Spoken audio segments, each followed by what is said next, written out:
Red Bull is very hard to open. I tried to do the dramatic open the can entrance, but unfortunately, I did fail moderately. Welcome, chat. It's Tuesday, innit? We're gonna be streaming Forza Motorsport. Just kind of vibing, you know, driving around vibing. Might hop on F1 Manager later. Might hop on Grid later. Might get on Overwatch, Siege, Paladins, Halo. Literally anything later. I might hop on Battlefield later for all I know. Okay, man. We did get a new update today, which I didn't actually know until I went to launch the game for going live. So let me actually... I'm gonna... So I think this actually went live between the time that I woke up and the time that I... Oh, right. Game audio is extremely quiet. Let me turn that up. Let me check here. Let me see.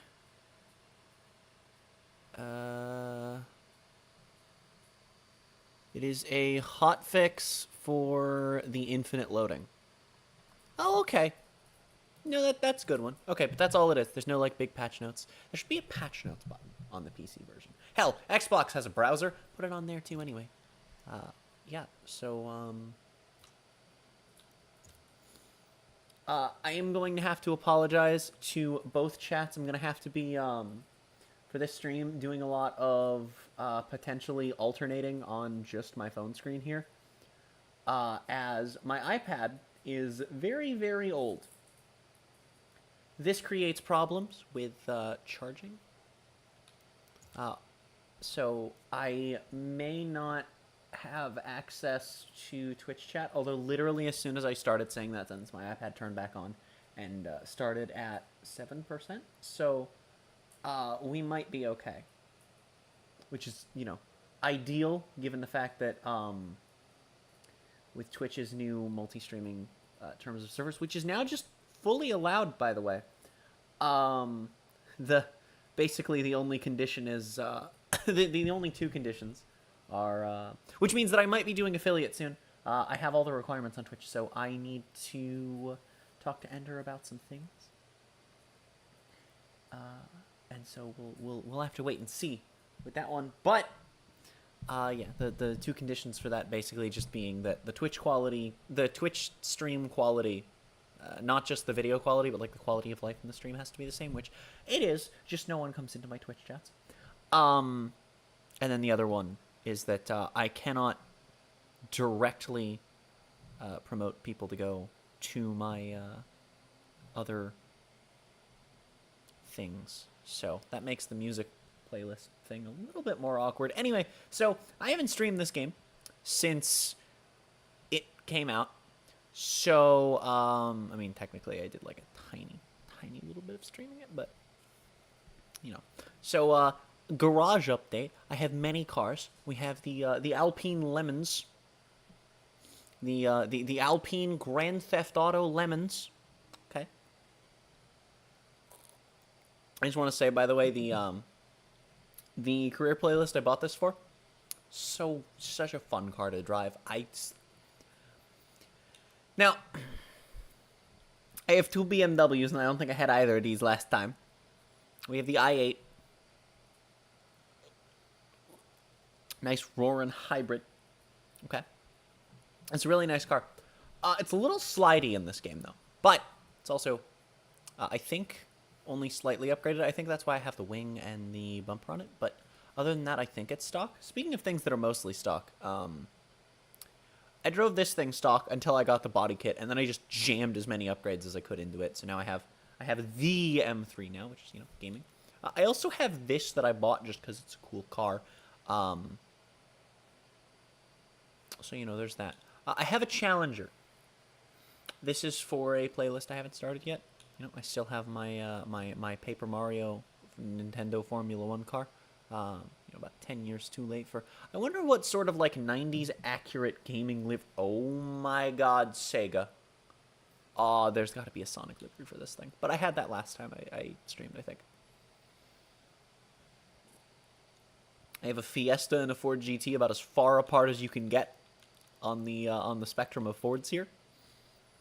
Like, the only representative thing I'm really missing is that I don't own a Mustang, but I mean, that just keeps my garage quality, you know? For Honda, I've got the online Civic, and then the Civic I started with, and then also the S800, because this thing's just a dinky little poopy car, and it's so funny. And I've just been upgrading it and grinding away at the levels, which I haven't actually done in like 2 weeks. I have a Crossbow GT2.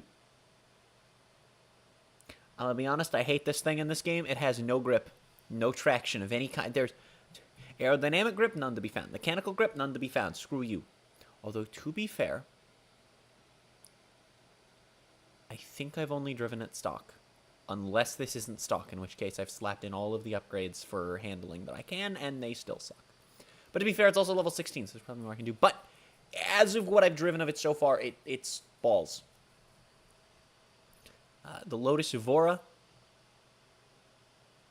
Okay, I'll be honest, I have driven this thing. This is not from AFK grinding. I have no idea. I don't even remember driving this thing. What playlist was that for? I don't know. Got some Mazdas, which is pretty cool. You know? They're all red. What other color would they be? This RX-7 is for the next playlist that I'm going to do here in a moment.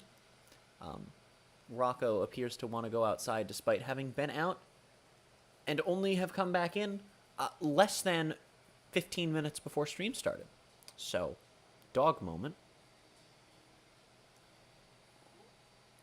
We have we have this, which how do I there we go, view car.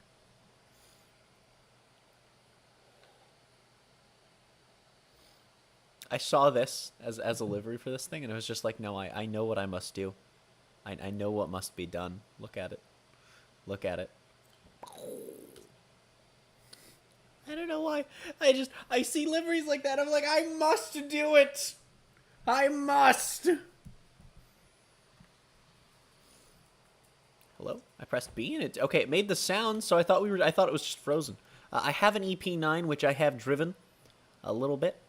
I've driven this thing around Le Mans. I've literally... You want to know what I've done in the EP9? I've done the AFK grind, but not AFK. That's what I've done in this thing to get it to level 17. I did the AFK grind of just driving around Le Mans a bunch, but I actually drove the car. So, you know, that's neat. I have two Porsches that I have yet to drive. I have this one because it's old and looks funny. And I have this one because it's... I don't know how I got this, actually, but you can bet your ass I put an anime livery on it. The BRZ. We have two old Toyotas from the same year, and then we have a Golf and not a Golf. And that's my garage so far in Forza Motorsport. I'm pretty happy with it, though. What's really cool is...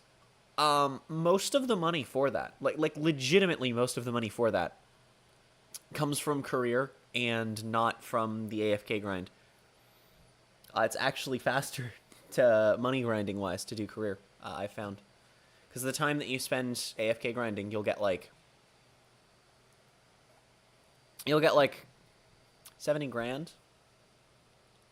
But it's like, if you spend the same amount of time doing career races, and I would imagine online races as well give you similar amounts, then you get way more.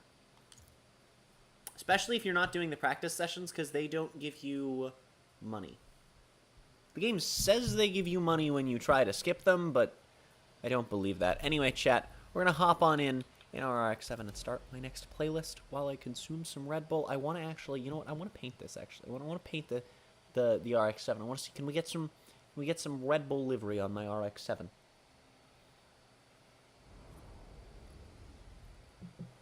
That'd be wacky.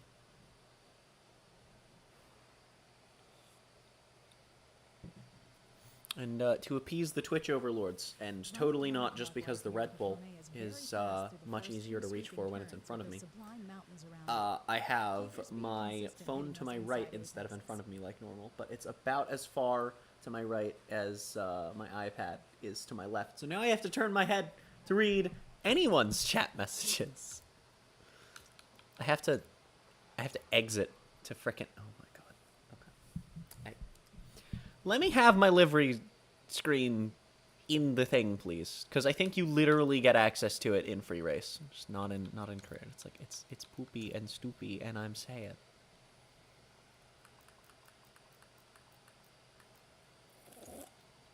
And they still haven't fixed the audio thing.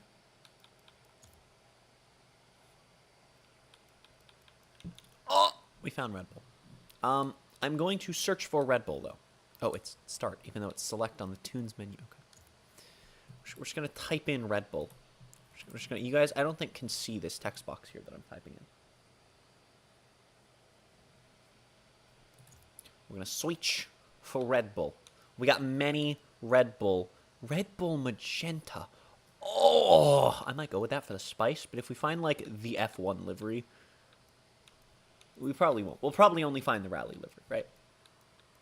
Yeah. As expected. What's this one? It's not loading. Is this the F1 livery? Like, I know they're very similar, but they're not the same, you know? This one's just not loading. Mom, I'm scared.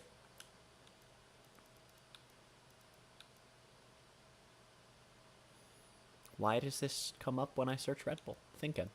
I might go with the magenta one. I'm gonna be honest. That one's really cool. The magenta and the blue. It's not the best color for this car, but I think that it's so interesting that I have to go for it. And, like, it looks nice. Like, screw it. Why not, right? Why not?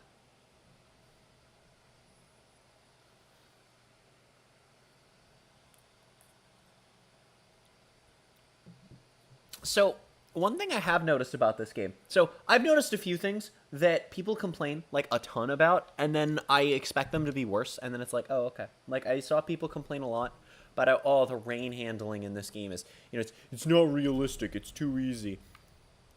You know, oh, the rain handling just slows you down a little bit. Like, no, the rain handling feels like rain handling. I could promise you that. But the one I most recently noticed is, I don't think people are overblowing this one that I'm about to mention, but it is something I see people complain about, and I want to acknowledge that small steps are being taken. A lot of people have been complaining for years, a decade now, even, about Forza Aero. You got the shitty little front bumper, actually looks nice on pretty much every car it's on, and the shitty rear wing that looks good on some cars, terrible on others, and somewhere in the middle on others. Well, oh god, this thing's slippery. Oh god, this okay. It's rear-wheel drive, I guess. There are actually some cars that have, like, different wings from the usual Forza Aero wing, and, like, they are Forza Aero wings, which is really, really cool. So, the double-edged sword here is I want to acknowledge that they are doing a good in some capacity. On the flip side of that, though, they've got to do it more. But we're heading in the right direction. Also, the longer this game is out, the more I realize how many tracks feel like they should really be here that just aren't. Oh, can I realize Daytona's not in this game, but we have two short ovals that are about the same length. So that's cool.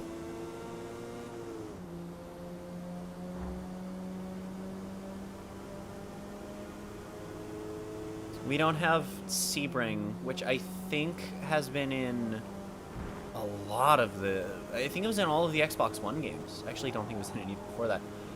Yas Marina, which I think... I know it was in 7. I'm fairly certain it was in 6, and I think it was in 4. We don't have that. The Alps track that's Forza Original that's been in every game that I've played isn't in this game. We don't have the Nordschleife, but we know that's coming early next year. We don't have... oh god, what are some of the other ones I thought of? We have Catalunya, we don't have Algarve. That one's a personal one, but it makes me really sad because Algarve is literally just... It's just... I used to like both equally, and then Look, I started watching racing, and I've just been playing different kinds of racers as my more predominant racers recently, in terms of like the last couple years, and just over these last couple years, Algarve is just so much better of a track, guys. Can we just, like, if you're gonna only put one in your game, I know Catalunya might be more recognizable, but come on, man. You got Road America, you got Indy. You just settle for one that's a little worse in terms of recognition, for one that's better in terms of track. Come on, man. You know you want it. You know you want to do it. You don't want to do it, but that's, you should want to do it. We also don't have any street circuits in this game, I don't believe, which is a little bit awkward. Not because, you know, having only permanent tracks feels weird. Actually, if there was only one street circuit, that would feel weird. But just in the sense that it feels weird because we've had street circuits in the games before this. There was that Prague track.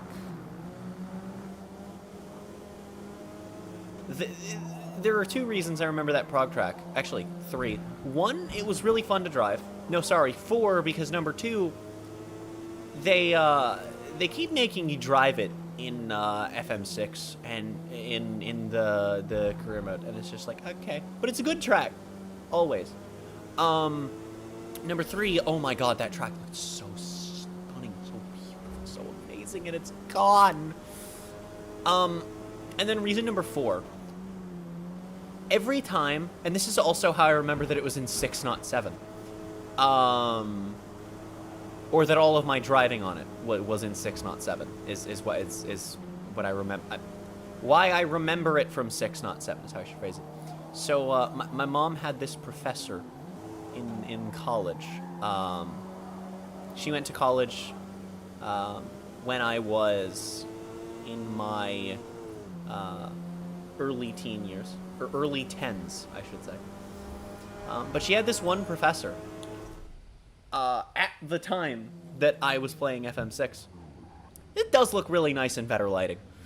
And he would always tell stories that were, like, relevant to the lesson. Most of his stories would start with him talking about, you know, on a train to Prague. And that is just stuck in my, you know what? I haven't turned the difficulty back up. I turned it down to 4 because I had to drive. So, okay. So, Mid-Ohio and VIR are really slippery tracks. You'll take a car that's not slippery at all and go on those tracks, and you will be sliding all over the damn place, and it sucks. I mean, it's fun on Mid-Ohio because the track layout's at least pretty okay. VIR just sucks. Oh my god. I hate VIR. Why would you put it in... You know the worst part? I don't like real racing on VIR. The racing on VIR sucks. Virginia International Raceway is a terrible track. I haven't seen a bike race on it. Not a real one. But I have done some in Ride. Although, granted, the issue there might be that I'm playing Ride 4. But... VIR sucks balls. I will stand by that. I hate it. It's a terrible track.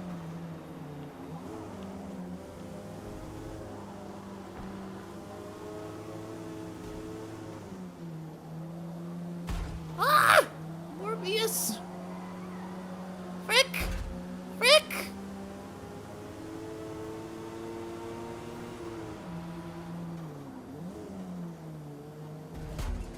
Okay!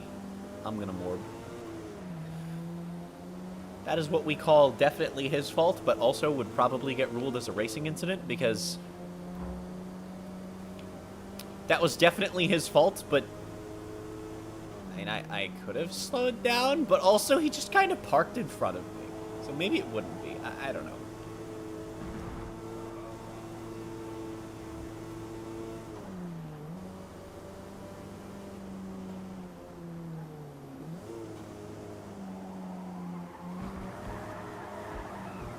I am very scared! Why is my car not turning?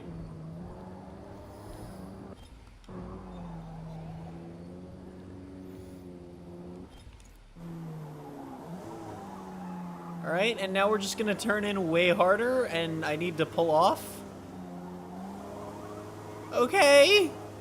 Yeah, let's do the same thing twice and have a different result. Everyone knows that's what I love in a racing game, right?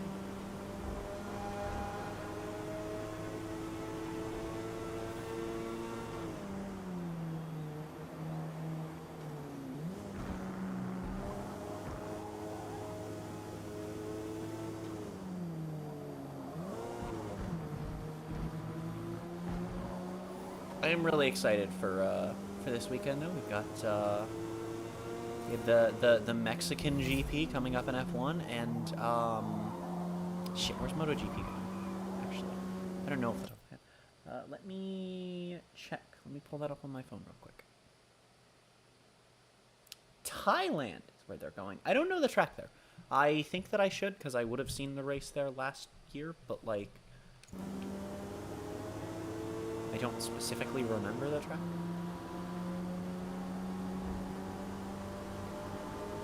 I think this weekend also has stuff going on in a few other series as well. I think last week was British GT's last race. I didn't see it because I haven't seen the previous race, and I kind of want to see it before I watch Stonington. So just like I'm waiting. Ah! Morbius! Frick! But I think this weekend, one of the GT World Challenge series has it. If it's America, that also means that there's probably a few other series running at the same track, and then that's like a massive weekend. Last weekend also had a NASCAR race and a European Le Mans Series race, if I'm not mistaken.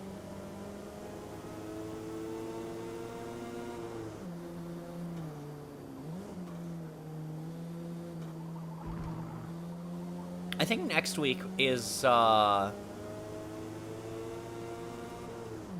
believe that next week is the last WEC race of the season, if I'm not mistaken as well. I believe that's 8 hours of, I think Bahrain's where they end, right? Because it's 1,000 miles of Sebring, which after 2 safety cars, you know, inevitably turns into 8 hours of Sebring.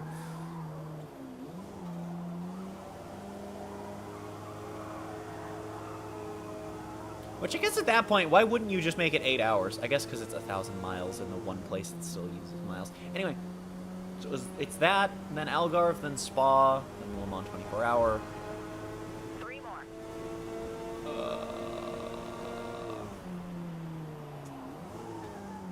Is it Monza?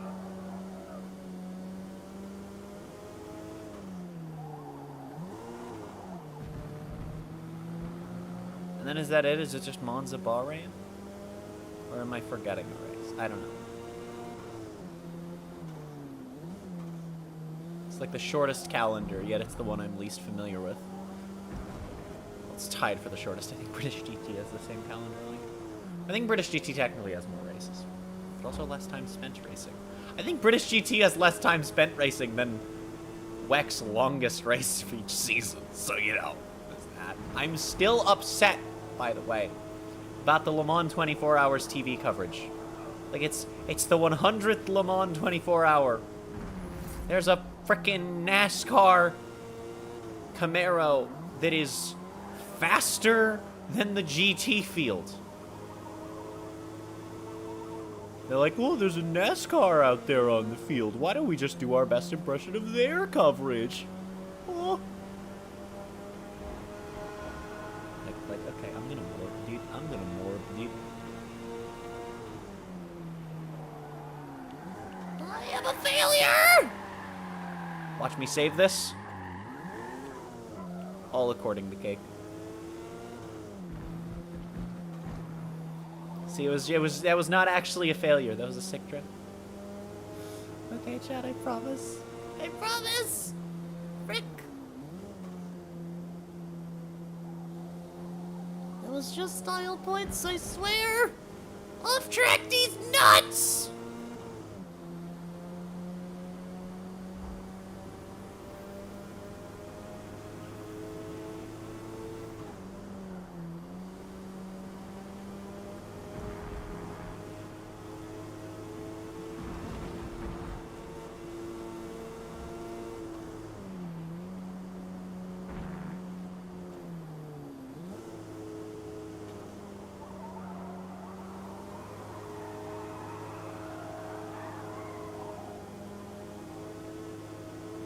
See, this one's just slidey enough that when I want to, I can do shit like that semi-consistently. And when I don't want to, I can usually make it not slide. Last lap. Let's go.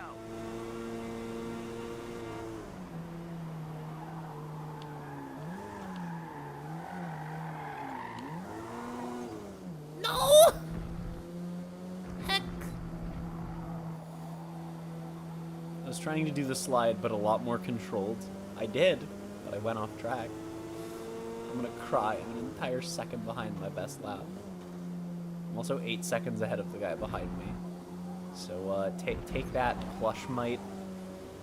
253263. I'll off track violation warning. My foot up yo ass. Yeah. Yeah. What a comeback. That'll show. That'll show. How dare they make me follow the rules? I am George Russell. Rules do not apply to me. Especially those involving hitting other drivers on the track. Those rules really don't apply to me. And it's always their fault in the rules now. Or, at best, I will concede it was a racing incident and no one's fault, even though it was clearly mine.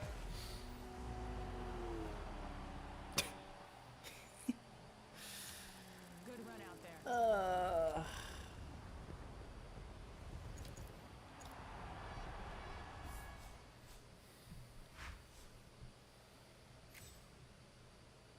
And just like that, nearly 15 grand. I could have gotten over 15 grand if I had started a few spots back. I would have absolutely had the time.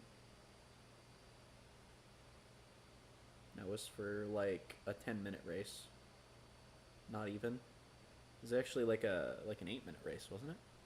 And so, yeah. You know what 8 minutes of the AFK grind gets you? It's less than that. It's not 15 grand. You get like 25 grand for like an hour. So, yeah. This is faster than the AFK grind as far as... Well, it is faster than the AFK grind for leveling up your cars as well, to be fair. But you actually have to drive for this, so...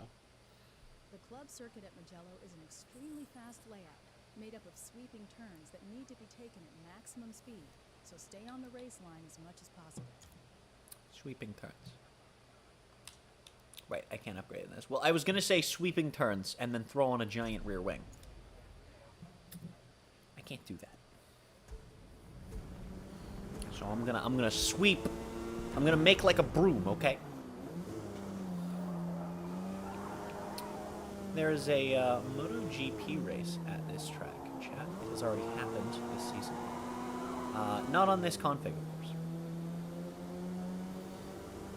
It was a decent race. Dude, Sunday's race was insane. Sunday's race was so good, though. Sunday's MotoGP race didn't happen. But Sunday's F1 race was pretty damn good. It's a shame about those planking failures, though.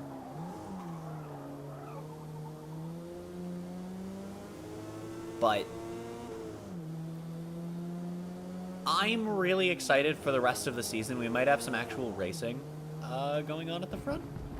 There's been good racing going on throughout the whole pack for most of the season, which is good, but the racing is moving up.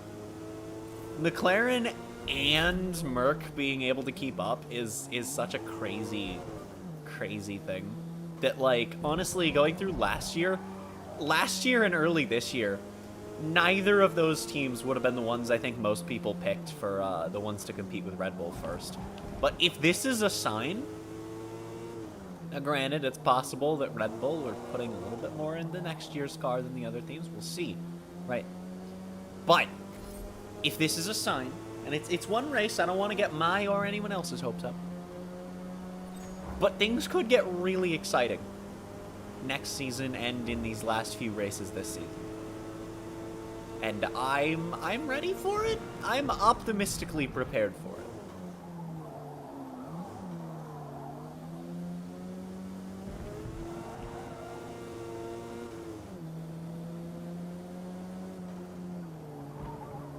Well, you know what? That's another track this game doesn't have is Coda. Oh my goodness. We also don't have, like, anything NASCAR related in this game, really, aside from the fact that we have some ovals. Okay, buddy. I'm right there. Use your mirrors.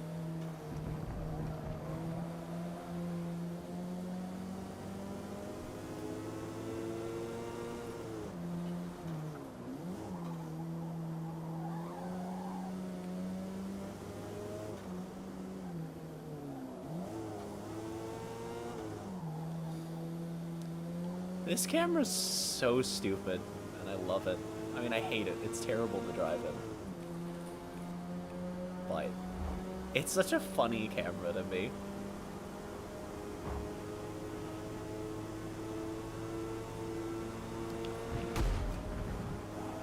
What? What? Where am I meant to go? Okay.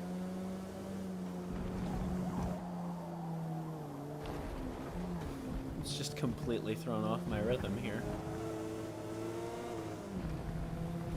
It's just completely thrown off my rhythm here. What a bitch.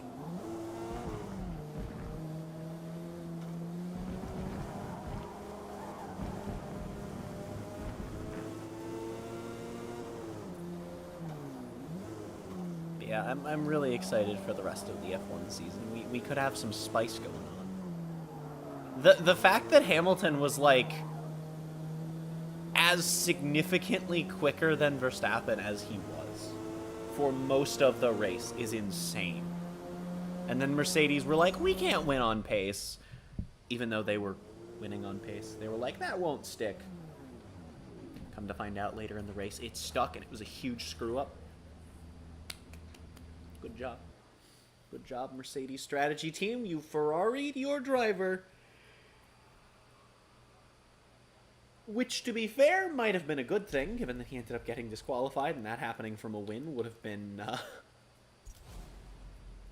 been a little bit unfortunate.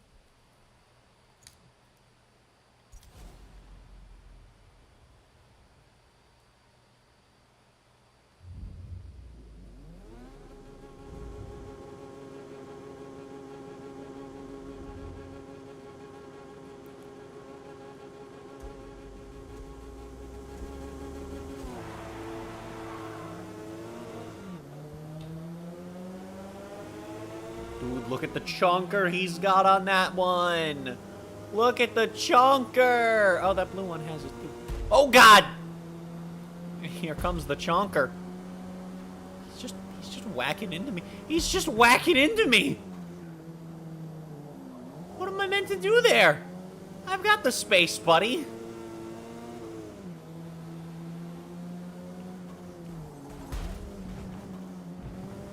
I do not blame the car in front of me. I blame the car next to me and in front of them.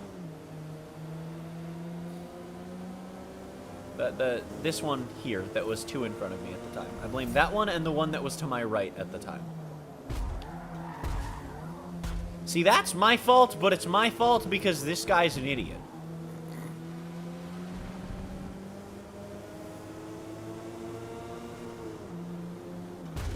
By TL9, how about you rule by getting past, bitch?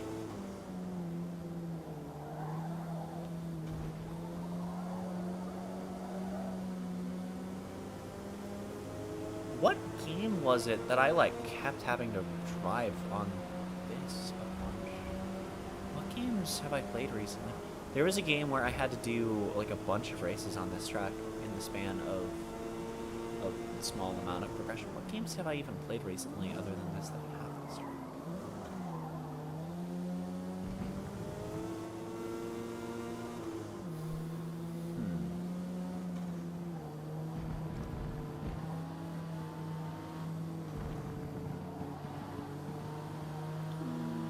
Is that a Supra? Is that a Supra? Is that Supra the Poketooth? What? Nyoom.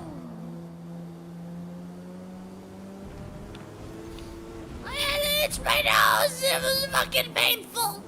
Frick. Heck. I am scared.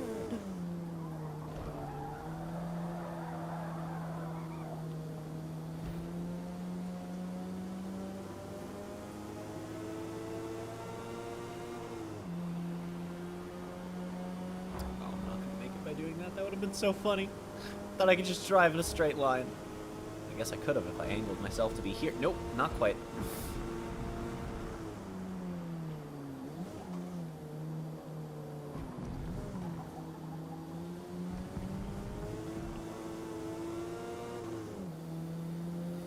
Come back here, you stupid bitch.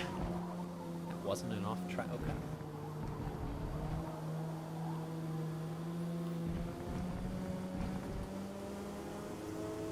Count as going off track.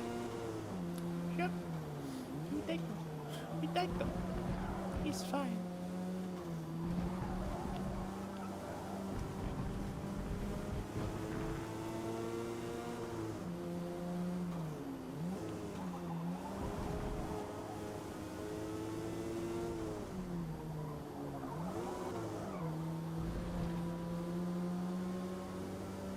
I got 3 laps to overtake 2 cars. Oh god, I'm getting Forza AI'd right now, though. That one's pretty far up.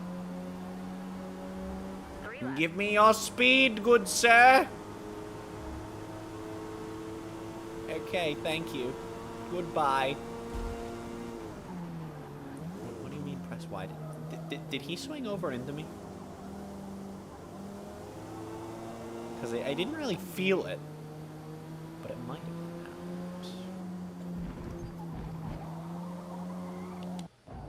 Well, this is just going horribly.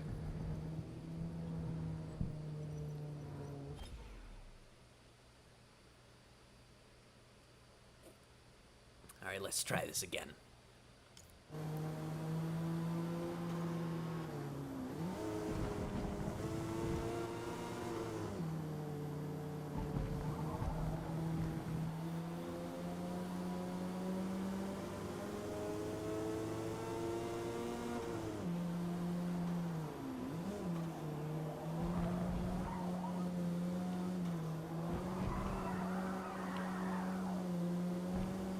All according to the game.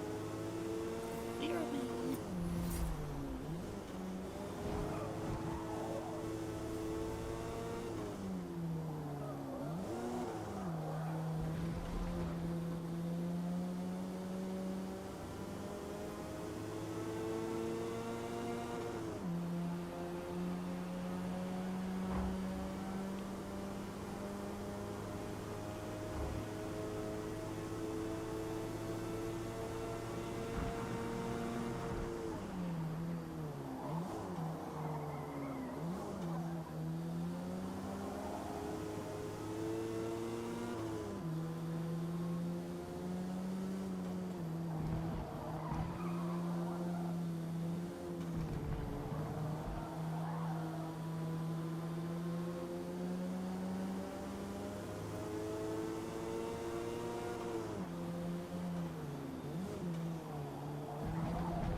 It was very bad. I love the amount of level 1s also. Just like so many people that aren't on my friends list that are also level 1. Like if you're gonna pull people that aren't on my friends list, you could at least make them not be people that have never played the game before. Come on, man. Not that it affects the AI, but like, come on, man. See, I didn't think I was in...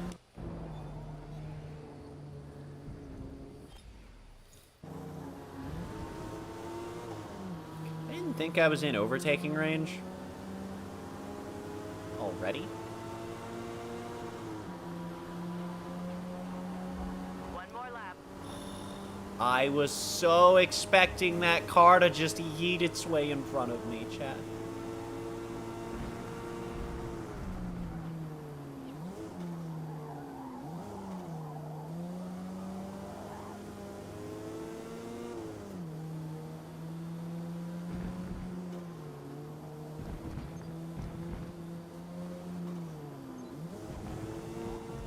Like, I've done that several times, and just, like, only some of them have counted as going off track, but none of them have penalized me anyway, so it's fine. Who cares? I am the winner.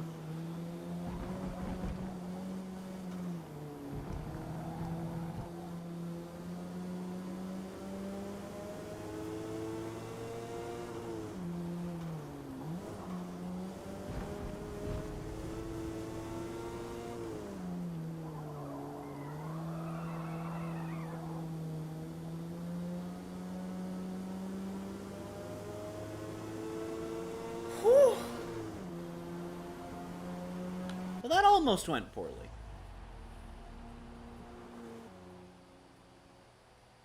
Great race. He won.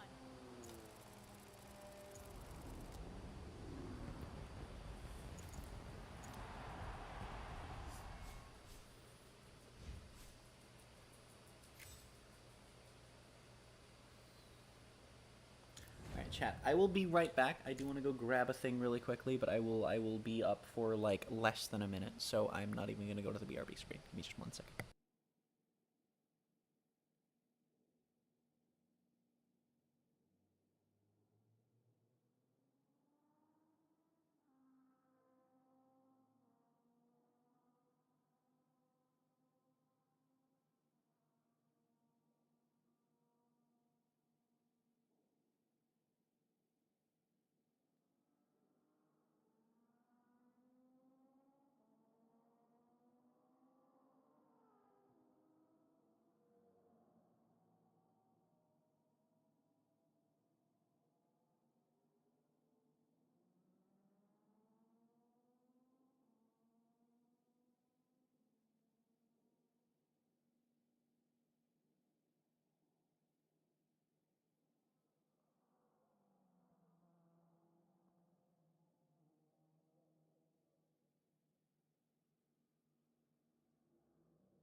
That is the sound of me returning. If you do not like it, you can contact Squidward Tentacles, and he will promptly delete your the message that you leave. So get bingled, nerd. You fool. You absolute balloon. What's the biggest one? Chunky. We're doing it! We're doing it! Also, thank you all so much for the 5 likes on the stream. Holy heck.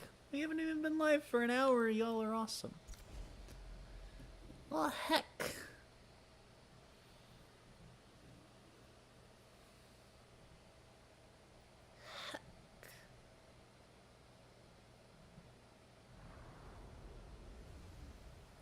You know what I'm gonna do, chat? While we load into this next race really quickly here. At Kyalami, taming the crocodiles, cheetah, and leopard corners will lower your lap times and possibly earn you a shot at the podium.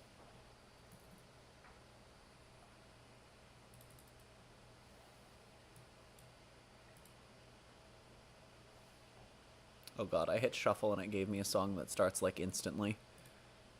So my usual method for timing this needs to be like spot on. Okay, chat. We're going to throw on some music. As always, if you want to check out the currently playing song that's in the bottom left corner of the screen, if you want to check out any of the artists in the playlist, they are all linked in the description of the YouTube stream, which I cannot direct you to from Twitch, but I also don't have a good way to put the playlist artists on Twitch.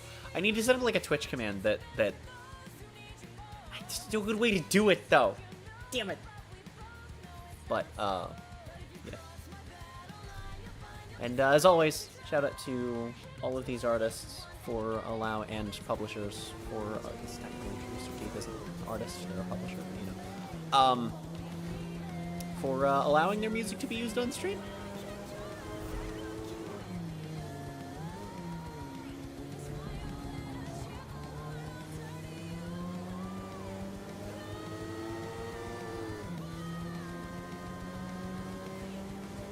Okay, but the music is a little quiet for me.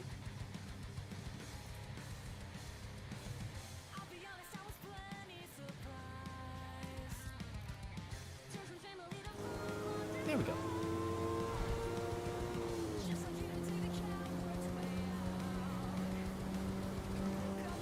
Oh hey, look, Oak is in this race. Neat.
I'm actually really glad I put the rear wing on this. It's probably helping a lot, given that this thing's just slidey enough that I think this track would have given me a lot of trouble.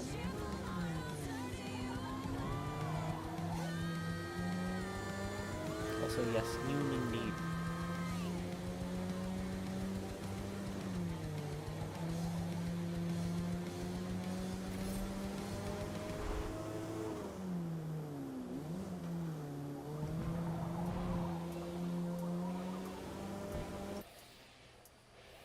I'm gonna open one of my hooters as well, because, you know, very important to be hydrated, especially while caffeinated.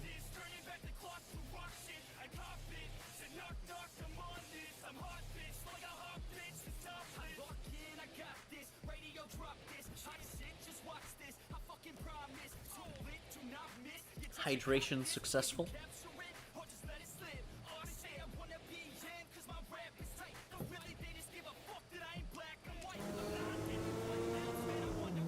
This time I am not, no, I'm not rage hydrating at F1 Manager.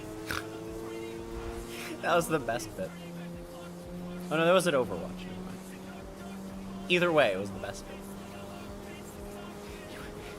It makes me so angry, I'm gonna hydrate!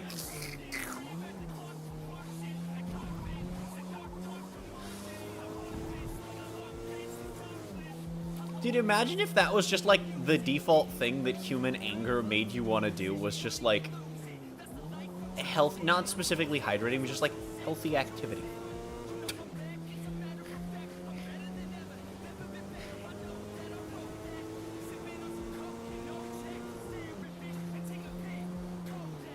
God damn it, I'm late for work. Time to bring a nice balanced lunch.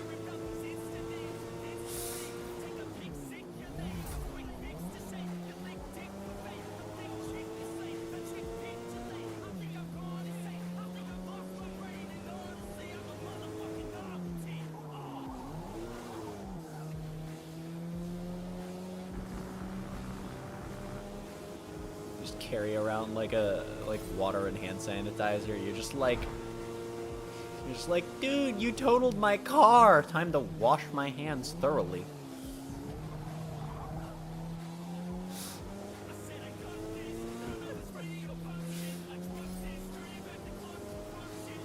When they get angry, they say you're heated and need to cool down. Water solves that. True, true.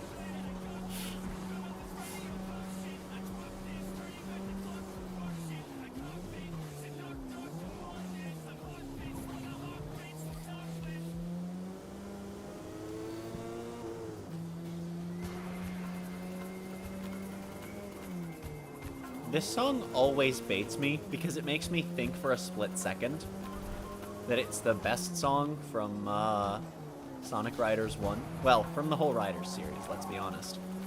And then it's not. And, like, it's really good.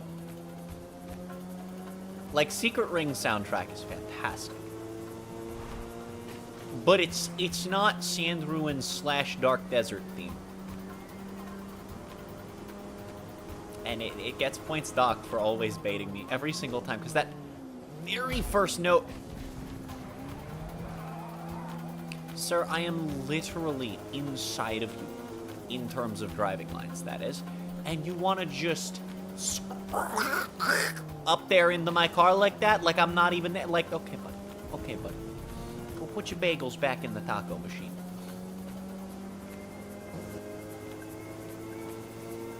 Because everyone knows hot dogs are tacos.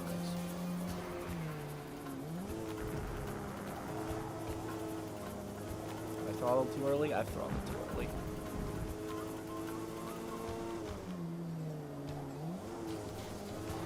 I tried to recover it by, like, feathering a little bit, but it didn't not go goodly at all, Chad.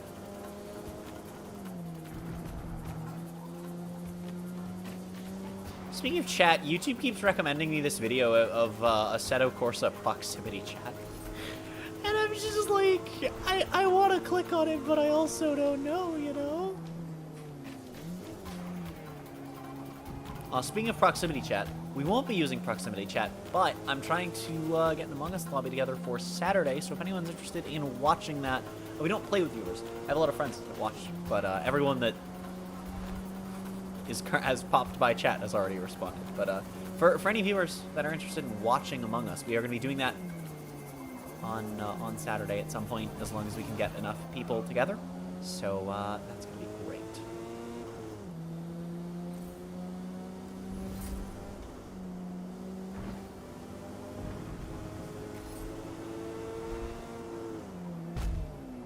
Owie.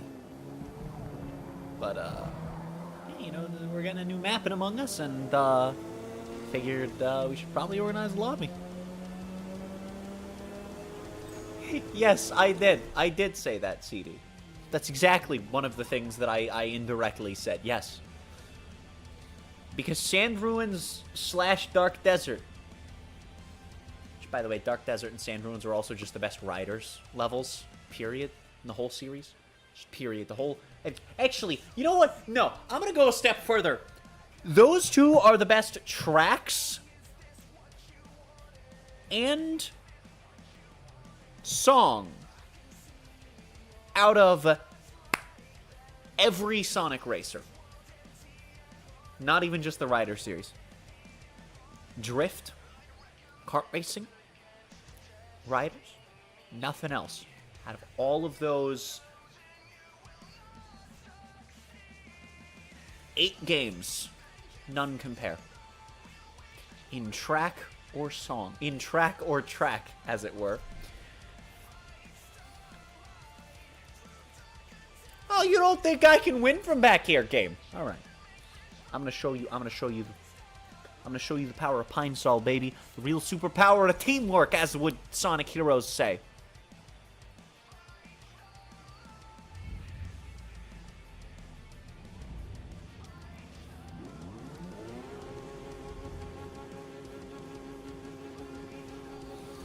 All right, who's ready for the pink bowl? Who's ready for the pink bowl? You got to see the orange bull. If you were an F1 fan, you got to see the orange bull for the first 1/3 of Sunday's F1 race. The Fanta, as Oak and I began calling it, and also some people in the F1 server. Actually, I confused Oak by calling it that. I'm going to convince him to call him that. If their car stays that fast, I promise. You know, I say we were both doing it. It was literally just me confusing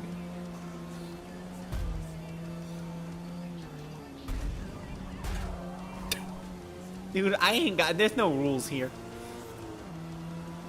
Hi. Alright, dude, I gave you all of the space. Let me just get a replay on this. How close to off track was I? Okay, I didn't give... I did not give a Snoop Penguin Ohio. No,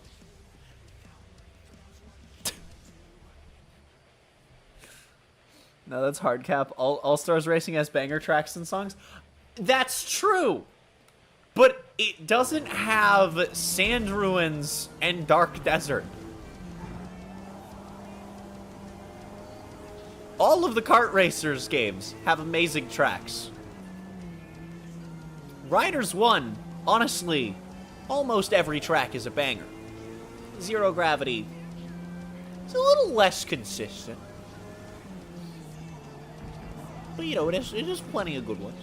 Free Riders, I'm convinced, has, like, decent tracks for at least a couple of them, but, like, they're all really, like, the best ones are like, just decent, because they have to be designed around Kinect controls, and I just, man, I wish Free Riders wasn't a Kinect game.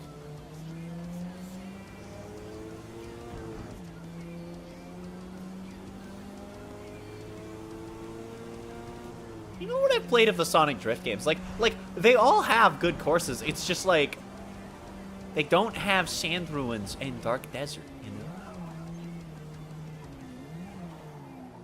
know? You really can't. You just can't. You can't fight those.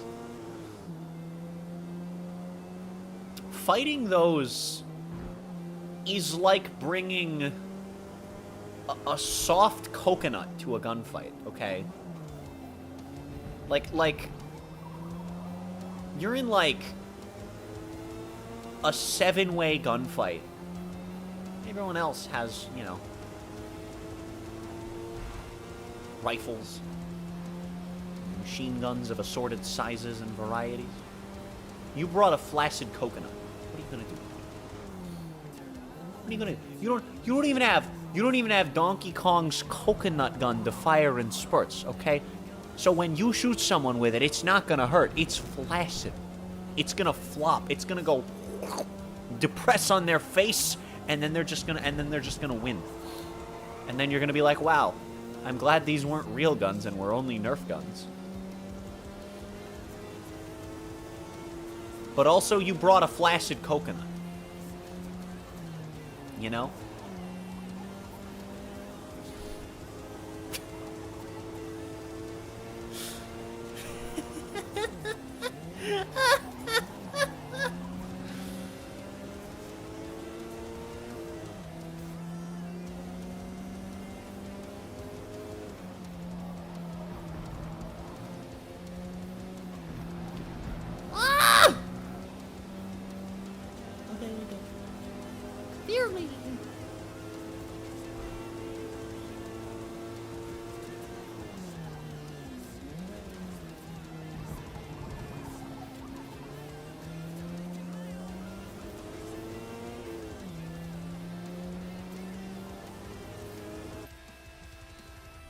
There's a mod someone made that free riders can use a normal controller. The game is exactly as mid as expected. But exactly, though, it's mid, not bad. That's the thing. That's the thing. Imagine a flaccid coconut is like a deflated dodgeball or basketball. Still hurts to get hit by, just a lot harder. Well, yes, but I started by using the word soft. You know. Although I guess soft things can be hurt. Can be hurty. That's not what I was gonna say. I was gonna say soft things can be hurt, which is technically true. As while yes, we have bones, humans are mostly comprised of soft and squishy. Most of the things that humans are soft and squishy things. And slimy.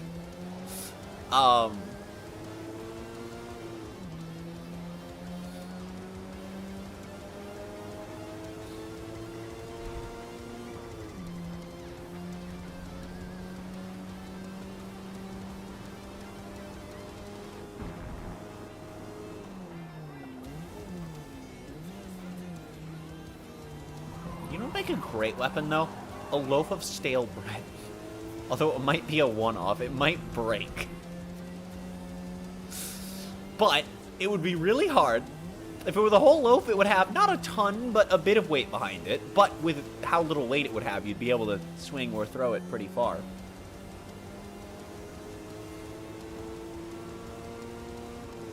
You know. And it would definitely hurt. But you would run the risk of it breaking. You'd probably want to bring several easily accessible loaves of stale bread.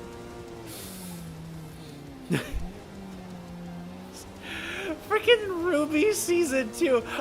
This wasn't even the joke I was trying to make. It's just, as I was saying that, I was reminded of...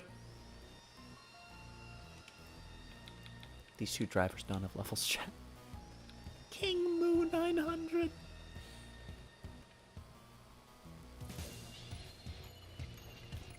I was reminded of a baguette. The weapon you're thinking of is a baguette. I mean, yeah, if it's stale enough, yeah. Yeah, because I was reminded of Season 2, the food fight scene. Oh my god. Yang with the turkeys and then the baguette swords. And I remember someone was doing CinemaSin style videos for every season of Ruby, and I think they only got up to Season 4 or 5. But in their Season 2 video, they were like, how stale is the bread at Beacon? What are you serving these people?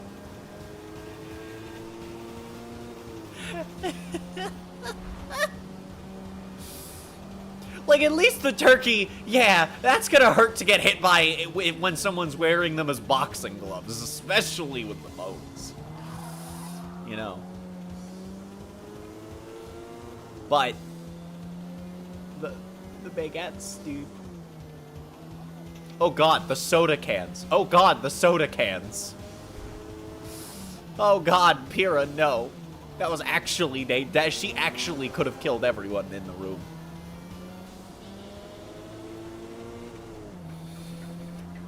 Ruby Season 2 started with just, oh god. I want to rewatch Ruby. The only reason I haven't rewatched Ruby, is because I've actually been waiting for AJ to be awake.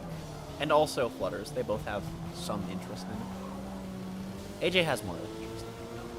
Or at least more of a vocal interest.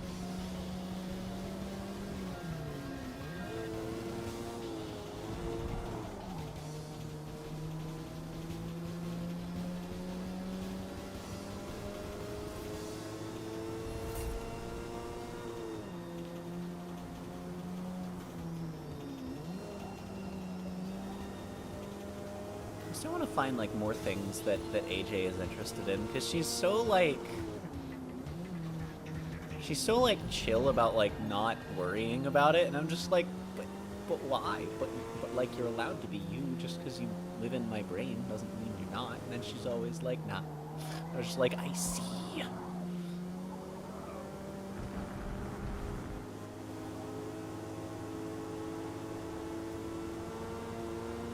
Come here, bitch. Okay, you didn't need that. I didn't mean like in front of me. Oh god. We're both schmorpling around here. It's like Thursday evening Scrabble, but without the dinosaurs.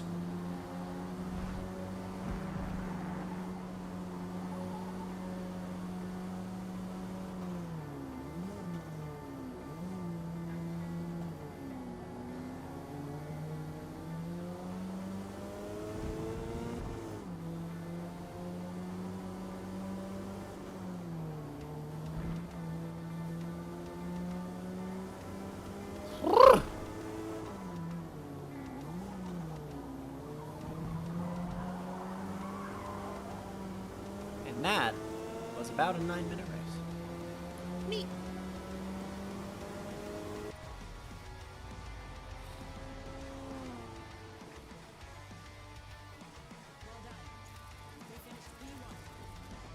Ruby is just like such a good show. I'm also really excited for. So annoying that they pulled everything except for season 1 off of YouTube. But I'm still really excited for the last season of Red vs. Blue. And to be fair, Ruby's probably got at most 2 seasons left in the tank. I do think it's going to be 2, though. I don't think the structure of the show would allow them to end after 1 more season. But also 10 would be a really good number. They could just do a long season, to be fair.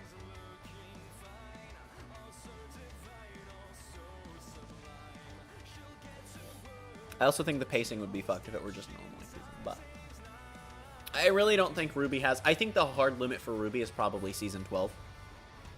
Just in terms of, like, where we've gone and what there is left to do. There's really not a lot left to do. But I don't think we could resolve everything in 1 season.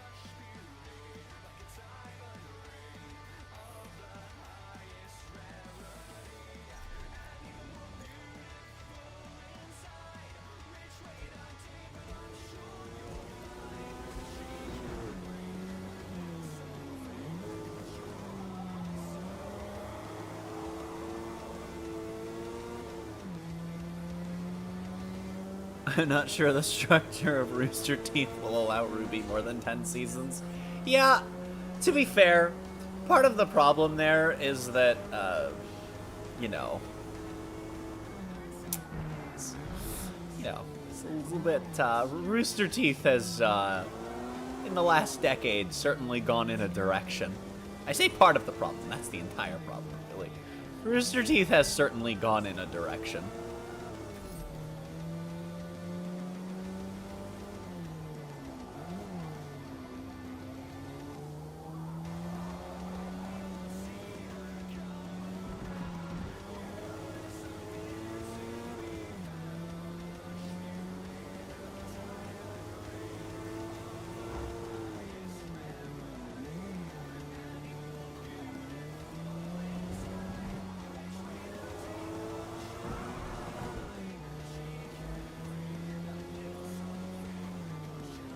I still love the fact that there are songs from the first few volumes that, like, foreshadowed things we would not learn until seasons, like, 5 and 6. It is just, it's so...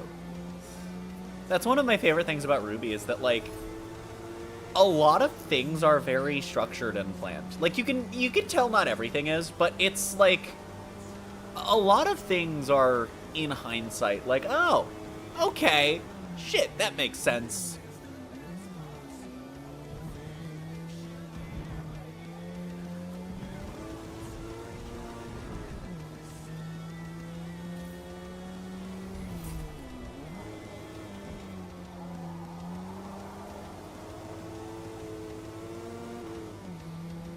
Rooster Teeth's rant, but I will say it's possible to cram everything into Ruby Season 10. Yeah, I'm aware, but I think that, like, even Rooster Teeth aside, going beyond Season 11 would probably be a bad decision anyway. Like, splitting what there is left to tell of the story into 2 seasons is what I think would be the best thing for the story. I don't know that that's going to happen.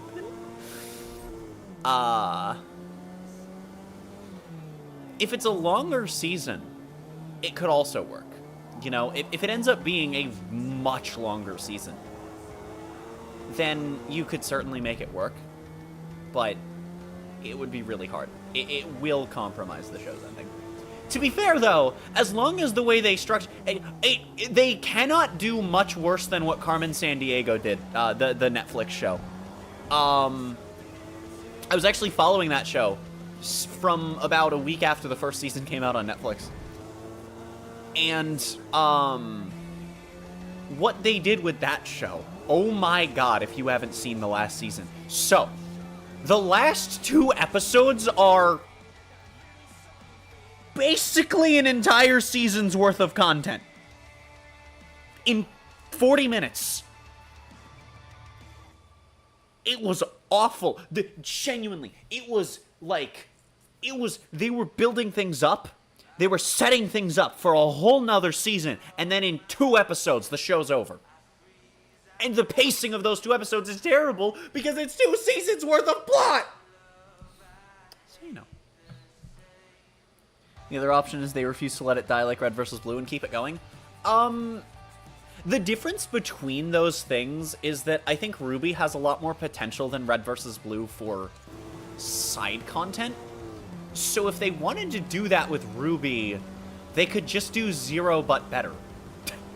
Or, stuff like Season 14, you know? Like mini-stories. Also, if they really want to milk the Ruby IP, they also always have Ruby Chibi. So, there is that. Neo with her science. Oh, I'm actually way behind on Ruby Chibi Ender, and I need to sit down and watch it at some point. But I think that, like, there are a lot of things they could do with Ruby that would never, conceptually work at all for Red versus Blue. And so I think that the potential to just expand outward, you could milk the Ruby IP much more safely and higher quality than you can milk Red versus Blue. There's really only so much you can do. I'm also of the opinion that 15 through 0 are actually very underrated seasons. I think they have a lot going for them. 0 more on the conceptual side than the execution, but 0 also has some really cool fight scenes, okay? Maybe not the best choreographed, but not the worst choreographed, and certainly look awesome. And a lot of the concepts and both characters and story that they set up are really cool. But it feels like the season was made in about 2 months. Feels like they Sega'd that one out the door. They needed to just let that one cook a little bit more. 0 did genuinely have a lot going for it, I think, though. But it was still not a good season.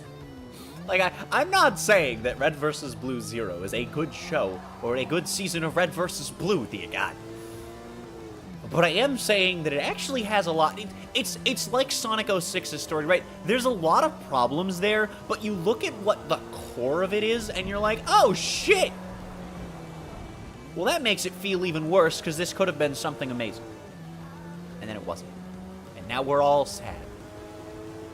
Rooster Teeth's sad because they don't have money, and fans are sad because we could have had something great. And then we got something grape-flavored. And in this instance, we are all DBZ Abridged Goku. We hate grape flavor. And then, much like DBZ Abridged Goku, Red vs. Blue is dying.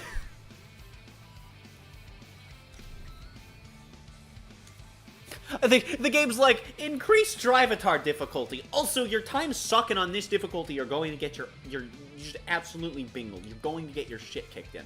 Game doesn't think I can win from third. Watch me prove it wrong.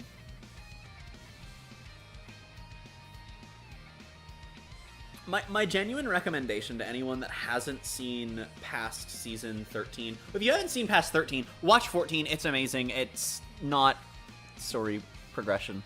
But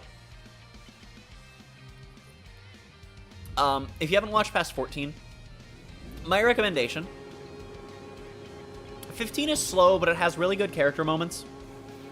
A lot of 15 is Griffin Simmons character building. Like they're in a way the main characters as far as development is concerned. Owie. I'm being sent. Okay, let's go! Alright, George Russell to the rescue. How the fuck are you still there? I'm going to vort. Okay, bye.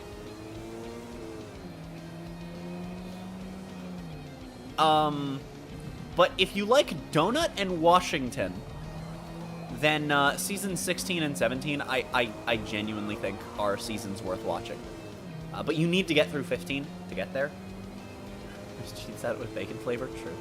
I think that seasons 15 through 17, though, are actually pretty decent. I would go so far as to say they are on the low end of what I would consider good. The low end of what I would consider good, just to clarify. But I would consider them very solid. I think they hold up. I've watched through them a few times, and honestly, I find new things to like about the seasons every time, and things to dislike. You know, the fight scenes are not not very good in that particular trilogy. There are very unfortunate real-world reasons for that. But also, just you could have found people who could animate it better.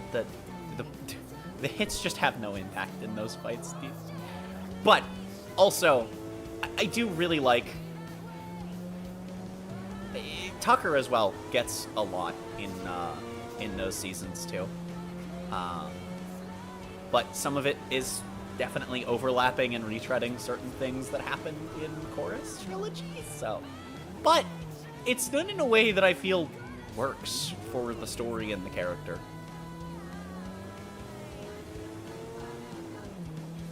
Yes, basically, in short, if you like Griff, Simmons, Washington, and Donut, 15 through 17 are probably worth watching, and genuinely are probably better than most people will tell you, because seasons 15 through 18 are the worst 4 seasons of the show. But I think 15 through 17 are still decent. And I will defend the quality of those seasons. As a whole, not of every aspect. I will never defend the fight scenes of that trilogy. Ever. You will never catch me doing it. Now, Zero's fight scenes look awesome.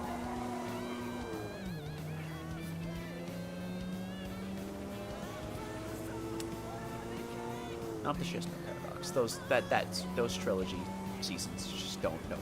Just kill it with fire.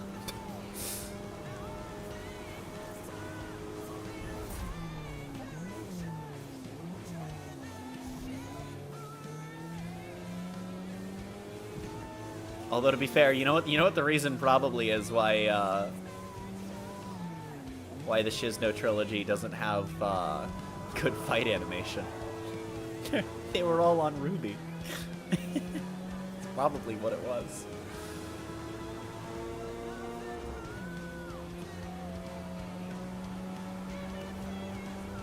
Three to go.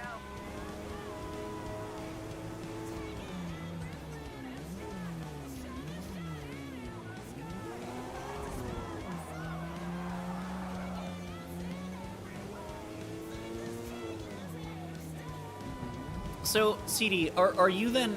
Is it safe for me to assume you are caught up with Ruby and Red versus Blue? And if so, who are your favorite characters from each? Because I'm curious, because I don't know that we've talked about these shows at length before. I know it's come up before, but I'm curious. And also, for anyone else that's seen any amount of either show in chat, if you feel like weighing in, who are your favorite Red versus Blue and Ruby characters? Mine are,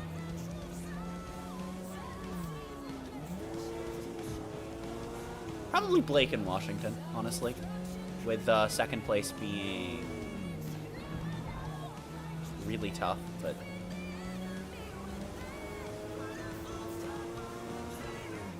probably Nora and Tucker would be my number 2s for each show. And I promise Blake's not only my favorite because Catgirl. That is how it started, but by the end of season 2, that was not even a significant percentage of the pie.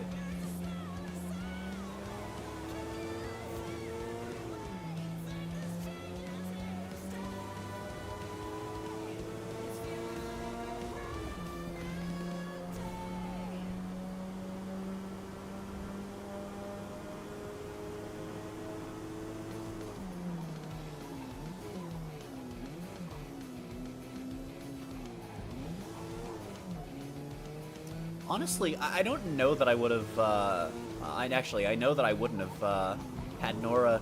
Nora would not be in my top 10 of Ruby characters, if not for seasons 7 and 8. Same for Emerald. They would both be way further down on my list if not for Season 7 and 8.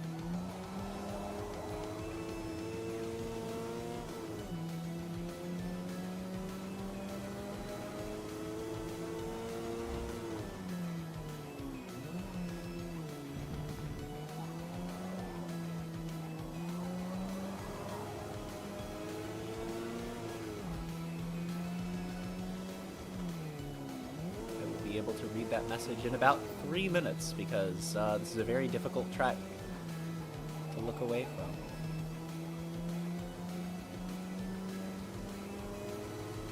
Actually, you might be able to read it here in a moment. I'll have to read it in pieces. Maybe I'll read it over the next 3 minutes. We'll see. I got a self-stream both shows a while ago when I felt they got bad. Mostly understood. Wait, I might be done with the first message by the time we get to turn 1. Ah, frick.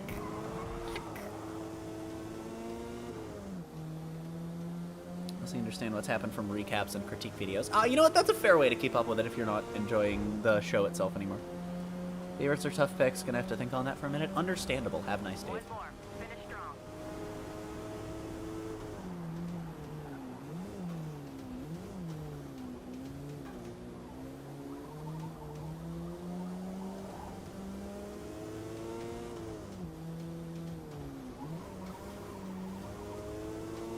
I was trying to figure out what the hell this music was, and then I heard that note, and I was this is the first note of this part. I was just like, oh, okay, no, this is Frontiers. Gotcha.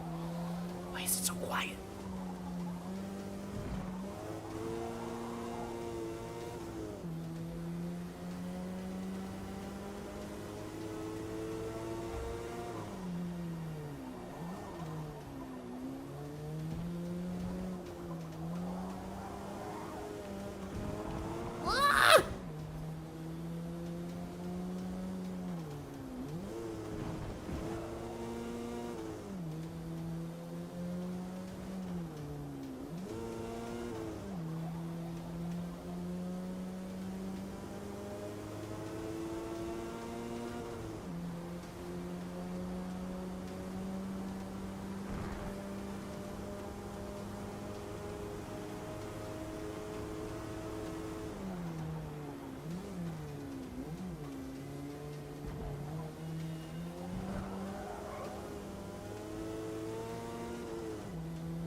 You know something that actually that I've noticed recently on the note of Ruby's quality.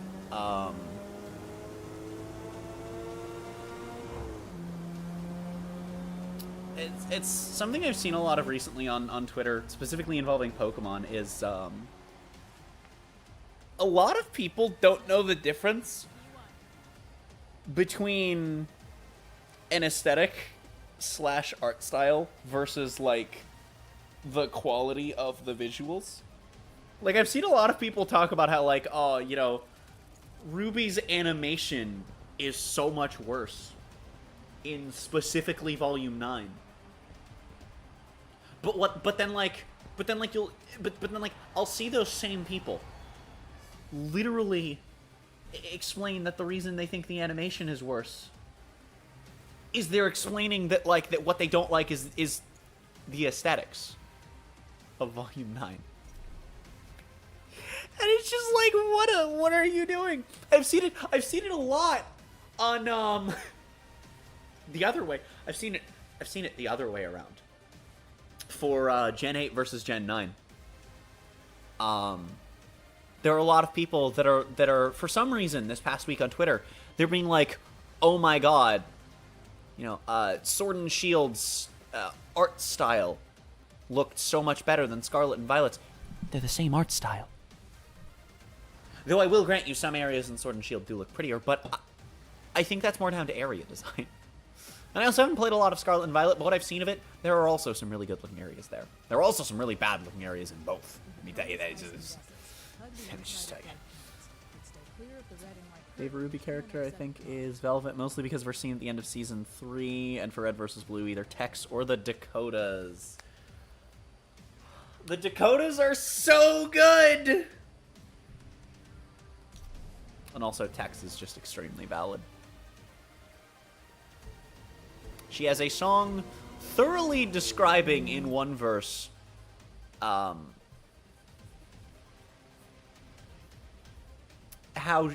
she will systematically dismantle every other agent, including apparently an Agent Puerto Rico, if we're to believe songs are canon, does exist.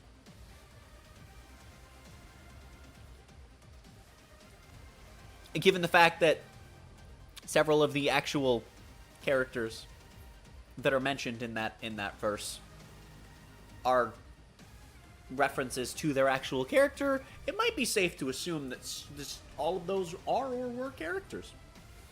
Actually, wait, hold on. People saying Sword Shield are better than Scarlet Violet or Blind. I think that it's people being selective. Because I see a lot of people comparing... Because a lot of the side-by-sides I've seen are actually images where I would say, yes, that Sword and Shield area looks better than that Scarlet Violet area. But I think Scarlet Violet looks better on the whole. It is definitely better graphically. I think I personally prefer some of the locations I've seen in Sword and Shield visually.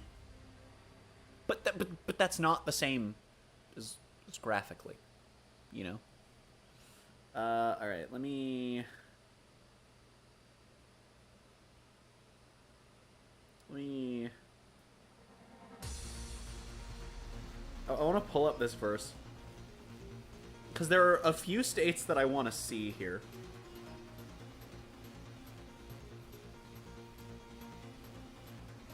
So give me 1 second.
So, Iowa isn't mentioned at all in that verse, and I have never noticed that until now. That's interesting.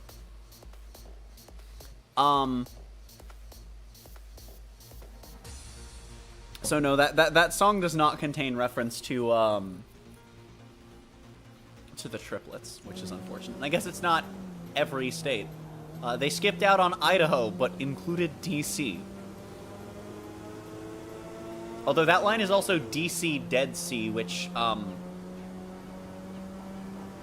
could be interpreted as very dark, and DC could be actually referring to Allison. Ha! But Red vs. Blue's music is nowhere near as deep as Ruby's, so I don't believe for a second that was intentional.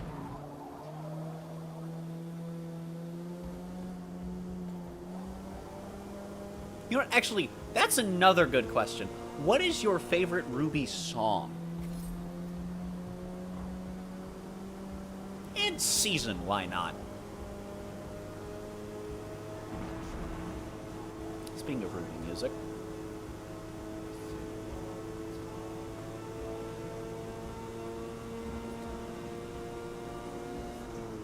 Dude, I love the fact that we've been told in interviews, nah, dude, none of the Ruby soundtrack songs are canon or specifically written about any character. And then you have this song, and it's just like, huh? And you have Red Like Roses, and you're just like, huh? And then you have Red Like Roses telling you that Salem is immortal without telling you that Salem is immortal, and you're like, not canon, my ass! There are literally like 3 songs, I think, across the first 3 volumes that mention the battle, the war being unwinnable.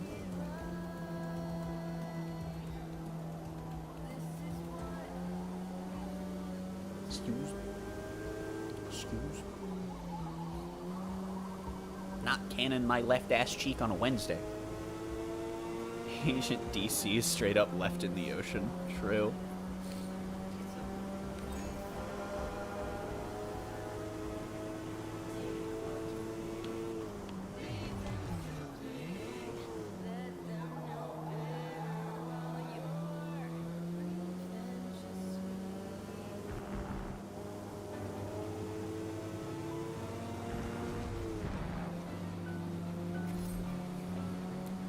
When Ender and I were rewatching through Red vs. Blue, every time Captain Flowers came up, I kept calling him Florida Man, and I was confusing the shit out of Ender. And then we got to the end of season 10, and it was revealed, you know, the big reveal that Flowers is Agent Florida, and that's why Agent Florida didn't talk for his appearances in the Freelancer seasons. And I just start laughing, and then Ender just sighs. It was in that moment that he realized exactly what I had been doing the entire time.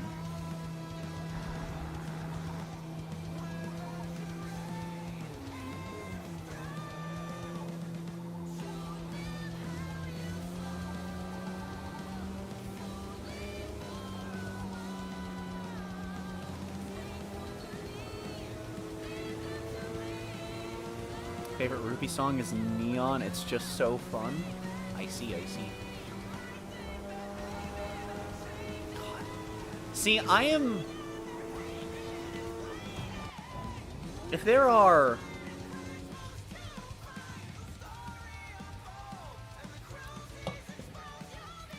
You know, if there are...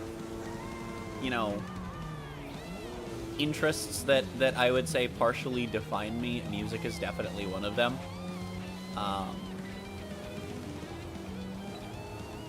And so picking a favorite song out of 9 seasons of just banger music, both sound and lore-wise.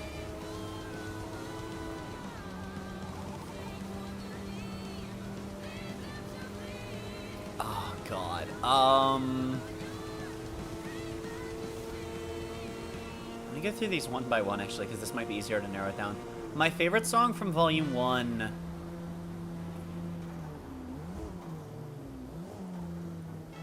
is already difficult, but it is...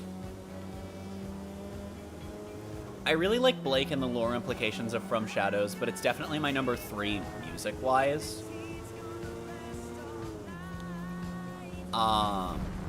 Also, actually, okay, before I continue on this, fun fact, Blake does not have a solo song. I don't know if you know that or not. Blake Belladonna does not have a solo song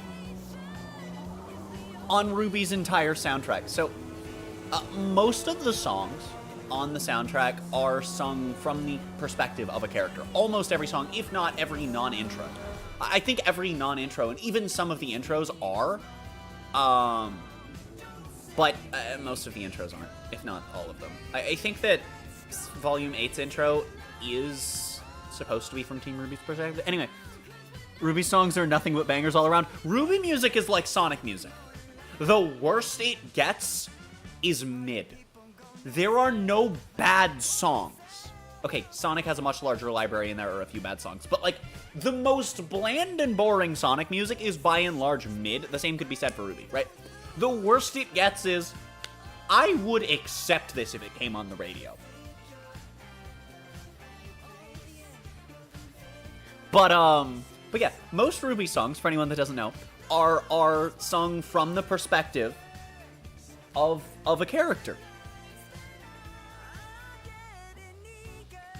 Blake does not have a solo song.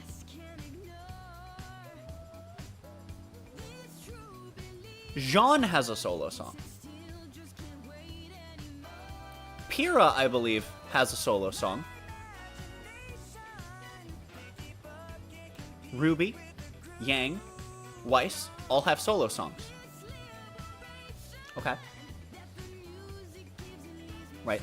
Nora has a solo song. I don't think Ren has a song at all.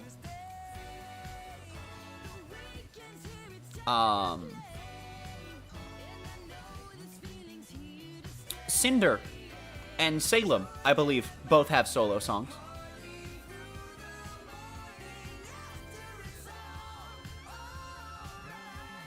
Blake. Let me pull this up. Let me go through all of Blake's songs here. Okay. So Blake has From Shadows, duet with Adam. That's it for season 1. Volume 2, I don't believe Blake has a song on the soundtrack. Volume 3, I don't think she has one. I'm literally going through these one by one. Volume 4, she has Like Morning Follows Night, which is her and Sun. And then there's also Bumblebee, which is a non-canon song, but it's also a duet between her and Yang.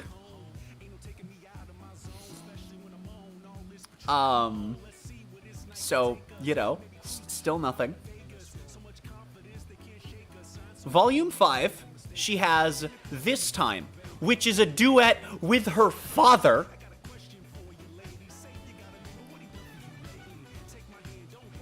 Volume 6 is Nevermore, which is a duet with Yang. Volume 7 is War, which is supposed to be all of Team Ruby, so we could count that as a Blake song. Let me pull up Volume 8 somewhere separate. I don't believe that,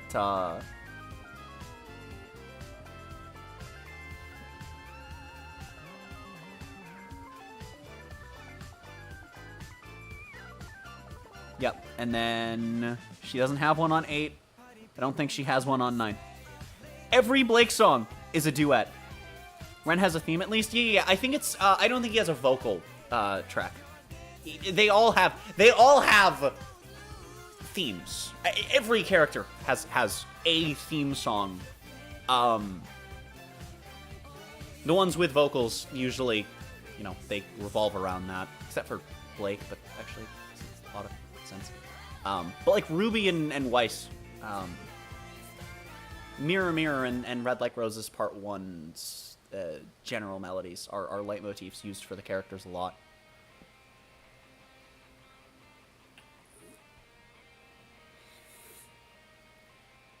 But yeah, it's really weird. Ren is the out of like the core cast of heroes. Ren does not have a song, a vocal track, I should say, simply because instrumental music is music and it's very good music. But Ren doesn't have a vocal track. I know he doesn't talk much, but that's not a reason when Neo has a vocal track. Which, might I add, is incredible. And my favorite thing about One Thing, if you listen to the lyrics, my theory is that the first verse is directed at Cinder, which makes sense. The first verse played when Neo attacked Cinder in Volume 5. Or, was it 4, 5, 6, 4? What 5, because I think that's what One Thing is on the soundtrack of. The first verse plays when she's fighting Cinder, and I'm sorry I'm not driving, I'm nerding about Ruby here. And so the first verse, I think because of that and the lyrics,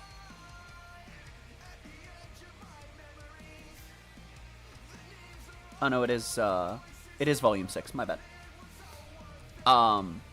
But yeah, so the first verse of One Thing, if you listen to the lyrics and account for the fact that the first verse is all that plays during the fight between her and Cinder, it sounds like it's directed at Cinder, but it's so blatantly from the second verse forward directed at Ruby, which makes sense, because that's where the song cuts off when she's fighting Cinder, when Cinder convinces her that Ruby's the cause of all the problems. Isn't Neo mute from injury, not choice? I don't know if it's from injury. I was under the impression that she was mute from like, birth as more of a disability than an injury. Well, I guess an injury would cause the disability, but either way, yes, Neo is not mute by choice, Ren is just quiet. But I still think it's weird that I don't think Ren has a vocal track. You know?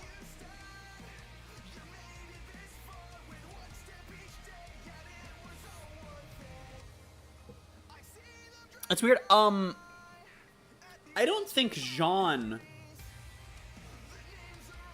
has a rock track, actually. Because Jean has...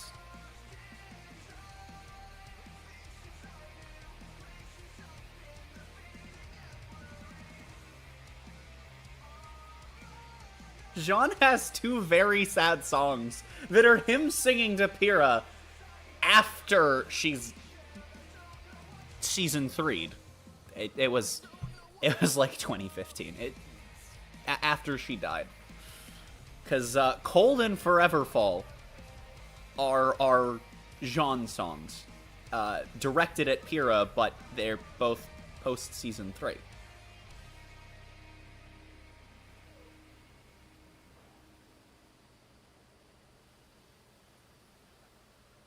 Although Cold also sounds like a Pyrrha song towards Jean, minus a couple of lines that don't really work the other way around. But most of the song's lyrics do work both ways. But I don't think Jean has another song. Kind of makes sense for the Quiet Reserved Ren to not have a vocal track. Meanwhile, Neo, there's too much going on in her head to not have a vocal track. I mean, fair, but I think that Ren could at least have a duet with Nora. Ren would make sense to not have a solo track. I actually think that Blake getting a solo track would be a huge thing, like, character-wise, given the implications songs tend to have on characters.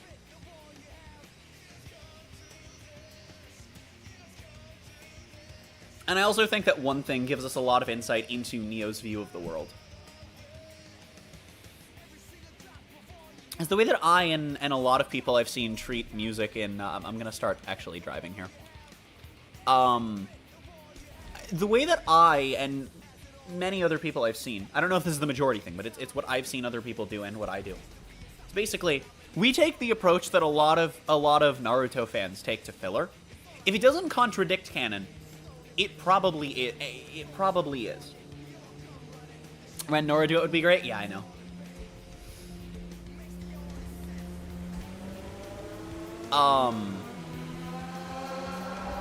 But yeah, no.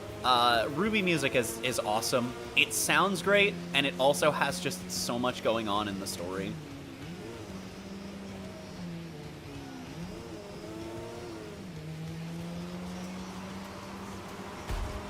But I do think it's really weird that Blake doesn't have a solo song. I think that it makes sense up until... okay, so it makes sense because her primary character arc happened over the course of the first 6 seasons, right? And over the course of those 6 seasons, you have From Shadows with Adam, which is prequel. You know, you have, like, Morning Follows Night, which is, you know, it's Volume 4. It's you know, how she's feeling about things that are happening. Volume 5, you have, This Time, which is her and her father realizing, you know, oh my god, what if we, like, took control of the White Fang again? And, like, you know, didn't let people do that. Awesome. Even though technically it's not the White Fang. But it's basically the old White Fang, but not the White Fang. Anyway, and then you have Nevermore, which is the conclusion to, which is the song to go with the conclusion to her initial primary character arc, and also her specifically her interactions with Adam. And it's also a conclusion to a lot of aspects of Yang's initial character arc from those first 6 seasons. And having those be in the same song is fantastic. And also, that song is amazing, and it is a song that honestly helped me get past a lot of the things still weighing on me from certain events last year. But, it's a really good conclusion. And while I think it feels weird, now that I think about it, it makes sense that Blake doesn't have a solo song because nothing has happened with her that would warrant an entire solo song going to her on the soundtrack since Nevermore, since the Atom fight. But also, while I understand that, you know, her and Yang are in a great place now, and also, now that in Volume 9, they are like, I mean, they were already a couple, but they've finally declared it to one another in Volume 9. I guess it's spoiler alert, but, like, everyone, viewers and writers and characters alike, were just like, finally.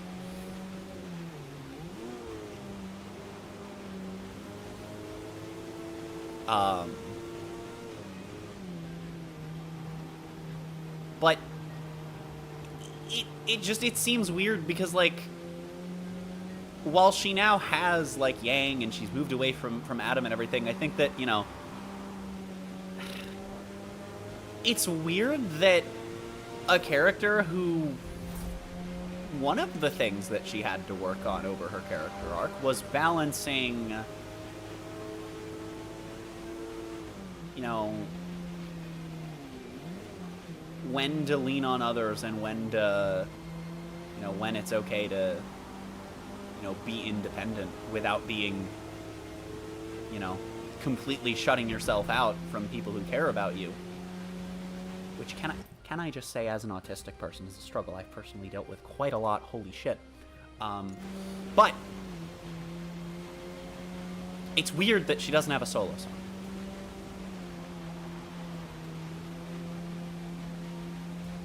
I do feel like it could have just been like an extra song on a soundtrack, like we get a couple of every season.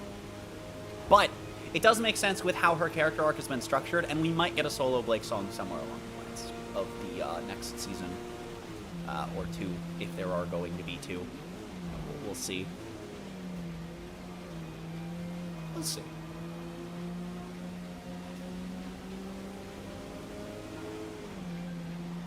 I am also convinced that Sacrifice off of Volume 2's soundtrack, my theory ever since Volume 6 is I've slowly started to piece together, oh my god, Sacrifice is literally just Cinder saying, I don't like any of you. Ozpin, Ruby, Salem? Nah, I'm gonna kick all your asses. That's what it sounds like. And it's weird because Sacrifice didn't really fit any character at the time. I bit my tongue. I bit my tongue and it hurty.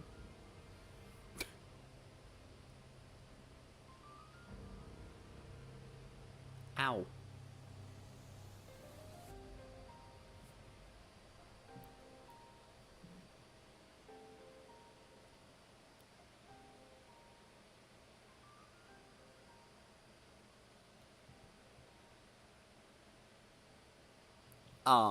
Sacrifice didn't fit any characters at the time.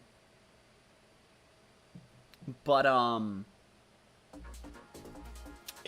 in the context that we get of Cinder's character in seasons 6, 7, and 8, I really think that it makes a lot of sense to be basically foreshadowing that Cinder would go on this. I guess while I'm paused, I should also. I should sip on my Red Bull, but I also want to take some water.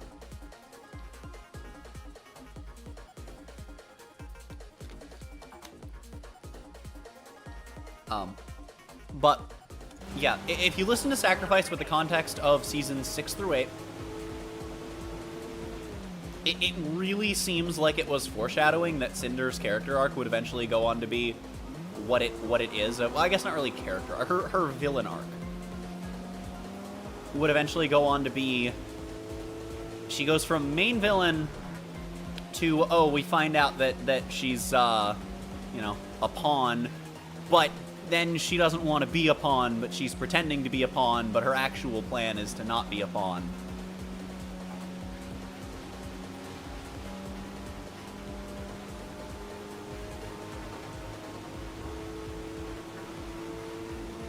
And I think that Sacrifice is if that is what it's supposed to be, is a fantastic piece of foreshadowing. And far, far from the only one that's that early, if that is the case.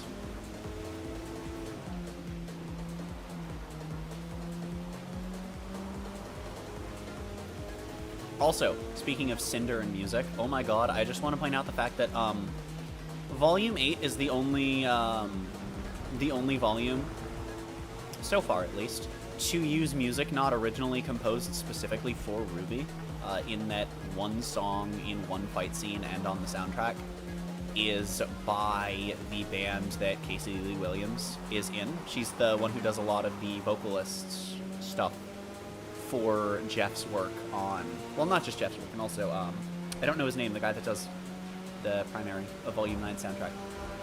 But she does most of the vocal work in Ruby's music. But she's in a band called OK Goodnight, and one of their songs made it into the Volume 8 soundtrack. And it's like the perfect song to be a Cinder song for specifically young Cinder at the moment the song was used in the fight scene. It's like they went out of their way to grab the best possible song they could when grabbing a song not composed for the show. Fantastic.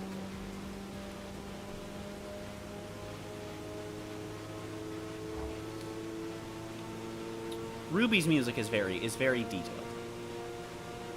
And I can appreciate that. As someone who loves good story and good music and mashing things together that you wouldn't necessarily expect. Yeah, having the music be part of your storytelling despite, you know, us being told that it's not and it's purely coincidence and it happens way too much for me to believe that. I'm sorry, it's bullshit. I don't believe that for a nanosecond. So, you know, just saying.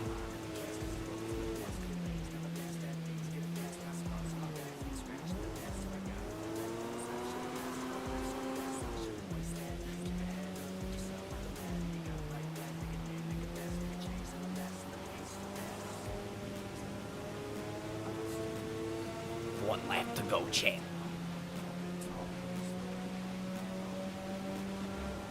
I wonder if the RX-7 has a body kit. Thinking.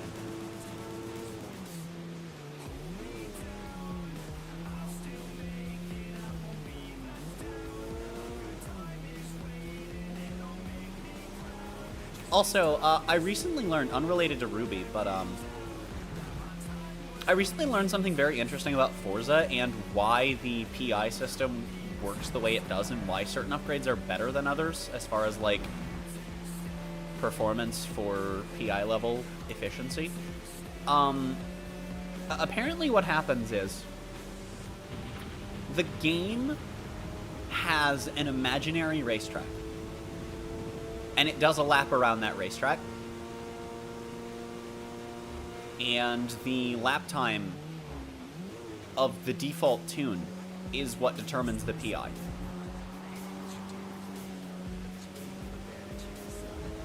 And it's also what determines when you're tuning the 0 to 60, the 60 to 0, you know, all of the like tuning stats as well. It's what determines what it says all of your stats are. And so the reason that certain parts are more efficient is because that you, by equipping them, you trick the game into thinking your car is slower than it is. And I guess they've just never changed that aspect of it. So that's neat. It's why rear wings consistently and rear tire width on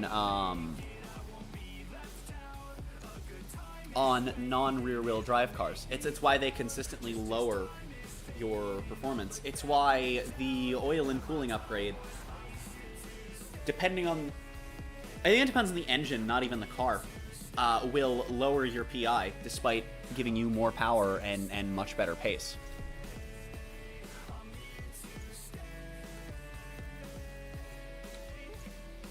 Four body kits.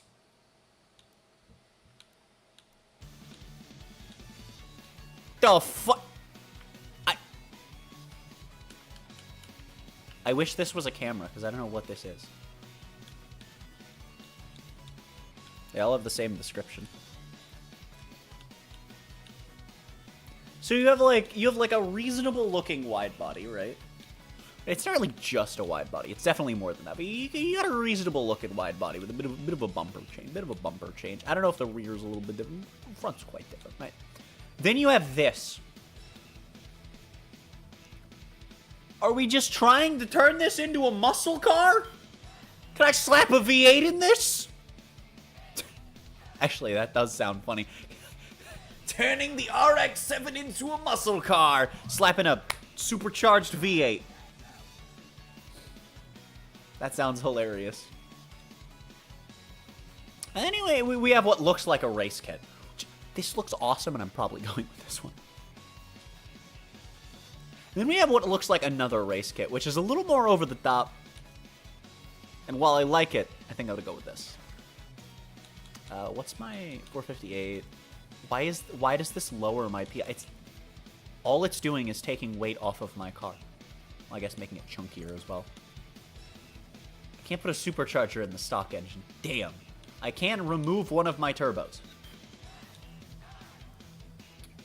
Removing one of my turbos makes it heavier and gives me more power. Wait. So the single turbo is heavier with more horsepower than the twin turbo. Now, look, I'm a car gal, but I'm not that acquainted with the actual, proper down to the grease engineering shenanigans. Beyond, bare bones basics. But how is a single turbo heavier than a twin turbo and provides? I mean, I guess in theory, it could just be a much better turbo. I don't buy that it's heavier though. I bit my tongue on the same spot again. Ow. I don't buy that it's heavier. I don't believe that. You're wrong. You're wrong, damn it. And also, because we're rear-wheel drive, I can't expand the tire width. I could upgrade my tire. You know what? We're gonna get a little more grip going on here. Let's go with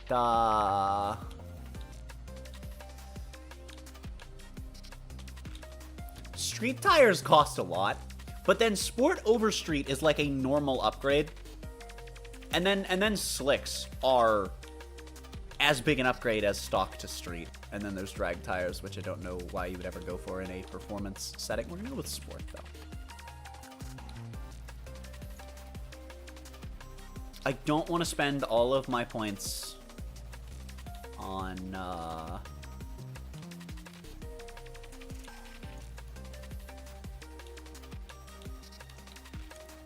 handling upgrades. I want to have power on this thing.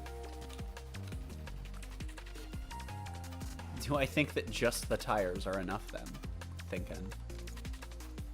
To be fair, these aren't a lot, and the PI is not really a major concern. Yeah, we'll go with rear tires a little tiny bit. Yes, right, rotary engine going on here. We gain 23 for 31. Let's compare that to 6119. This is a terrible engine for upgrading, isn't it? Well, I guess though, but PI isn't the concern right now. It's the car points that we're trying to spend. So then at that point, because we're looking at a completely different metric,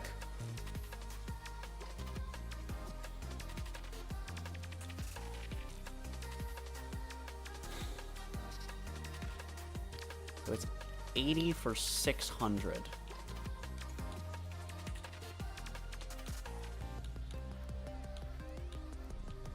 This is 14 for 100. That actually sounds really good. That's that's 0.14 horsepower per car point. Oh boy. How great. Okay, so this is 400 for 32. As opposed to this, which is 200 for 20. Which is better value. So now we're at 295 is the baseline. So this is 20 for 200, which is the exact same value, okay. 315.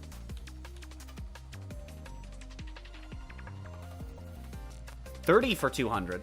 It's 29 for 200, but that's really good value. Okay, that's still a little bit better. A little bit better. Oh, I don't have enough of that. That's 1,000.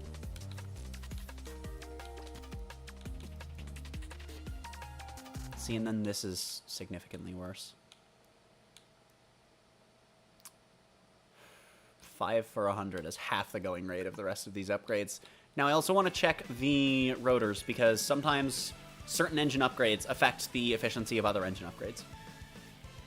So now it's 150 for 31.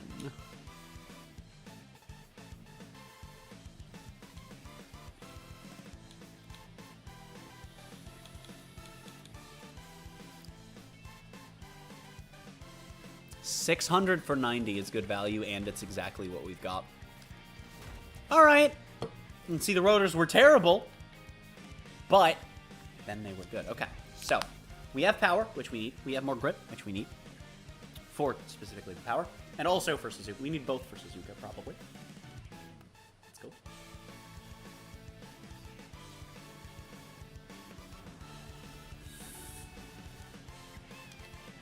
Suzuka features noticeable elevation changes, high-speed straights, and a mix of almost every type of corner, so keeping your speed up and Suzuka features noticeable elevation changes? I've never noticed them. I promise I'm not just saying that to be an asshole, because I don't like this track, which I don't. I just genuinely, in no racing game have I ever noticed the elevation changes on this track. They don't feel that major. Let me, like, try to notice them. Like, I know there are elevation changes. It's not totally flat, but I don't think they're that crazy.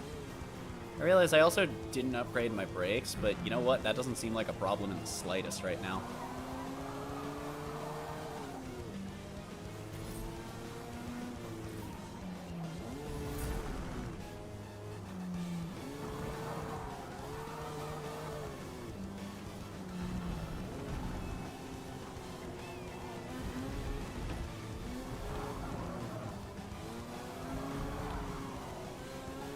I have a little bit less grip than I would want, but honestly, I think that should be fine.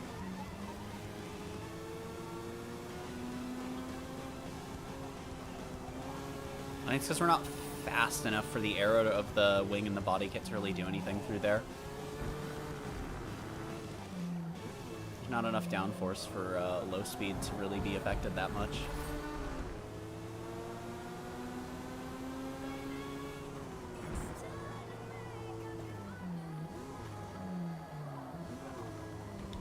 Well then, that one's gonna be painful.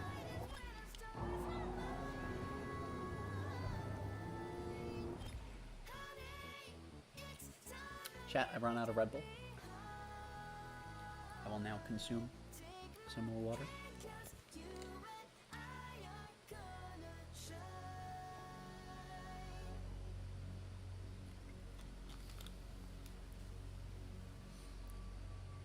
By the way, chat, if you're watching on YouTube and you're enjoying the stream, be sure to leave a like. It's great to show y'all every time it helps with the streaming channel quite a bit. And if you're on YouTube, don't forget that you can sub if you want to see more of my shenanigans and ring the bell.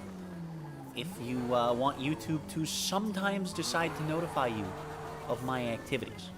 but only when it feels like it. And here on Twitch, you can get the exact same effect by following, which is the same thing as a sub on YouTube, but it's called a follow on Twitch because subs on Twitch are what members are on YouTube, neither of which I have yet. And Twitch also has notifications that you can press if you want those when I go live. Or when I post a Twitch store. Holy shit! Where'd my car go?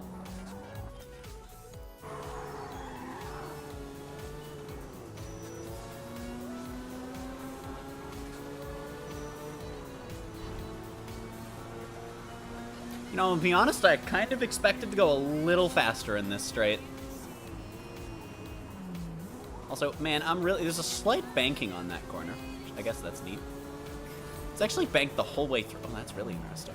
See, there's a little bit of a hill here. Okay. I guess I've never noticed that before.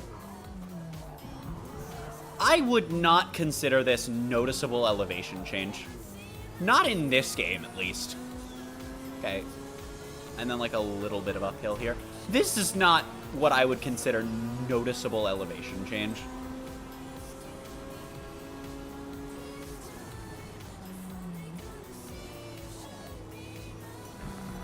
You know, when you say noticeable elevation change, I'm thinking of, like, Algarve. Which, if you're not aware, whew, you just go up a little hill on one part of the track. It's very interesting. Oh my god. I might have put too much power into this thing and not enough grip.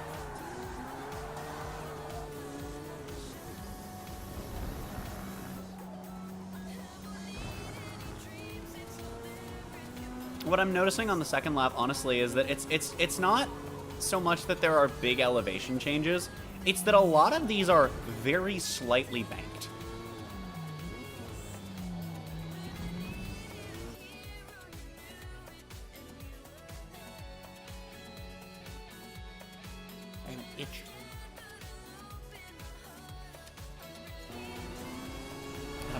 Itch required attention, for it was immensely bothersome.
You know, I did not expect to turn in that well.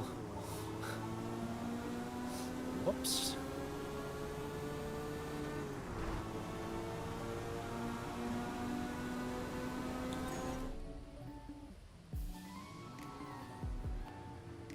Look at that. Look at the pink bull. Look at the pink bull.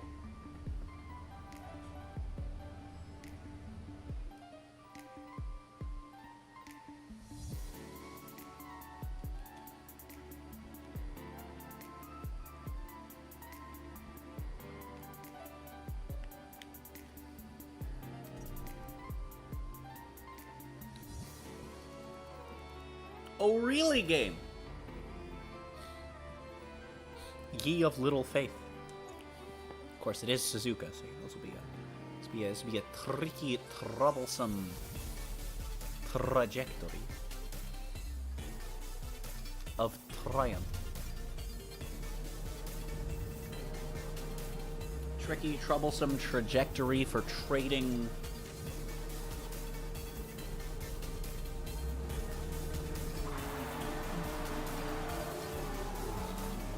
Tricky, troublesome trajectory for trading my way to true triumph.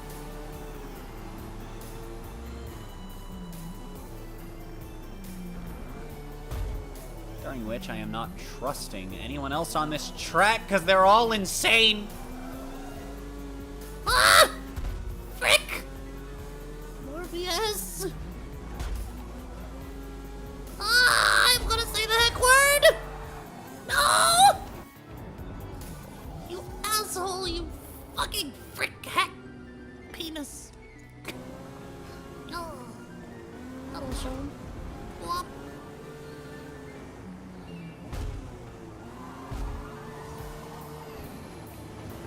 Miku car? It is. Hatsune Miku, I'm off the track. God damn it. Oh, hey, that's someone I met on Most Wanted 2012. Dude, I have a bunch of, I have like 7 or 8 people on my Xbox friends list that are on there because I met them in Most Wanted 2012 in, 2016.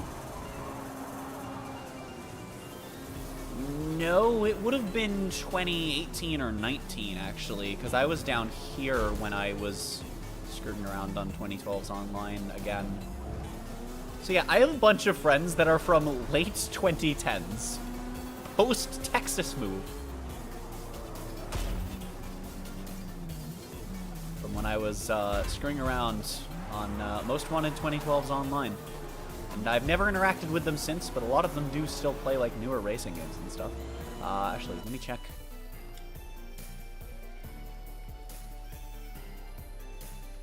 Aha! Level 3. Frick!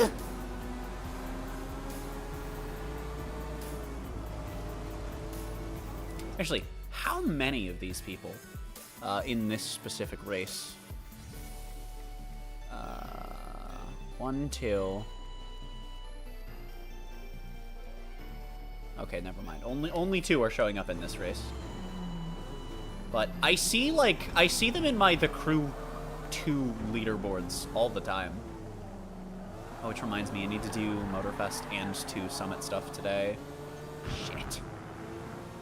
Walls. Oh, fuck your half-second penis.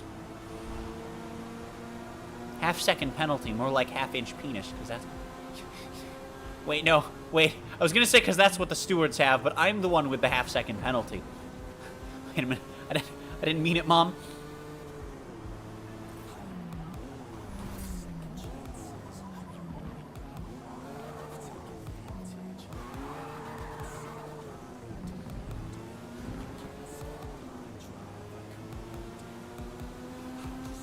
You know what? Last to 6th in 1 lap. Around Suzuka, which I'm not good at, and don't like, is not bad. And I have enough of a gap that my penalty won't screw me right now, so that's good.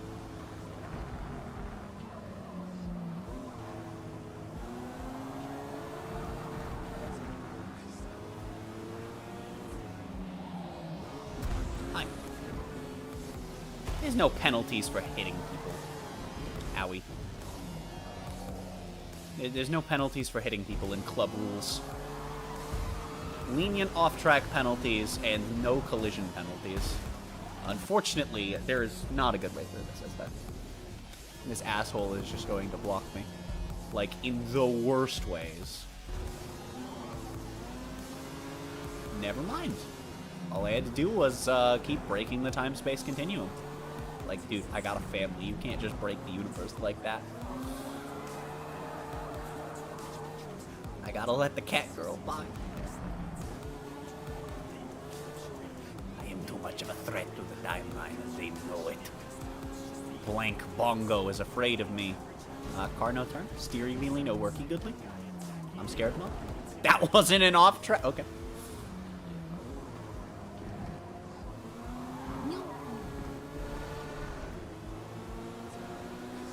Alright, chat, watch this sick overtake. Nope. Wait. Never mind.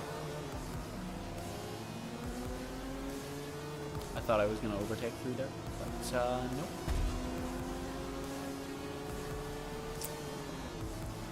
See you later, bitch.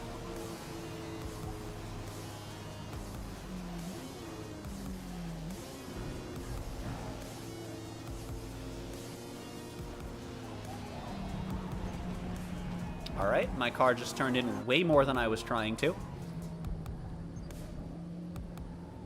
The tiniest... You can literally see me lessen my input as it just yeets me on into the grass. And I'm just like, okay.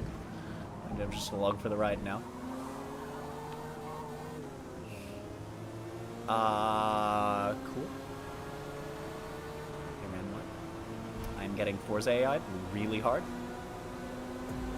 This is the only slingshot I get to gain time. The rest has to be on pure pace. Having said that, I gained half a second off of that, and am still gaining time. Okay. I really feel like I braked early for this.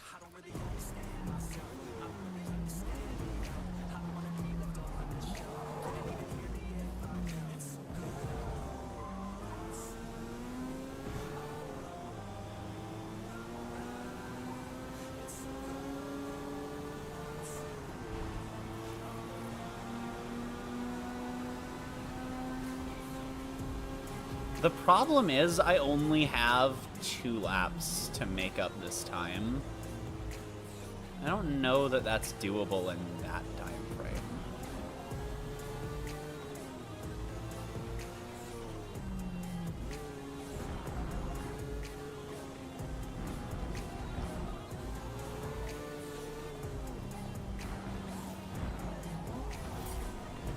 Okay.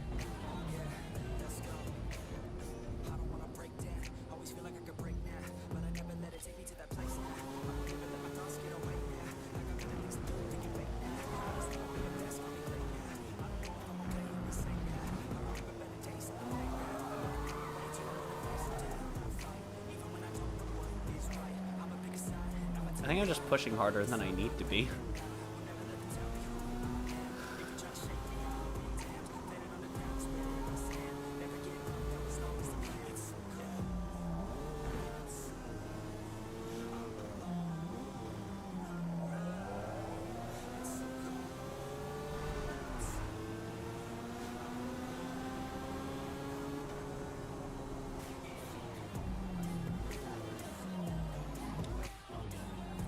It's really hard to tell, because there's not a lot of good visuals here. But I know that I can keep throttling and brake later than the game tells me. Yeah, I'm impressed. But there's no good visual, so I just kind of have to feel it out.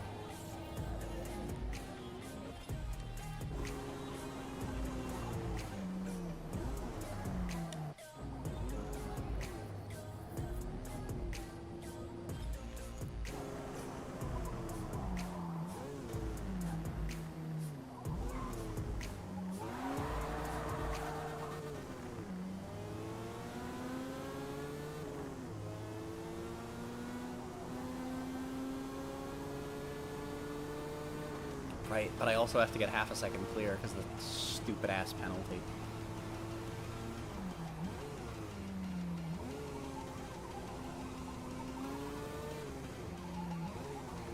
Honestly, that might be doable.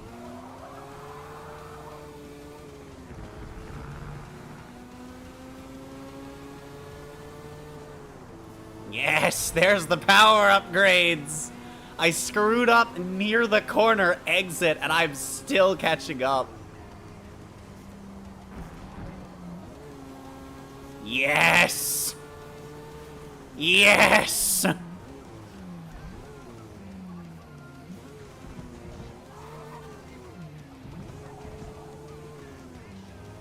Dude, if I come in second, I'm about to feel very Lewis Hamilton, okay? That's just... I'm gonna be sad. Look at the way I'm closing this gap. Literally closing it. The same way that Lewis did to Max. Except the only difference is I don't have, you know, a wooden plank under my car that is getting shaved as we speak by the floor of the track surface. That will get me disqualified. Because the track is made out of very effective shaving cream. Designed for shaving said plank.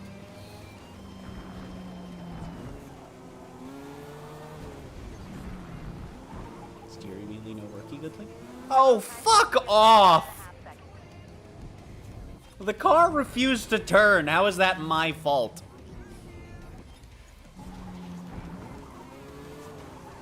Okay, I did not full throttle, but okay, game.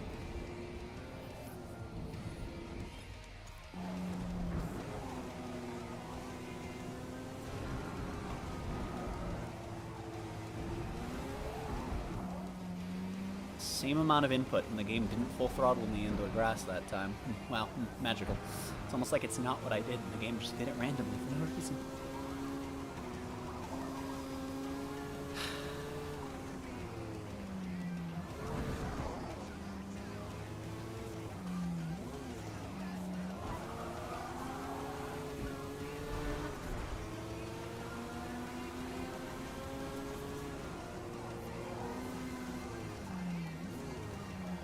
Doink. Haha!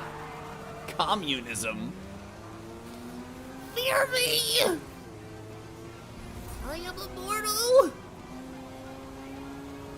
Nyoom!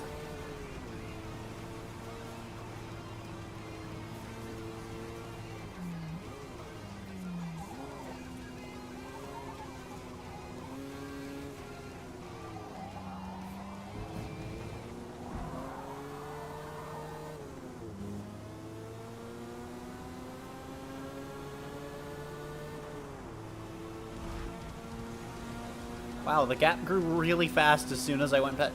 This is one thing that I really don't like about the AI in this game, and it's kind of been an issue in every Forza game, but it feels so much worse here.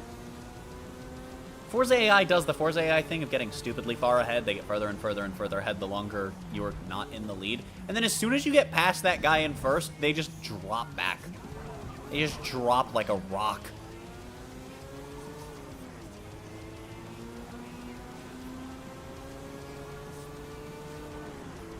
Truly tragic.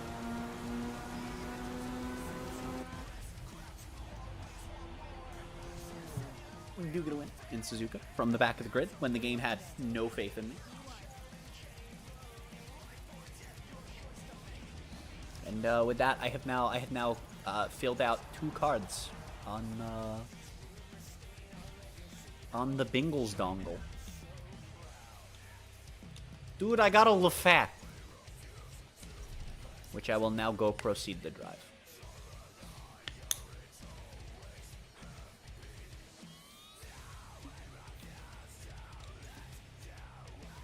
I wonder what track this will be on. Suzuka. That makes sense. It would have been hilarious if it's just all of them are on Le Mans. All of them are just a lap or 2 around Le Mans.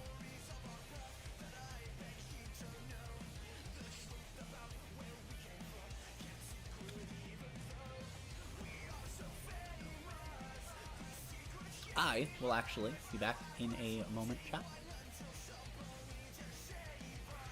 Shouldn't be too long. I'm not going to cut to the BRB screen, but I will be right back. Sections here at Suzuka should provide some solid traction for the intense lateral G-loads with Fairfield's 18 points.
Alright, I'm back, bitches.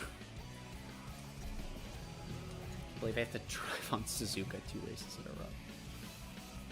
Ugh, what a dick move. I know, I'm like the only person on the planet that could ever hate this track. I thought it was gonna reconnect.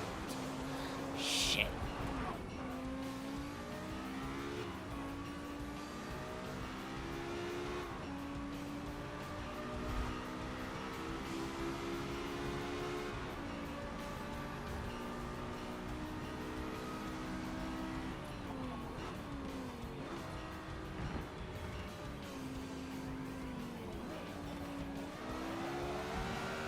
Oh! Lost the rear end a little bit more than I was ready for. Love the sound of this thing.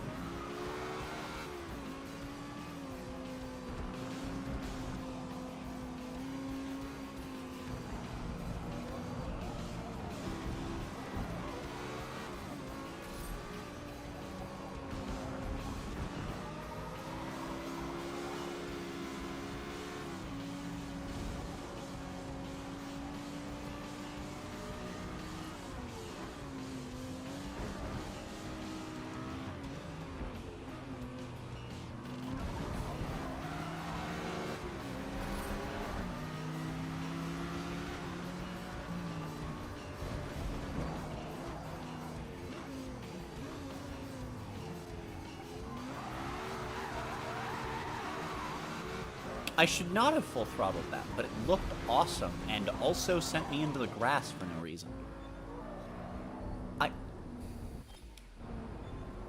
So, I was trying to turn that whole time. I was trying to go right that whole time. I'll be honest, I'm looking more at the road than my own steering wheel. I saw on the rewind that my wheel wasn't turning right, so, game, the fuck.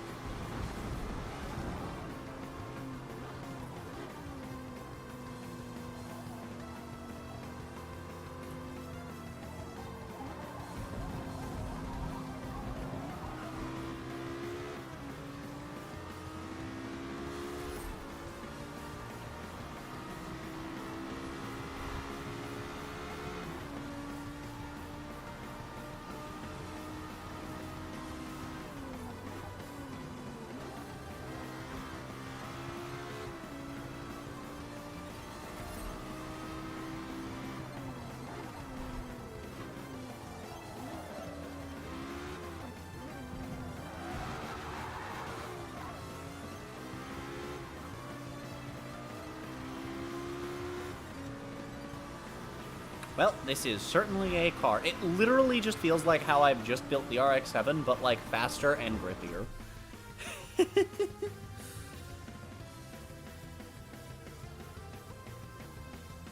Like, it feels like the same car, but like further upgraded and just better overall.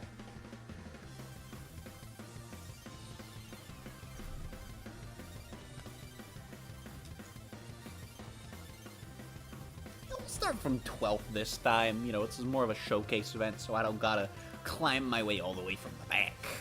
So what do I look like, a cheeseburger?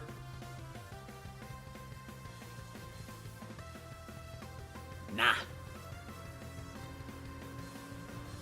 Nah.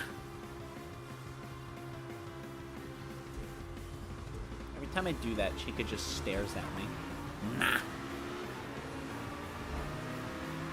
She just stares at me and squints and vibrates, and then eventually looks away. Nah. Okay, I think she's bored of me now. I see.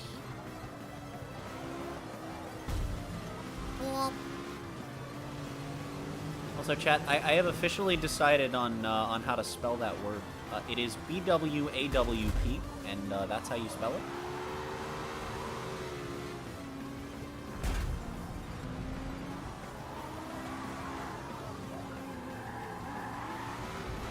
Alright, goodbye world. I had to press Y 4 times to rewind.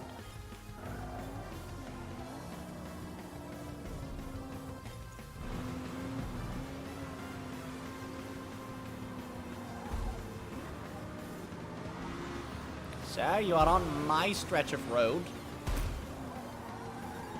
No spin, no spin, no spin.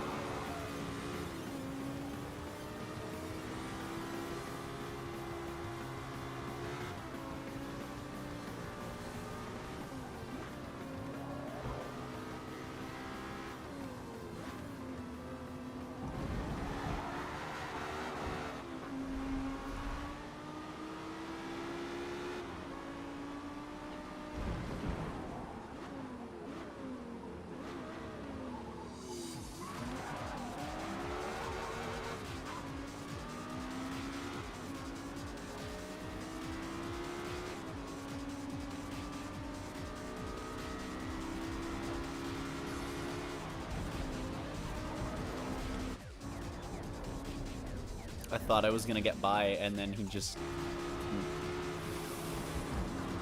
Okay. He was just in front of me, you know? And I rewound, and he wasn't in front of me. Going into the corner. I'm all the way on the inside, thank you. Alright, well... I have this one. I see you. Frick.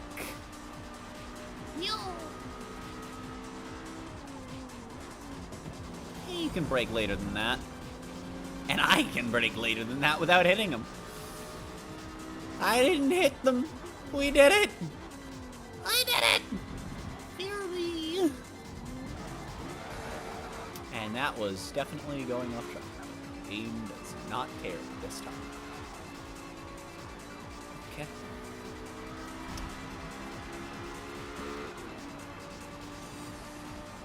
Last lap. Let's go.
I try and take a normal corner exit, and it's somehow worse.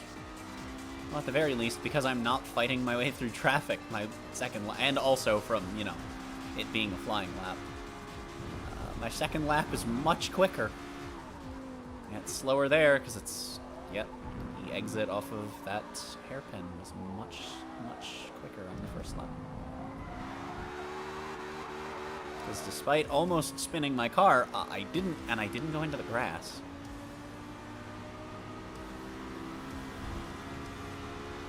I wonder how many cars stock can take this flat out.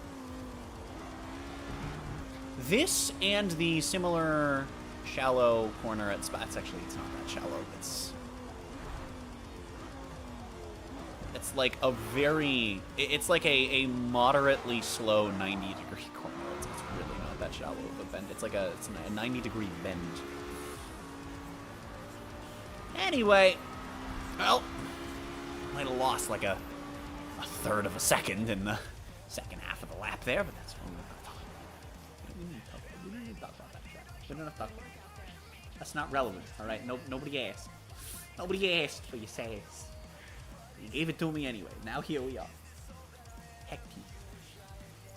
Anyway, we take those.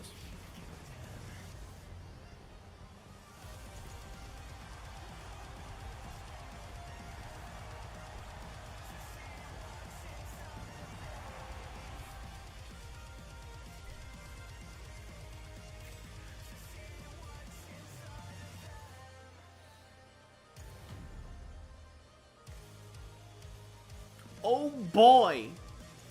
entire compound. I could spend all of my dongles on it, chat.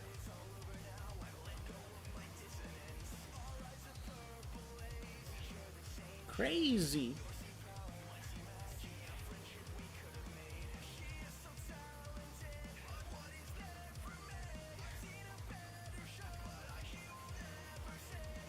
Crazy. And also 35 grand for level 107. Sorry, I was looking at my phone. Why does level 107 specifically award me with money? Or does every driver level? And I just haven't noticed that. I know some driver levels have. I don't think it's all of them, though. I don't know.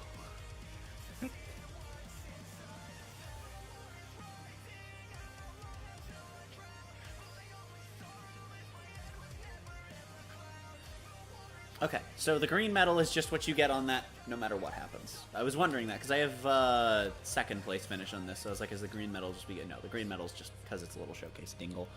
So if you're wondering why I don't have over 500 grand, by the way, it's because I spent money... Because I would have around 800 or 900. I've already seen this, but I would have around 800 or 900 grand.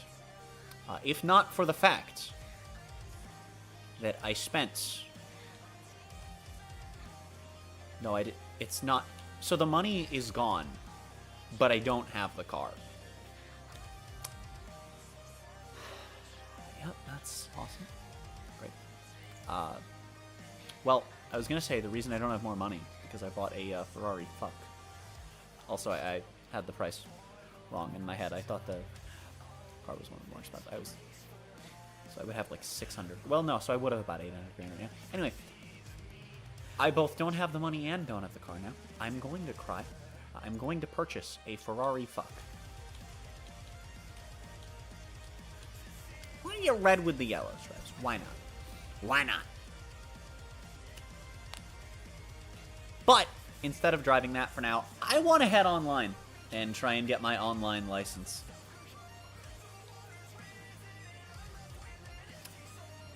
I did unfortunately miss the Mazda Spec series. Oop, that wasn't the thing I meant to do. I missed the Mazda Spec series, unfortunately, but that's okay. Grand Oak, Sprint. That sucks. Cone Club. Neither of these are good. Oh, but it's the frickin' the poopy one. And then it's back to, it's just these three cycling.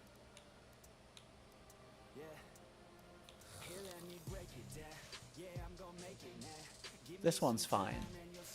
This one I'm not a huge fan of. I thought it would be the other one. So it just cycles these three. Okay, well. Oh well. In we go.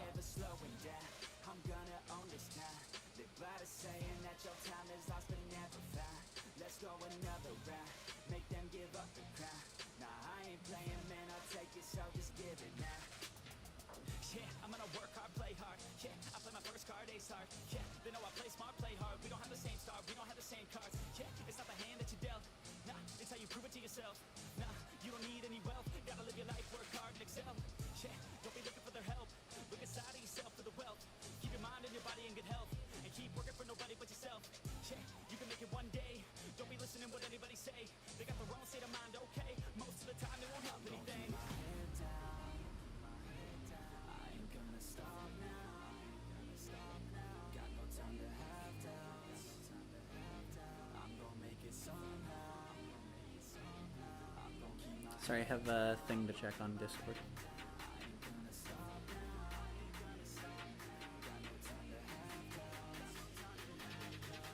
Among Us things are coming together. Alright, chat.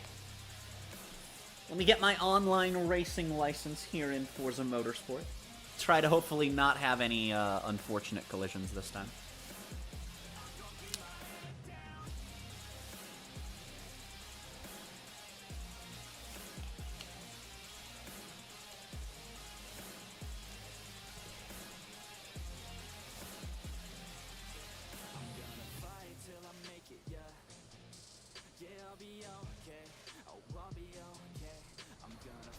Alright, I got 15 minutes of practice and qualifying.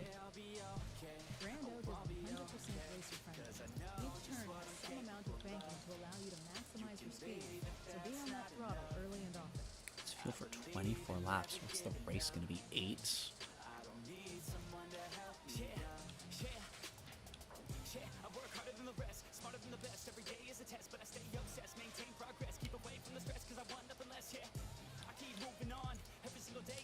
I'm not going to worry about tuning my car. For now, we're going to head out. I'm going to do practice. Going to head out on softs. Because I want to see if the softs can make it through.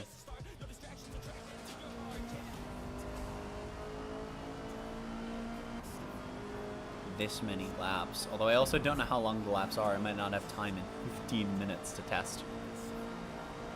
Exactly what I want to test here.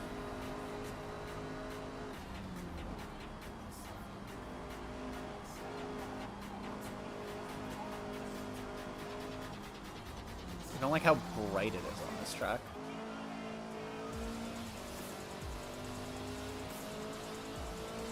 It's like just bright enough to be mildly uncomfortable.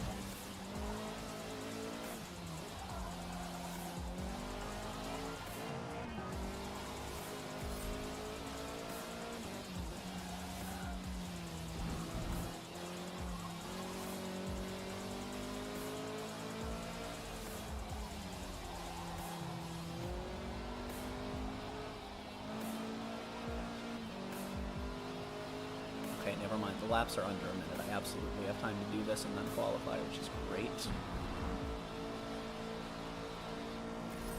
Okay, we've got someone driving backwards on the track. Nice.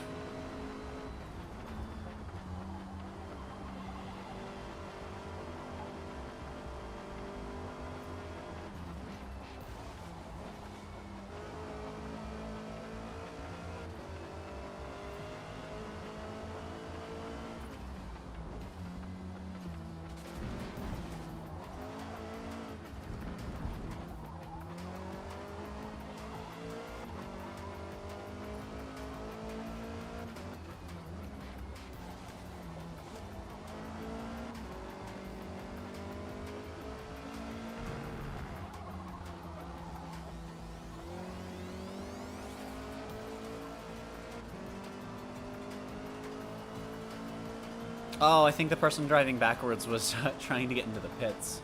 I see.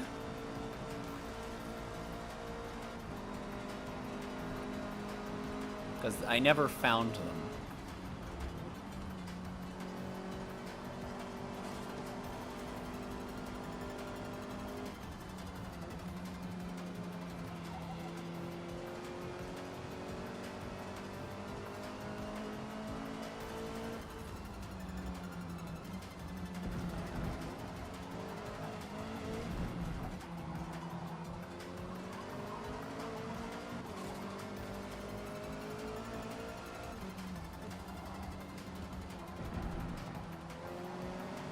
So I might not be in a very good lobby, which could actually be very good for both my speed and safety ratings.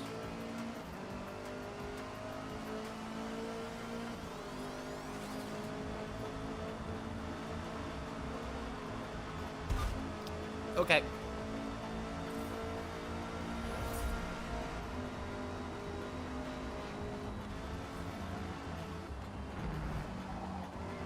Slow down way more than I wanted to there.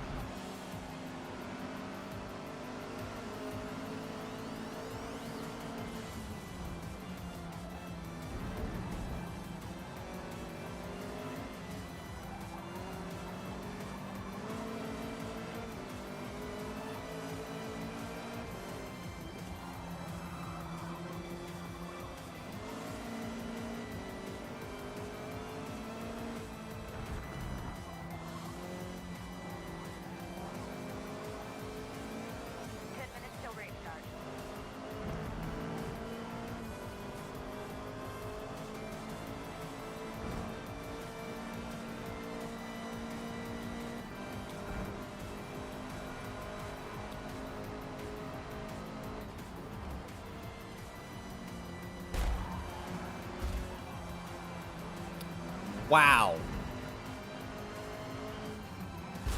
Wow! Alright, George.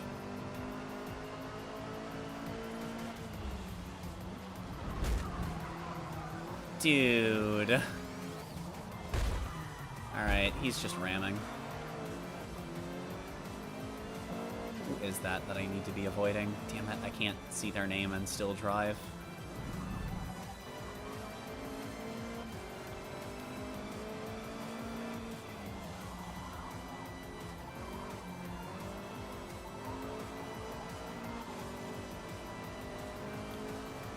Yeah, okay, so softs won't make it to the end of the race itself.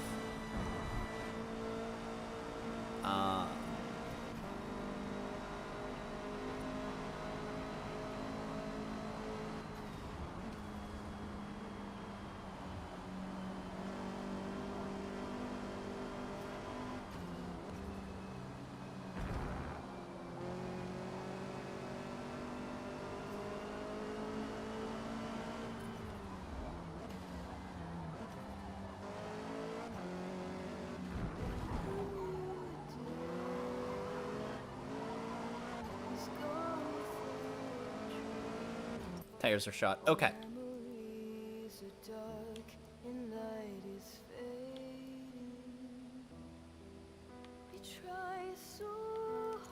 Alright. Let's do... For qualifying. Qualifying is going to be 3 laps. So, we're going to do this and then go qualify. Which will hopefully do what I want it to do. Yes. Okay, awesome. We'll get a bit more practice in after quali here, but I'll do practice on the actual mediums. Make sure that I can make those run to the end of the race. Last time I got greedy. I was like, the softs will make it. The softs didn't make it. The softs barely didn't make it. Over on Hakone, they died in the last lap, and I just got screwed so bad. I will not make the same. The same mistake. Yep. I will not make the same mistake. I am a little overfueled, but that's okay.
Currently stuck on pole by a 10th, and the next one behind us is half a second back from second place, so...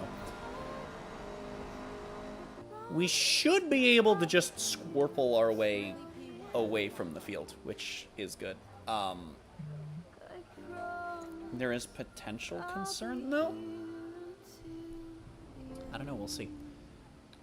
Car, fuel and tire go on to mediums, and...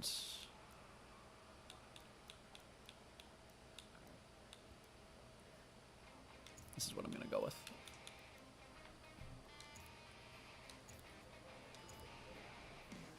Get practice laps in for the early laps, and then I should just be able to push a little harder, but I need to be really careful about how much harder, so probably not gonna push that much harder. I am suddenly... Oh no, wait, these are practice times, that's not quality. But also, damn, if that's on, like, actual race fuel and tire, that's a little concerning.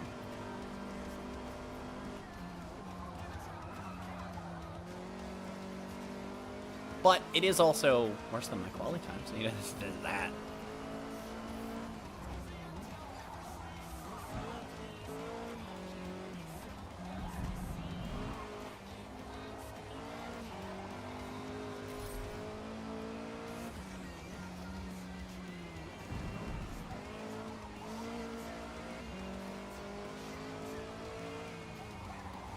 The car doesn't feel heavier in that the car feels heavier, but it feels heavier, like, in the turns in terms of, like, pace. But it doesn't feel like it has weight to it. It just feels... It feels slower in a way that I'm very aware is from the extra weight. But it's like, I know that, I don't feel that, you know? Alright, that's definitely on softs and maybe even low fuel that their times are on, because this one's, wow. It was a really decent start to the lap, and then it was even a quicker run through this bit.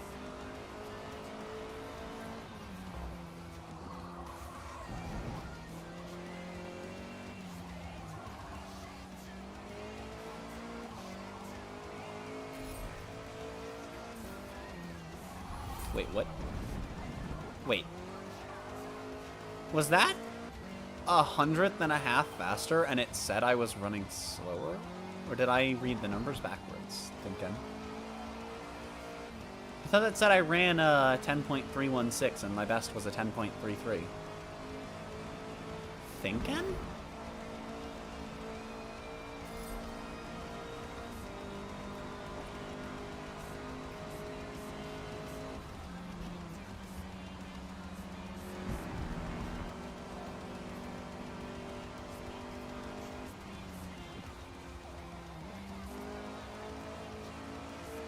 Amount of wheel-to-wheel practice is gonna help when the only person you can race is George Russell, so I really hope I don't get stuck near anyone unpleasant.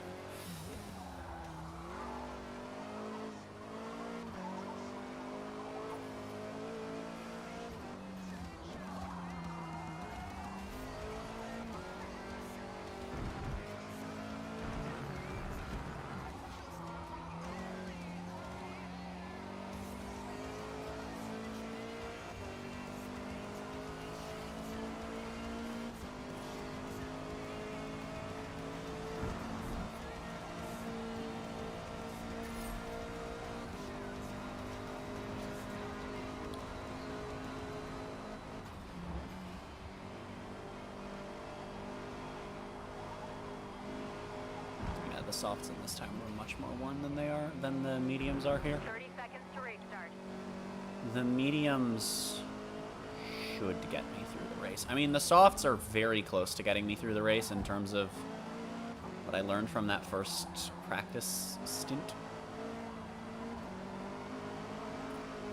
Hi. Not my line, you can have it. It's not relevant anyway.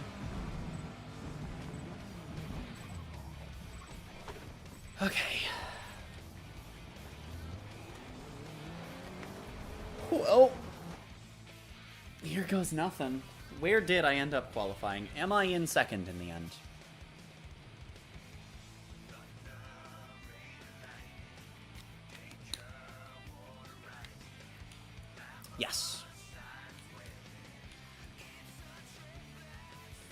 Oh, no, wait. I was in first at the start, huh? So the three of us are, wow, 300ths and then over a 10th. Okay.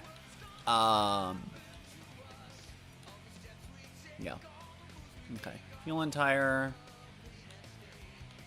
13% and mediums should be fine. Is anyone on the hards? Yeah. We have one hard runner, one guy that doesn't know what he wants to go on, and one guy that appears to have no tires. So they're going to be in... Alright, it looks like everyone's going mediums. Except for this mad folk on the hards. Hey, you know what? Maybe it'll work out. 18 laps of fuel. That person is going to get scorfed.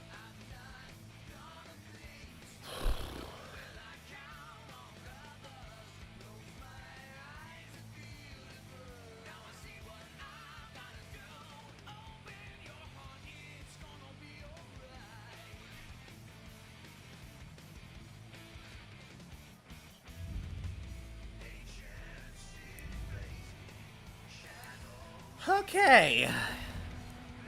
Second online race of mine in Forza Motorsport.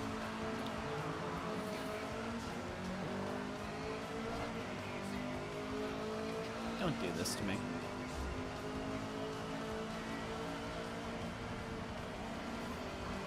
Shit.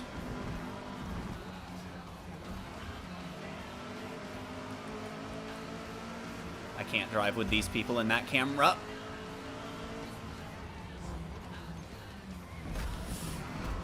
Alright, people just don't pay attention to where you are on the track. I have literally nowhere to go. If the game penalizes me for any of that, I'm going to be very annoyed.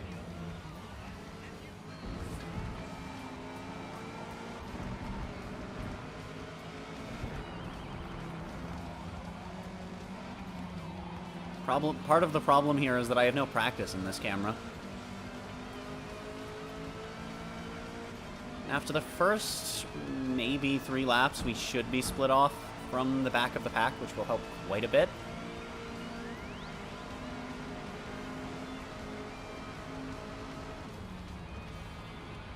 No, that's not gonna work.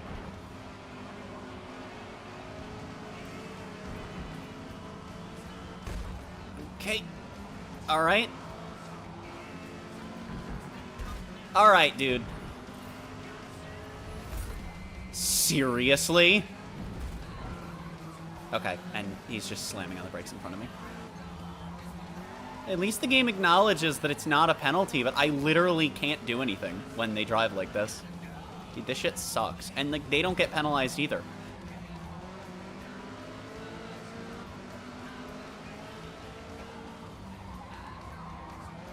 And I can't go wide. There's no room in terms of pace to actually make an overtake like that.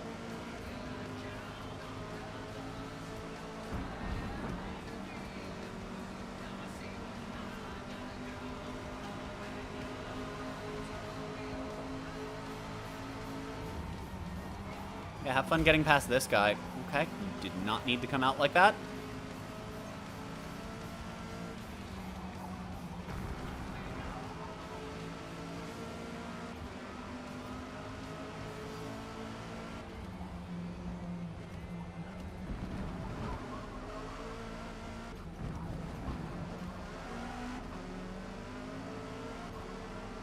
I just realized the person in front of me's name is Testicle.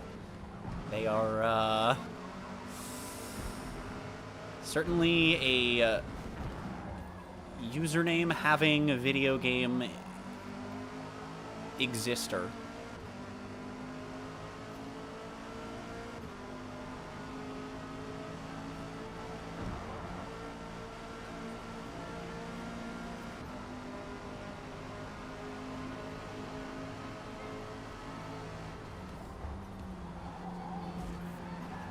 Yep, and that's been my problem.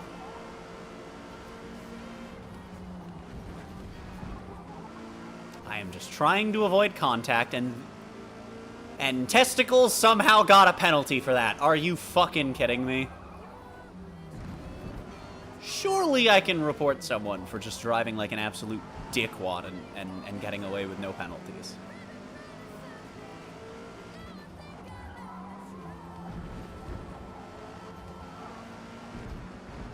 I was like, I'm good to full throttle. I was not good to full throttle.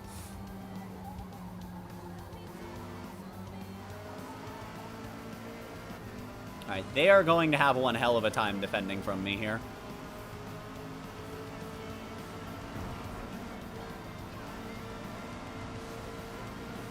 Yeah, all they're doing is ramming. Yeah! Testicle got I got a penalty! About 4 seconds. Excuse me? Bullshit! And it's 4 seconds! Okay, actually, it looks like that won't matter very much. Fuck you! This penalty system needs serious work if it thinks that was my fault. If that was 4 seconds worth of my fault. Oh, cool. And the guy behind me now is a 10th, probably from this other guy ramming him.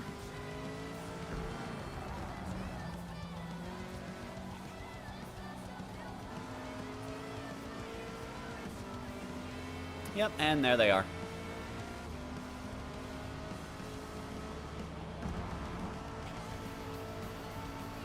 Good news is, they need to have pretty decent pace to make that penalty worth it. 3 more. I wonder if they know how to specifically exploit. I'm sure there's, like, because it's, you know, because it's an AI-controlled steward, right? I'm sure that there are ways to exploit it so that you never get blamed.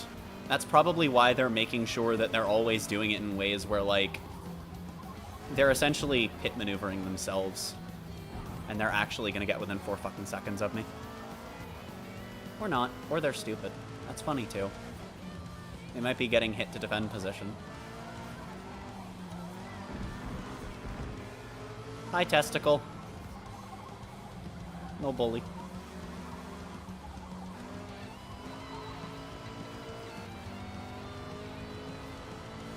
Nice. Good, clean racing.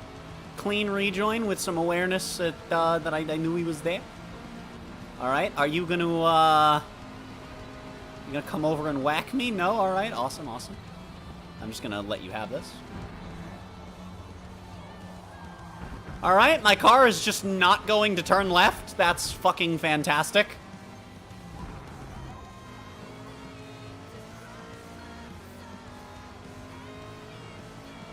What a bullshit penalty.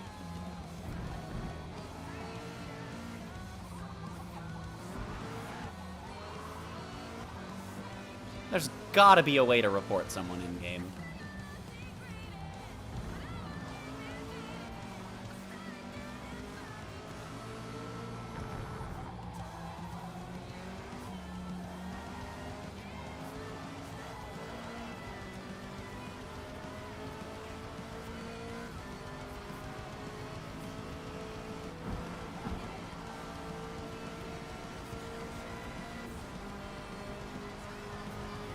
One more lap.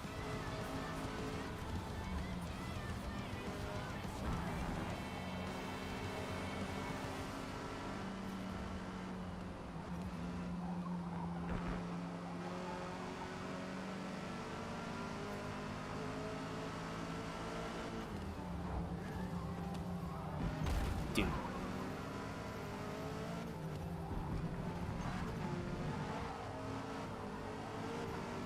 Wait, wasn't he at only a 1/10 penalty?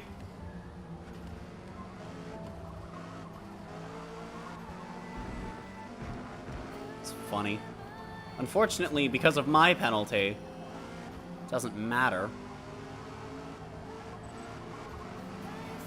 Hi. Don't you come in on me. Dude, really? Dude, are you fucking kidding me? And he gets nothing for that, and I'm going to lose my 5th place. Wow! I'm reporting both of them.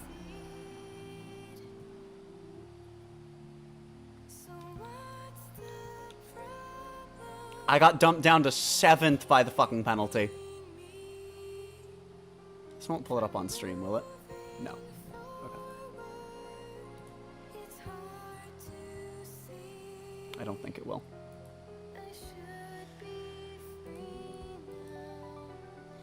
I'm, like, actually legitimately reporting both of them. Get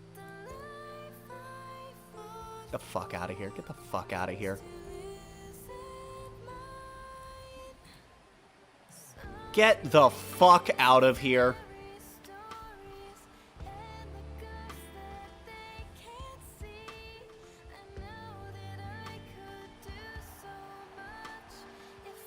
Taken from fucking 4th to 7th by the two of them. Get the fuck out of here. Learn to drive. Holy shit.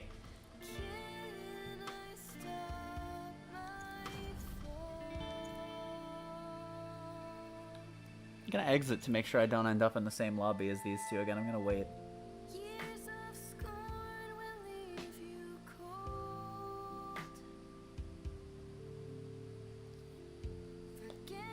Wow.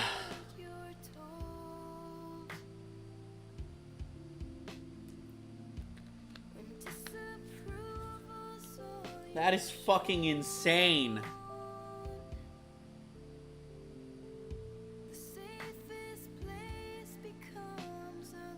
The penalty system either needs to be fixed or removed because, like, that shit's insane.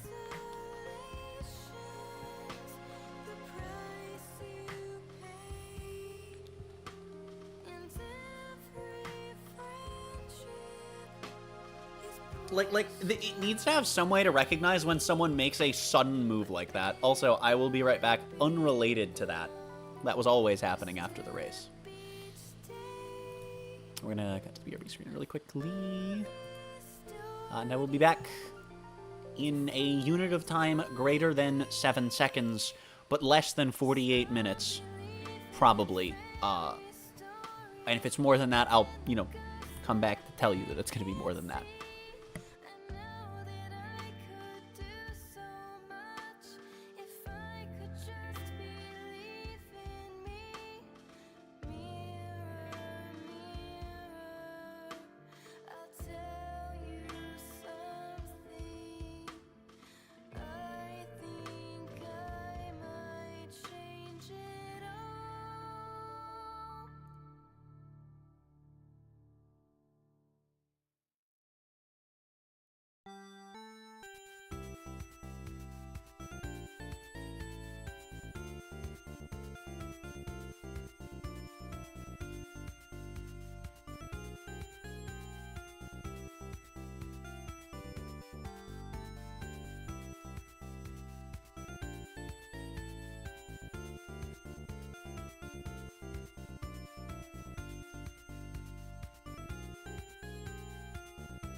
1,000 stars in the sky remind me of you. Way back when we were young, the sky was blue, but you tear me down and build your own sky. I believed in you, can't help but feel alone here now that you're gone. Despite the things we'd say, the night drags on and on. Just don't forget what we had. I'll always miss you, but I held on to you for as long as I could. The clouds we paint in the sky will always be the same, even if you're not here. I will remain.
Feel like you're nothing, but you wanna be something.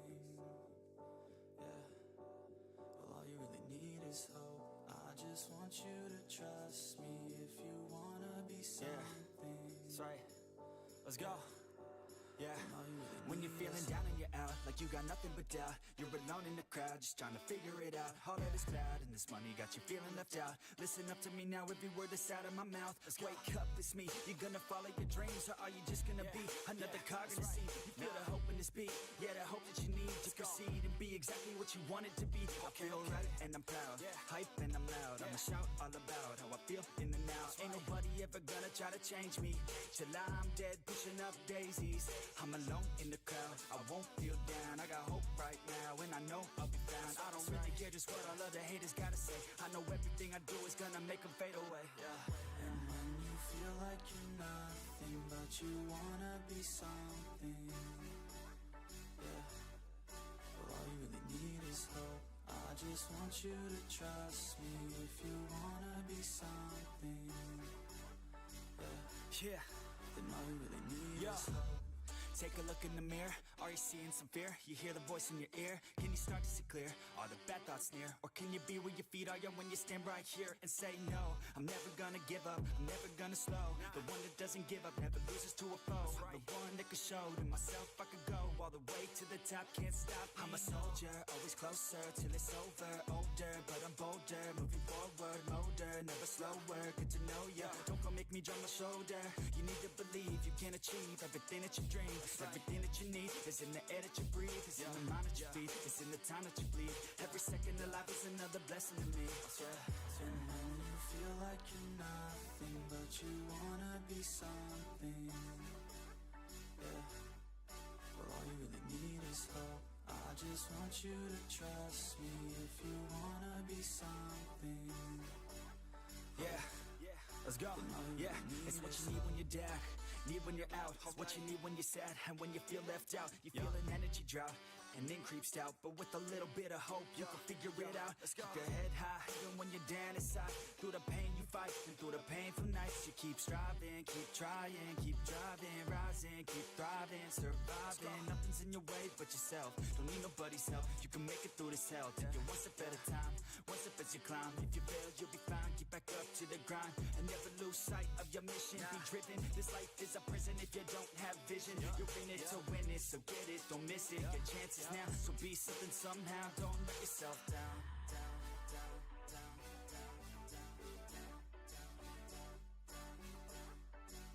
That's right. Sometimes all we really need is hope.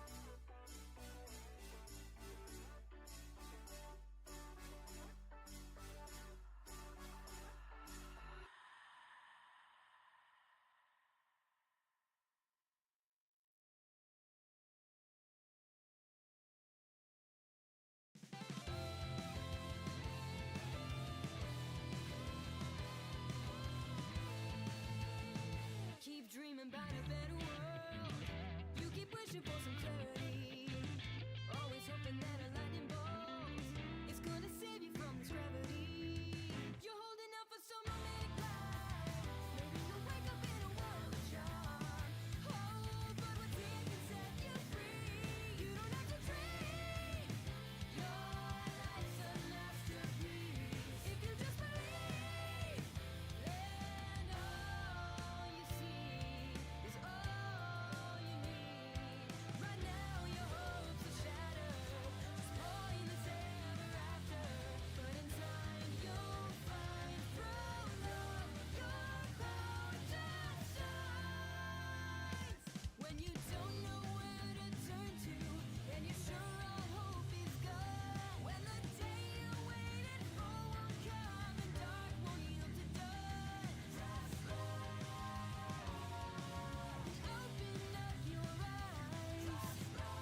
when you don't know where to turn to, and you're sure all hope is gone. When the day you waited for won't come, and dark won't yield to dawn.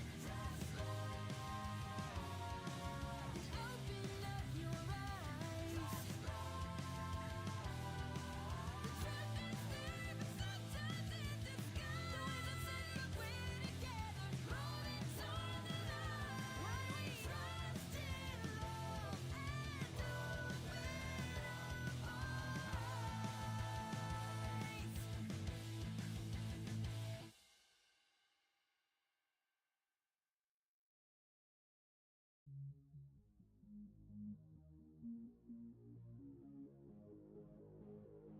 Let's go.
content with their low needs.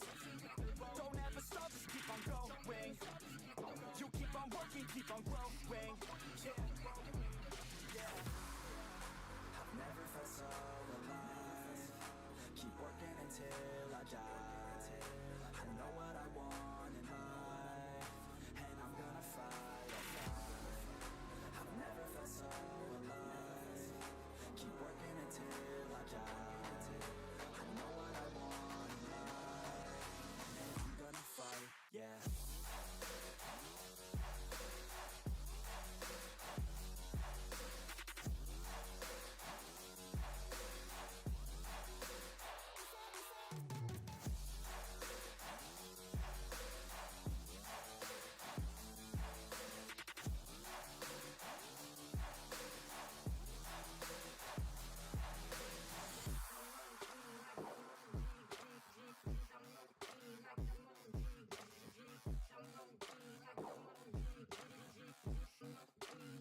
Oh no, I never feel complacent. Only got so much time, don't waste it. And know that you cannot contain this. Cause if I want it, then I'll gain it. No, I don't wanna hear complaints, bitch. I'm sick of hearing all the same shit. You really want it, then go take it. You really want it, then go make it. Yeah. I've never felt so alive. Keep working until I die. I know what I want in life, and I'm gonna fight, I'll fight. I've never felt so alive.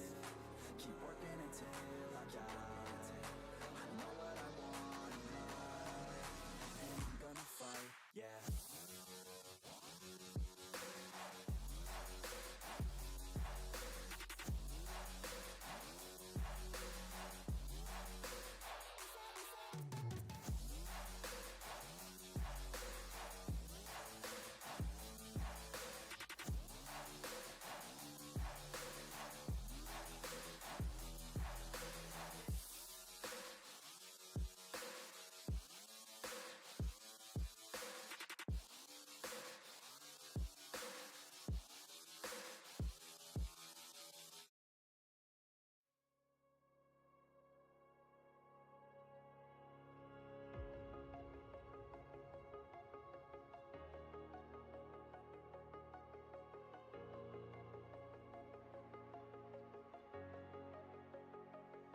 Breathe in the air, the light that surrounds me.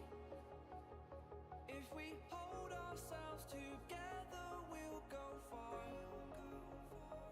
Created a space, in my head it was empty.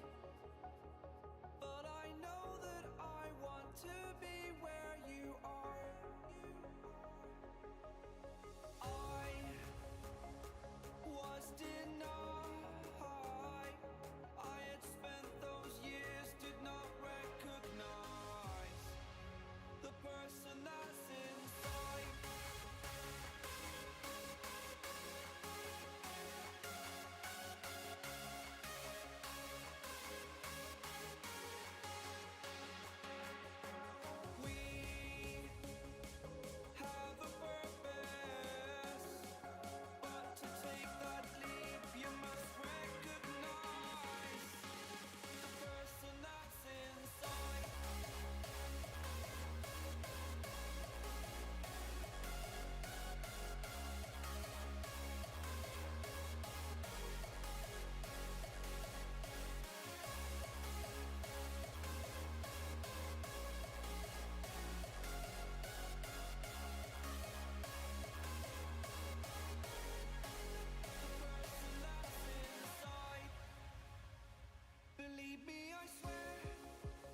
Chat!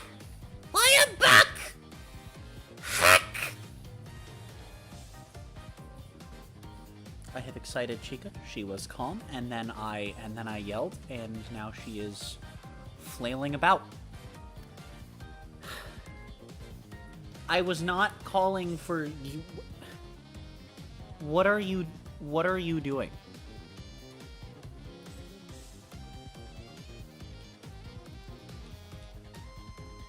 Oh god damn it, it's another one on Grand Oak. I did not expect to be gone for half an hour, but I also was not planning on that being a food break when I first got up, and then it was. Well, back to Grand Oak we go. Let's try and get my online racing license. We got back at the same time? I'm just a gamer like that. What are you doing? What? Why? What have I done to excite you? I don't understand.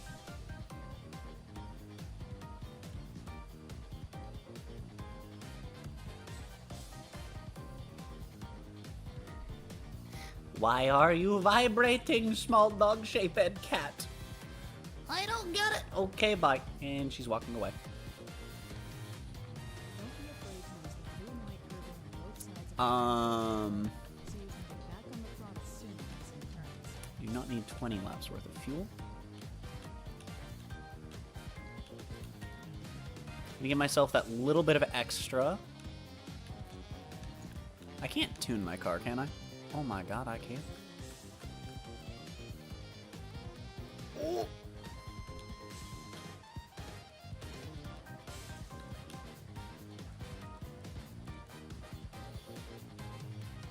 Thinking.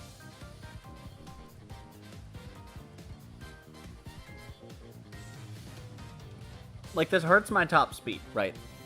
But at the same time,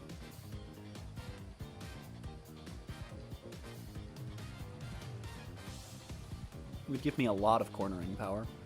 Could probably go for a little bit less.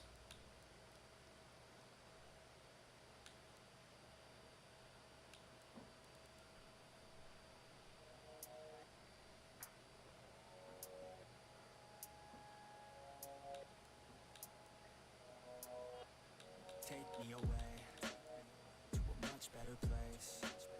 Yeah, we could run away. I'm going to try this, and then I can just reset to defaults Me away. if I need to.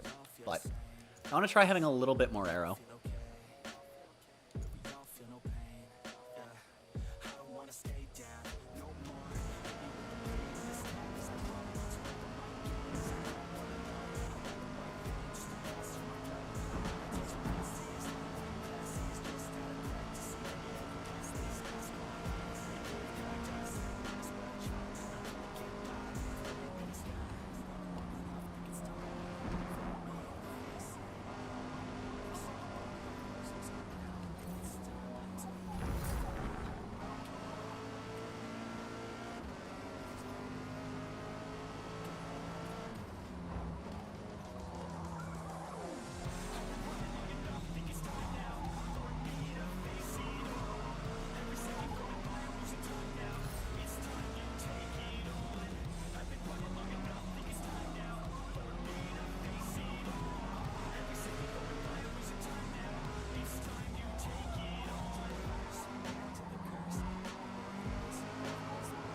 It's really hard to overtake on this track.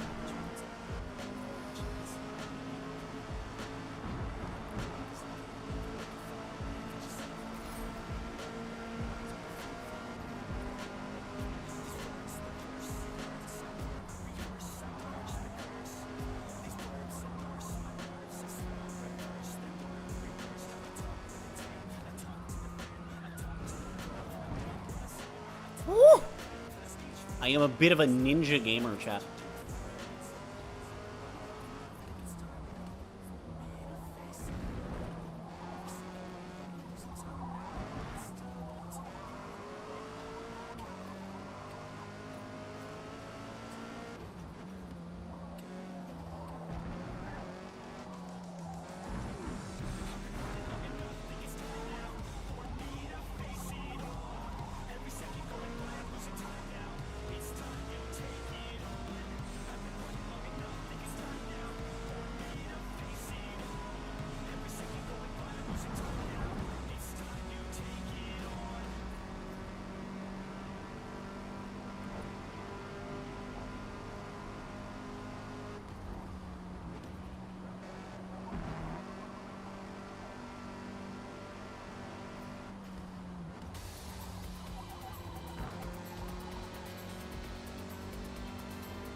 My top speed being 150 seems like it's about right as well. It means that I can overtake if I have a slip on someone. Just schwarple past them in that main straight if I have to. Seems like it's the best overtaking zone. Definitely the least accident-prone overtaking zone. And as long as I can keep pace without wrecking either myself or another driver, we should be okay.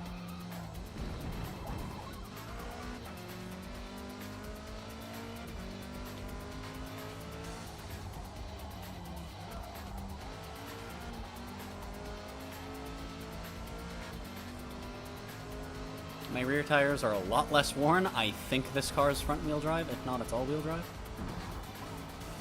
So that makes sense. Especially if it's front-wheel drive. Makes a lot more sense.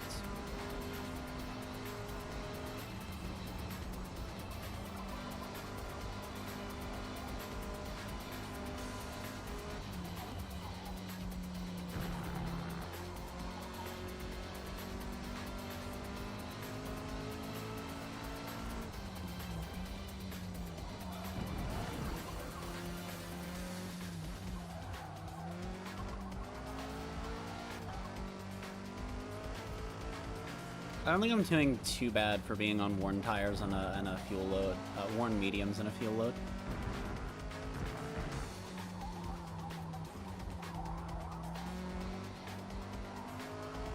The other thing too, though, is the reason that I'm just running a full practice session here as just a race is just because, you know, I want to figure out where I can go with worn tires. Barely a tenth slow. Oh, shit. And that corner I can still push really far, even on, what, 40%? 43. Damn, okay. Yeah, turns 1 and 2 are a lot more pushable than I thought they were.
I want to get in a full lap with the worn fronts, and then we'll go qualify.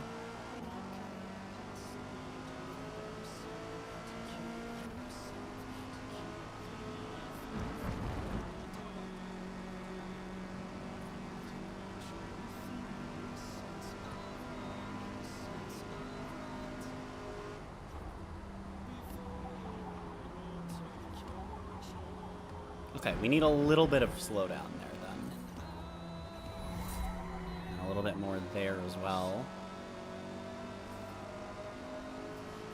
And we want a little bit more than I had in that run because that is a little bit slower. Got it. Well, that might be partially tire wear. And we had a really good entry into turn. That's neat, or an exit out of 3, I guess. Could have been.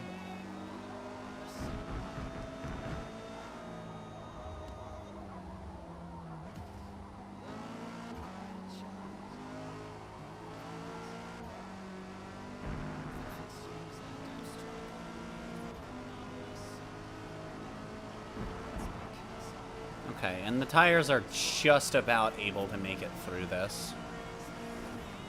Okay, well, I need to qualify, so fuel and tire.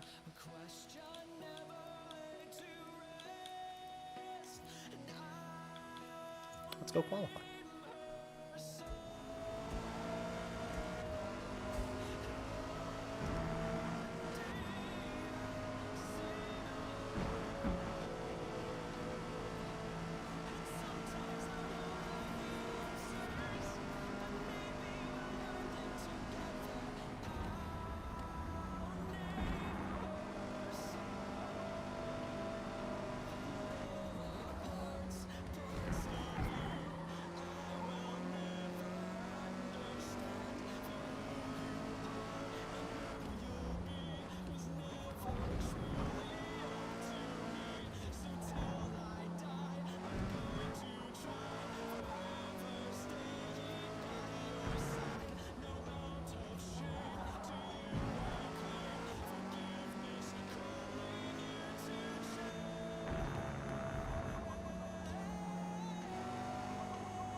Two left.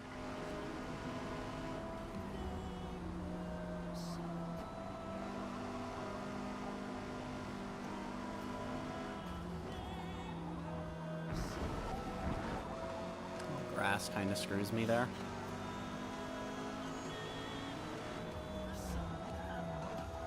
Why am I losing traction? Shit.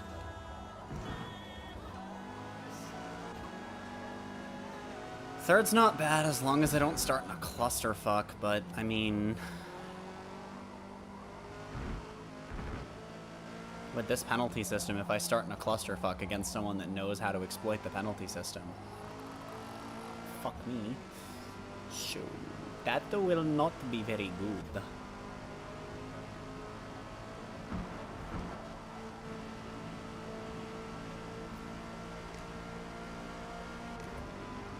One left.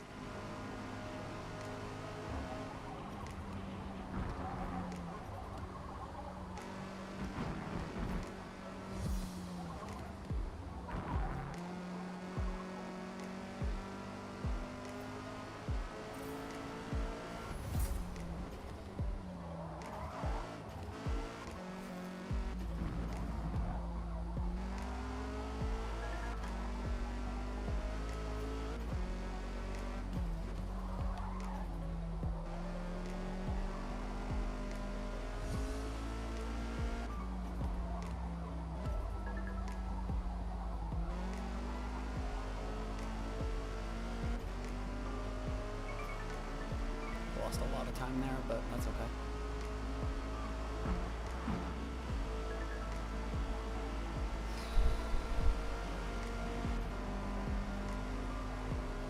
Okay, and then I'll just use this last minute as break time before the race.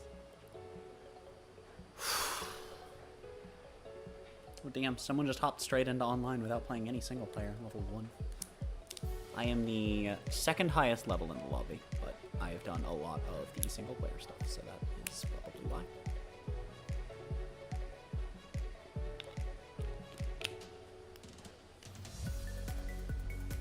Can you still race in this spec series after you've got,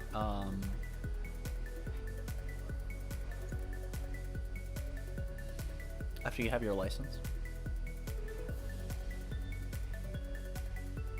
Okay, so the other two haven't set a time.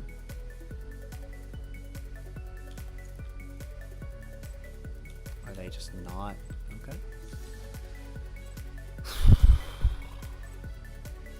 I think I could have put a little more downforce. If I have a tunable gearbox, I probably should have changed the final drive. Just to lean a little more toward acceleration. But we should be fine. I will need to change my fuel and my tires. A little bit extra fuel.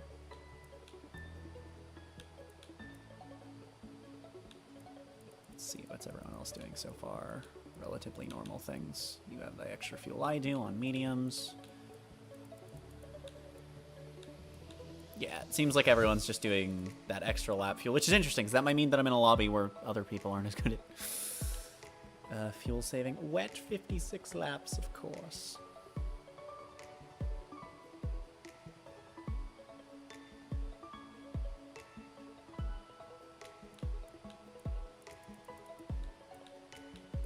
A little bit extra fuel, but that lets you push harder if you have a setup that you can do that with. A little bit less fuel, which is a harder push, and then we have 2 people on 20 laps of fuel.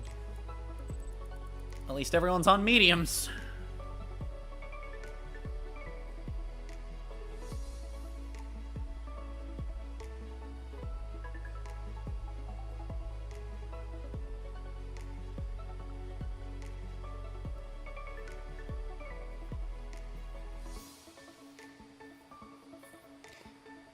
Hoping there are no rammers in the lobby. Need a new livery on this thing. Because I like driving this thing. It's a good spec series.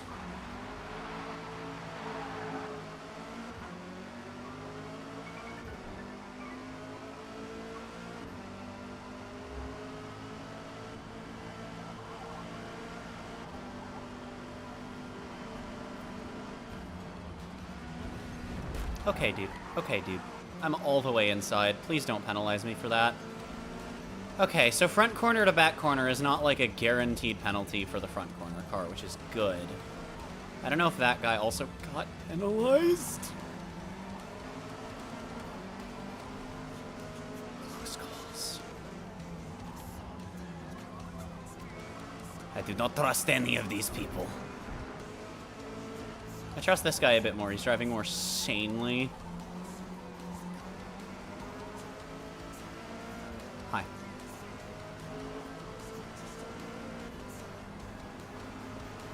I have to lift and yield.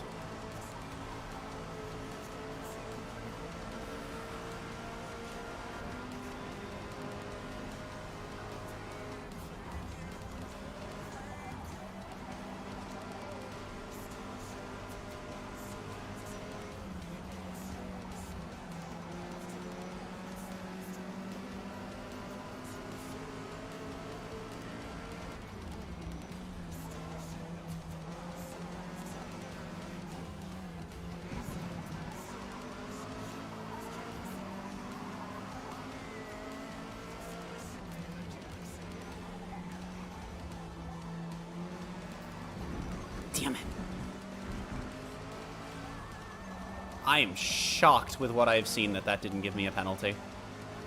Mostly because I was full throttle in there.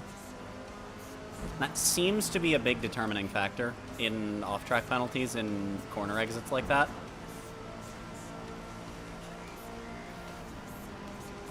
I don't know if I have the pace to get past him where I need to.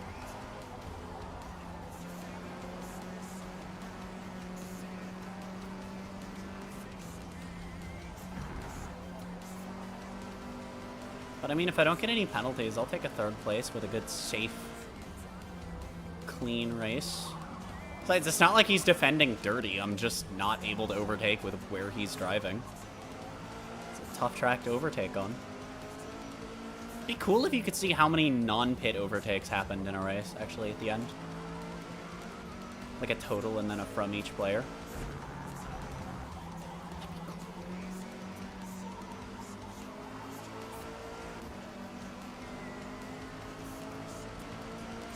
He ran super wide. I'm shocked it didn't penalize him either.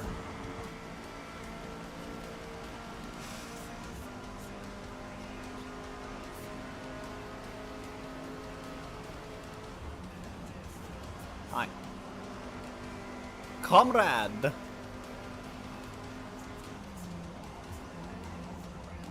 But I'm okay with driving safe like this with such a huge gap behind.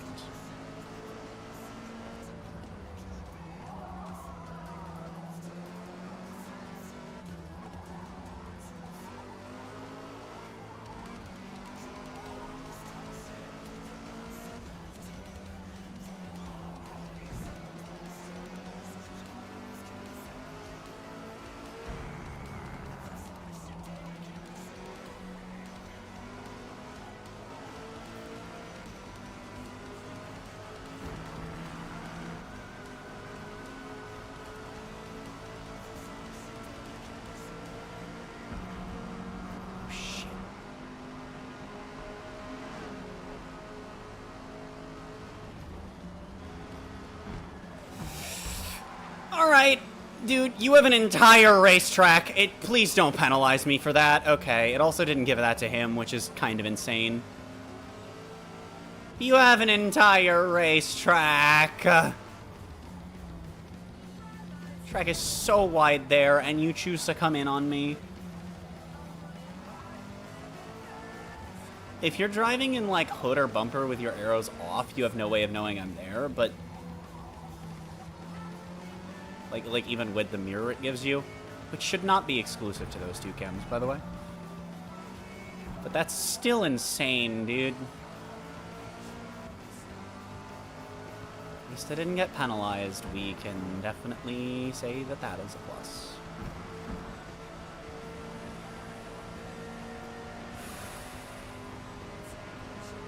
Three to go. No, I'm not close enough to do it again. I can get closer, though.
That was further off, and it didn't even try to think about giving me an off track there. That's interesting.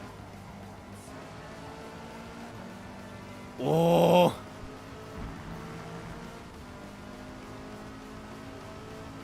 Do I go for it, or do I just sit happy with third place? Final lap. You got this. Ah, there's not enough room.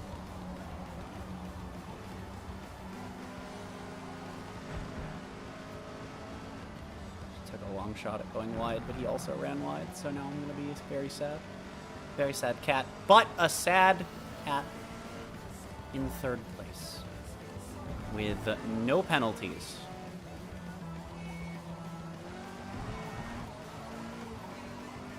Game wants me to pit. No thank you.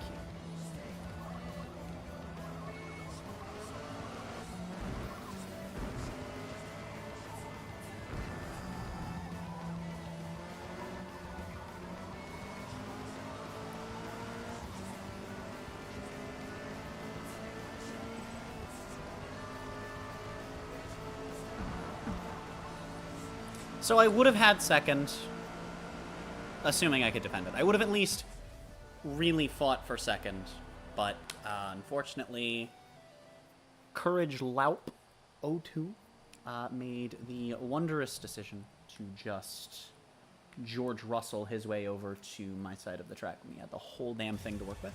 But at least he didn't do that while I was on the outside, you know? But, I mean, to be fair, that's because we're not in Singapore.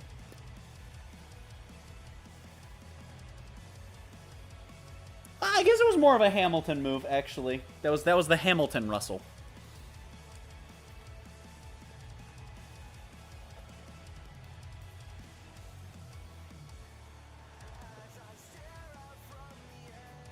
And I didn't lose any places from where I qualified either, so that's pretty cool. I don't know what's with the crowns in the lobby. I don't know what that means.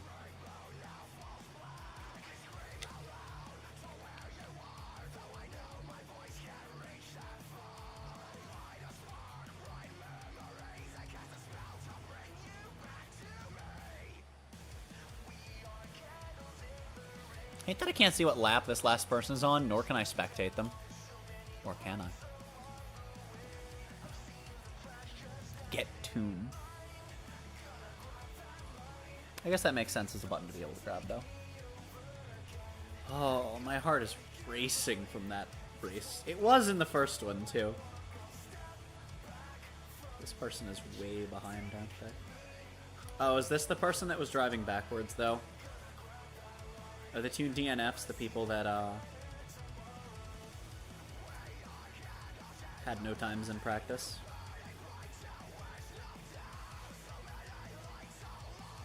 I think so.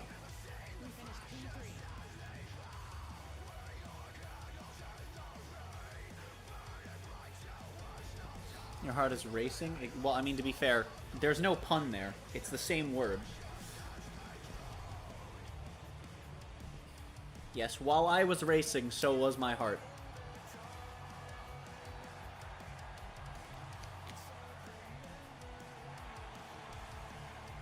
I don't even want to say that dude was a dirty driver either. I think they were just not aware of where I was. I do think they should have gotten a penalty. Probably not enough of one to... Because this game works penalties-wise in terms of increments of a tenth. So if I were giving the penalty, I think I would have given him like half a second. Which would not have put me in second place. So. I think he should have gotten a penalty so that it affects the safety rate. But that's it. Oh well, though. Again, got third, didn't drop any positions from where I started. So,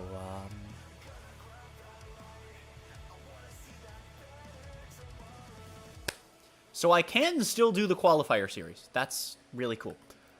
But I can now do the early LMP series, the early factory race car series, the touring car series. Or I believe...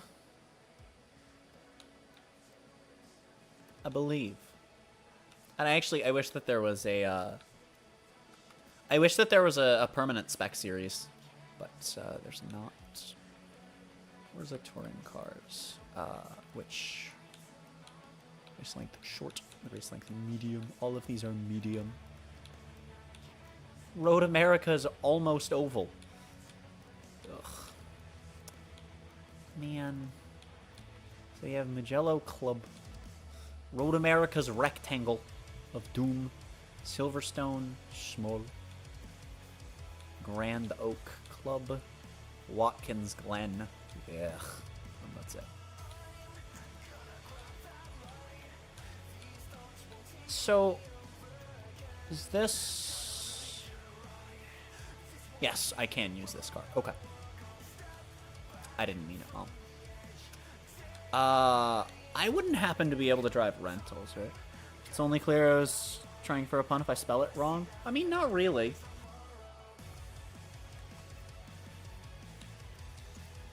Okay, I wouldn't happen to be able to rent a car, would I? Dude, I don't know any of these cars. I can? Hello? I see. I kind of don't want to do that, though. I don't want to rent a car to use online. Rooming against humans, you gonna sweat them? Dude, I'm sweating without factoring in these other people, okay? Coming soon. Huh? Ends in 1 day. Entry starts at in 24 and a half hours. What? I broke it. Dude, we have Grand Oak and Mid-Ohio full. We have the Nürburgring GP, Indy Road Course, Mugello full, and Kyalami, and Le Mans? Alright, I'm assuming this is a bug and that this is just next week's series. This is going to be great. We have early factory race cars. I want to see what cars that is. That's something I want to do. Let's go to buy cars. I'm going to filter to early factory race cars. Wait, I didn't realize they had Watkins Glen. Yep. Watkins Glen is one of the worst racetracks in this country. You know, it's probably the best one of the bad ones.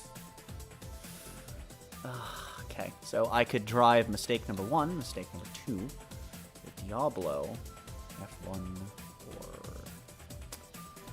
Well, I mean, okay, so there's really only 2 choices here. And I guess there's 3, but I'm not going to pick that. There are 2 mistakes, a car I don't care for, and 2 cars that I like.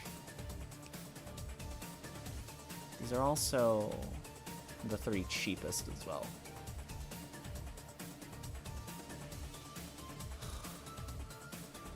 I think I'm going to go with this. But I'm not going to buy it right now because there's no reason to. Can't wait for them to add public multiplayer lobbies. That would be awesome. I have no guarantee that they're going to do that, but, you know. Nürburgring, Le Mans, Grand Oak, Mid-Ohio, Silverstone. That's it. So, it's literally just this, but with less tracks, but in newer cars. What do I have for this? Nothing. I want them to add the P50. I know! I want to have the NSX GT3. Unfortunately, it is a bit of money.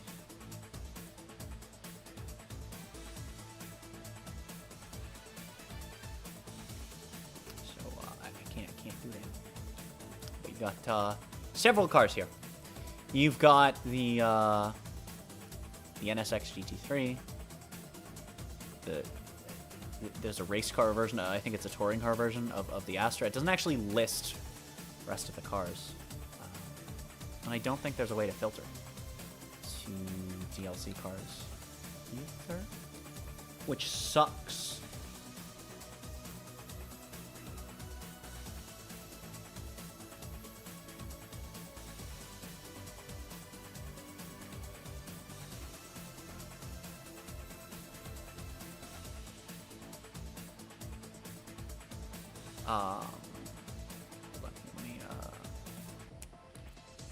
There's not... I mean, I can filter to not owned. That's not helpful. Well, it is helpful, but it's not helpful. So we have the NSX, GT3,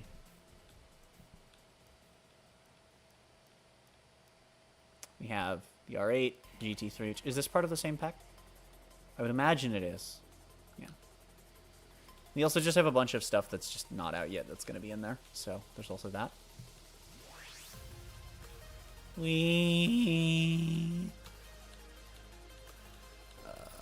What else? We have this glorious old thing.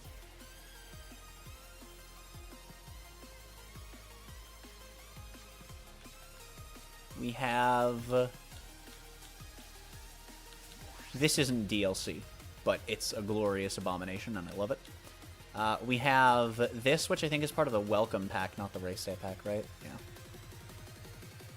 You get 5 cars, but you also get double money, which isn't even that big of a deal. What else do you have anyway? Cosmetics, and then 5 Forza Edition cars. Neat.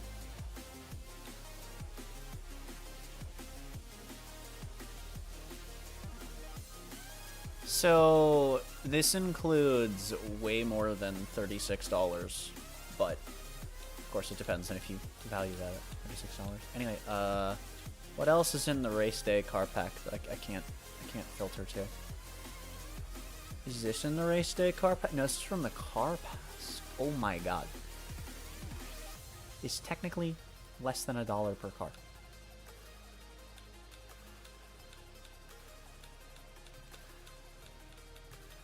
Okay, this is a huge pain in the ass.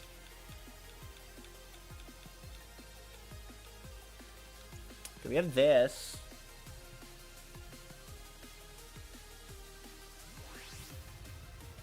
If they add it, we have to do a 2-lap Nürburgring full-length race.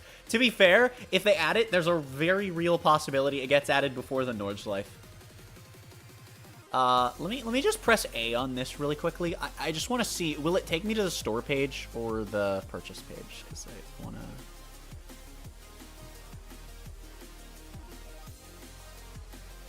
Let me make sure it's not coming up on screen. Well, actually, here, let me head over to the BRB screen. I'm not eating anymore. Just in case it tries to pull anything up. I just want to see if I can get to the store page. And actually, wait a minute. I do have the money. It does not tell me. I'm going to cry. Okay. You know what I'm going to do, though, actually, while I'm here? Because, thanks to a... I do actually have the money for this. So I'm actually going to grab the bundle while we're on this BRB screen, even though I'm not burping. Even though I'm not burping. I have 3 Discord notifications.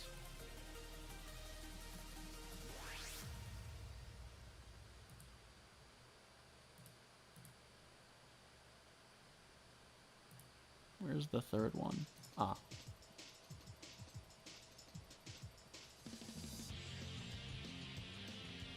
Okay.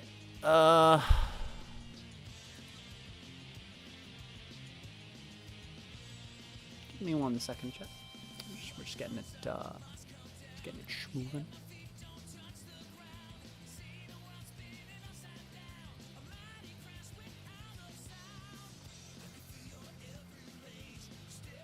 Gonna yell at Badass and Joe about Monza while Kid is showering. Understandable. Have a nice day. Dude, we don't have Monza in this game, by the way. Can we just talk about that for a moment?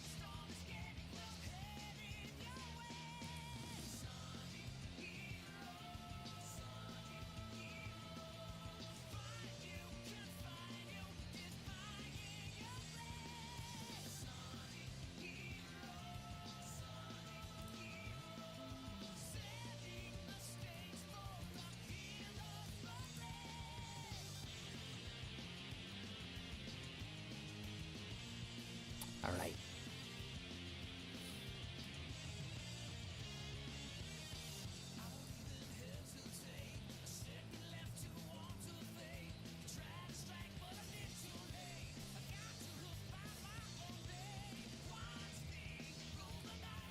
Okay, there we go. But it also still doesn't tell me what cars are in the frickin' race day pack. Oh, wait, hold on.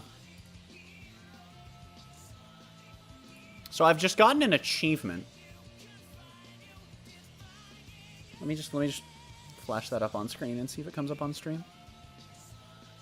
There's nothing incriminating in my Xbox shit. I just want to make sure. Just come up on stream so that I know.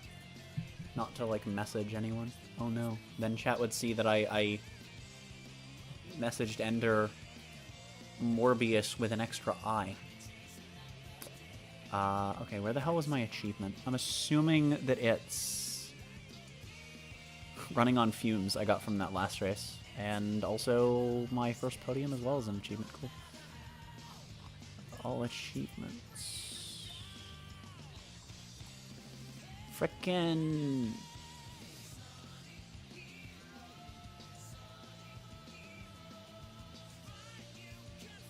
Okay, well it's saying I got an achievement, but then I don't have one. Okay. Anyway, so for my purchase, what have I gotten for half of the game's price? But also for like half of the game's content and half of the game's car. Not literally. It's like 10% of the game's car list. That's fine. So for the VIP pack, what do we got here? A funny little hatchback and a funny little hatchback. And a funny little hatchback. Dude, what a crazy funny hatchback. Look at all these hatchbacks. Yo, VIP purple. VIP gold. VIP white. VIP black. Honestly, all of these look good except for the white one. Alright, and then the welcome pack, I get a Golf. A Supra. This isn't in the base game? Okay. Corvette. Actually, I think... So one of these cars in that Golf in Horizon 5 was DLC. And then... This and the Supra, I believe, both have welcome editions in Horizon 5's welcome pack. Okay, and then the M4 completely throws that out the window. I was like, oh, what if it's all just going to be cars that are also DLC or welcome cars? And nope. 500 grand, okay. And then from the race day pack, we get a GT Subaru. Or is it a Subaru GT?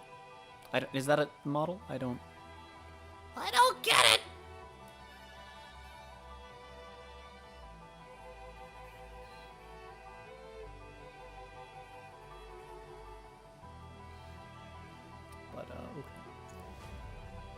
But I'm assuming it is a GT car because it's rear-wheel drive and also looks like it, based on the shape and the fact it's a Subaru, looks like it should be. Anyway, British Touring Car Challenge Ford Focus. We get the Astra, some nice touring car action going on. We get 911 GT3. We get a Trans Am car. We get another GT3 racer. Another GT3 racer, but an R8. So, you know, we got a no sex and an R8, both in GT3, so that's fantastic. And then we also have this, which from this angle still just r/confusing perspective. And then from the car pass, get a touring car Golf. Another Trans Am car, a much newer one. One of the old prototypes, I guess. So I can just go race in this. Well, and I just have those in my garage, I'm assuming, right? Yeah. I missed some. That's okay. It's okay. I'm merely too much of a gamer. My garage just frickin' doubled in size, chat. Holy shit.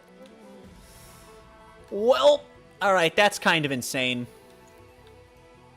Also, can I, like, see my license qualityness? I want to go, actually, wait, let me go change my cosmetics. Driver. Oh, right, the suit and the helmet have to go together for some ungodly reason. What does the crown mean you've bought VIP, I wonder? I can go with the VIP purple, though, because it looks nice. But also, the suit and the helmet should be separate things. Oh, that's all there is. Okay. Right, okay, so, how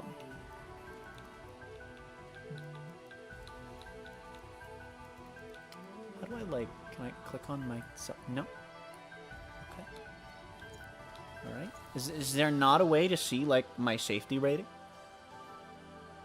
Do I have to do more races to see my safety rating? I don't get it. Oh, and then, of course, we have open events. So, you know. We have a semi-spec series, which I think is... This is cool, having a semi-spec series where it's like you get one car, but then, like... We have C and P class. Okay, so the start and end time are okay. We have Maple Valley Short. It is C class. Lime Rock Park. Watkins Glen Short. Nürburgring Short. Ah, you have two going at once. I see. Grand Oak. Eagle Rock. Homestead. These are awful. Neat. Right, so then now I should have a car. Yeet. I don't know if I want to do that, but, like, I kind of want to do that. I also have a bunch of extra money now. Let's head on over to Nissan for right now, though.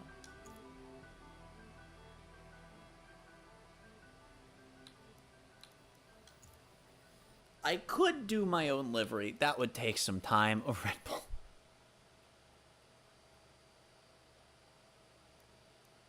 Okay. We could do that.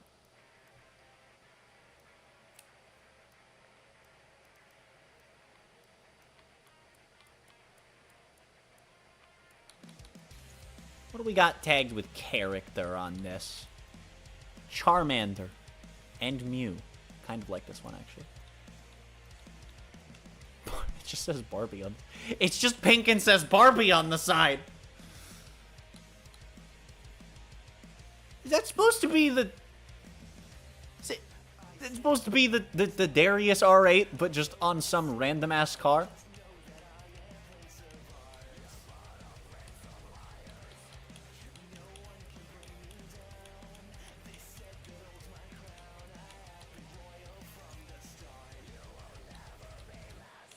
Okay, so aside from this random one, all of these that would be tagged with... Oh, wait a minute! This is someone that makes really good liveries in, Horizon 5. Okay. Of the, you know, character variety. I think they are the one that sticker bombs, like, every car in Horizon 5 with random Pokemon. They probably just haven't made very many yet in, this game. Surely they can import their shapes, though. Ah, well. Anyway. I also want to go in and find one for the Honda, because apparently I can just keep going back into that series, which is really cool.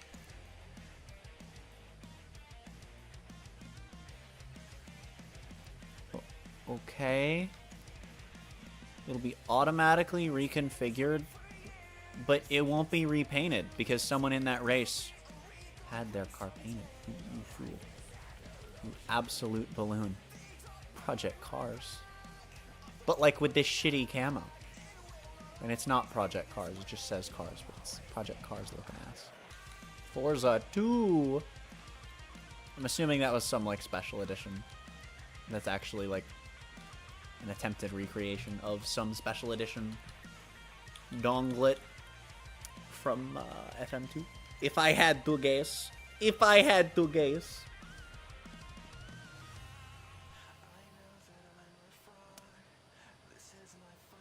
Do I say the line? Also, I miss when we had the ability to just view the livery, because I can't hit anything that will actually take me to viewing this without just equipping it, and I miss having that option. Bulma car! Okay, I have one problem with this. Those are the Black Star Dragon Balls, which, technically they're not canon, but also a thing. They're supposed to be, like, a darker orange, not pitch black, and... because it's pitch black, if I drive this car, the Earth will explode if within 1 year the car is not recovered and driven again. And this will continue. Until eventually, planet explodes. And then everyone's safe for, you know, until someone drives the car again. That's cool. Lot of character stuff on these, but I guess it makes sense that a lot of this... Tifa... I actually don't hate this. I don't hate this. Okay, there's a lot of stuff here tagged with character, which begs the question...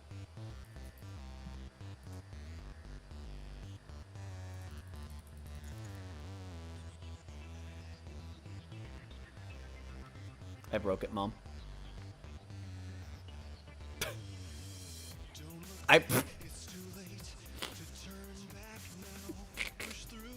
Chat, I crashed it.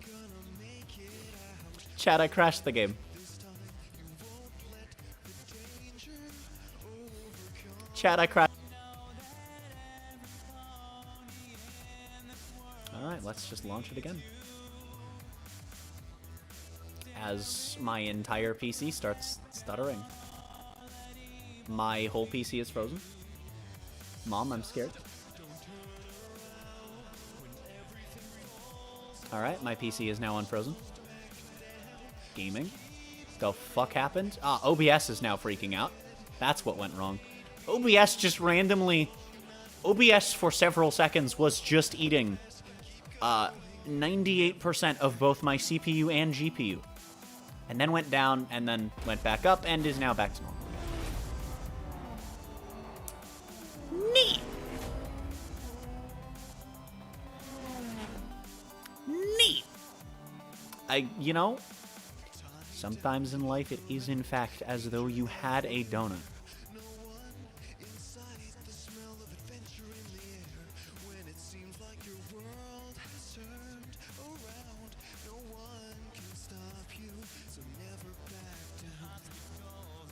Okay. Let's try this again. Let's try this again. Yes, I'm well aware. I'm not trying to upgrade my car. What even do you think okay. Okay.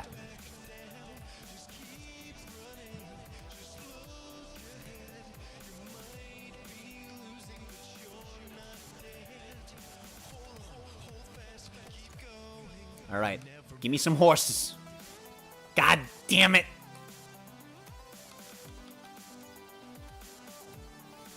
It's okay. We've got to try all of the search terms. All right. If Mulp doesn't work, how about Pony? And I've crashed it again.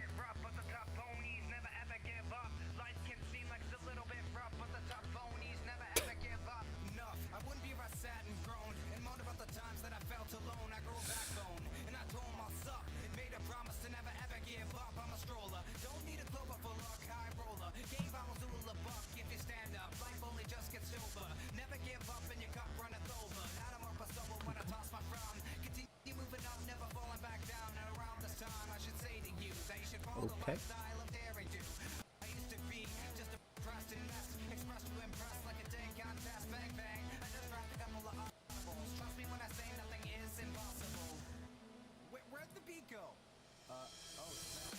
That's what's making my entire PC stutter. Windows Error Reporter is eating up 80% of my CPU. Microsoft, I highly doubt you need that much of my system. 80% of my systems. That would be what, me, AJ, Flutters, and 20% of Fiora?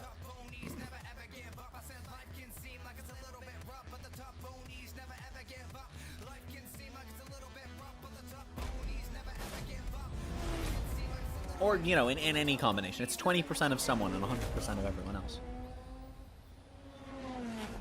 Or I guess it could just be 75% of all four of us. I mean, I guess it also doesn't have to be evenly distributed in any capacity. I guess I'm just going to filter to cartoon character and look for horses manually, chat. God, I need to clean my glasses. The light expandy thing is worse through my glasses than through my eyes. I can still see better through my glasses, but if you know what I'm talking about, you know what I'm talking about. It's the thing I have that funny thing with my eye where it makes lights go all, you know. I mean, it makes everything do that, but lights are like where it's hyper noticeable.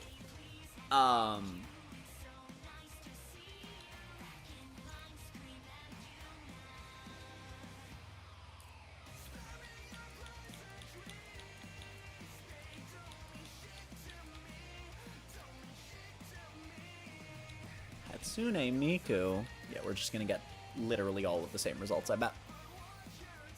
But we gotta scroll through all of them. That is an Angkar, and I'm scared. Avacar! It's called Avacar! We found one to rival the Crew 2's Americar, chat!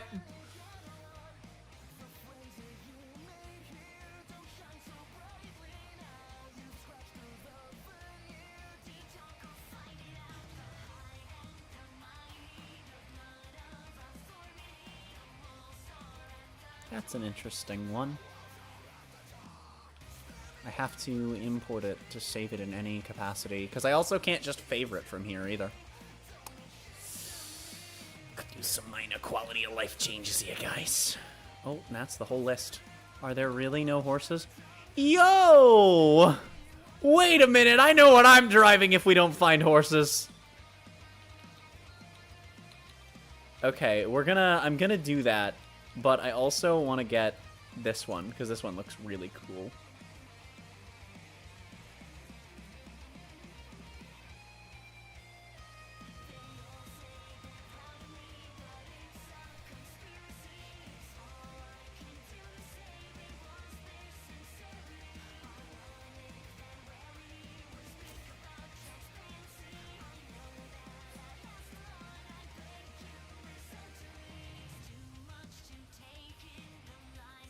This just looks really nice. It's really clean. The Pikachu on the hood.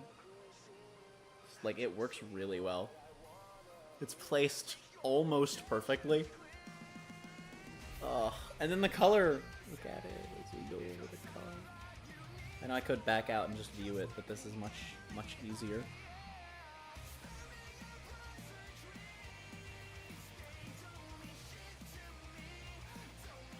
This just looks so clean. Alright, anyway.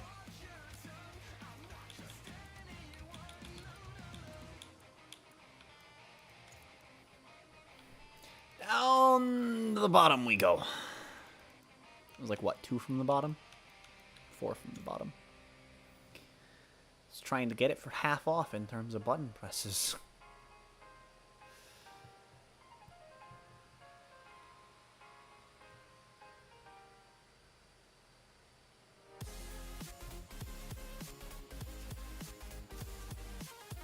Alright, well, that is going to be my Civic Touring car now. And then we also need an early GT car. So,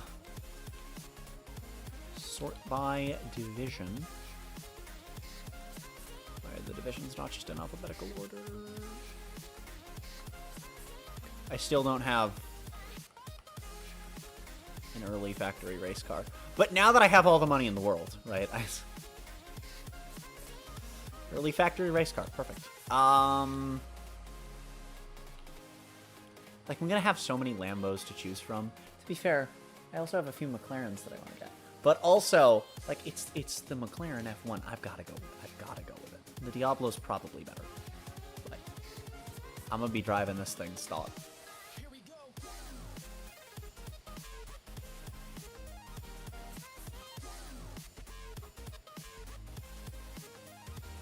I'm gonna get this. I'm gonna find a good livery for it. And then we'll be aiming for the next cycle. I'm still sad, though, that I missed the Formula Milestone. I can't wait for that one to come back, because I love driving that thing.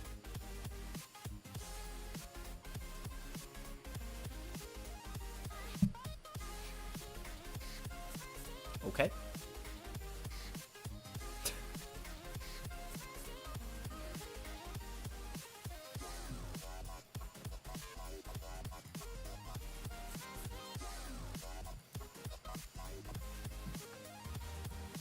You know what, chat? I'm gonna get up. I'm gonna go grab something real quick. And if I come back and we're still loading, then we're gonna hop on Morbfest, if that's the case. So if it's loading still when I come back, then we're gonna get on Morbfest, because I have Summit stuff I need to do in Morbfest and in 2, I believe, for this week as well, because 2 actually has the only KTM that I don't currently own in Motorfest, and in 2 actually. As a Summit Award, so I'm gonna have to work on that, and I literally only have tonight, so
like a dream. You looked at me, and everything felt new.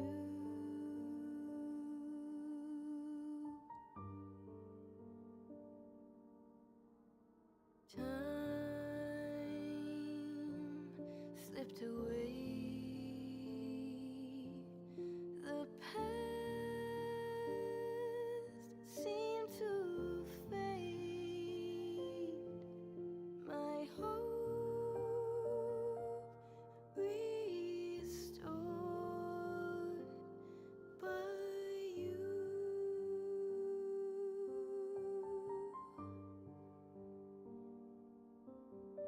And I know for some it's temporary,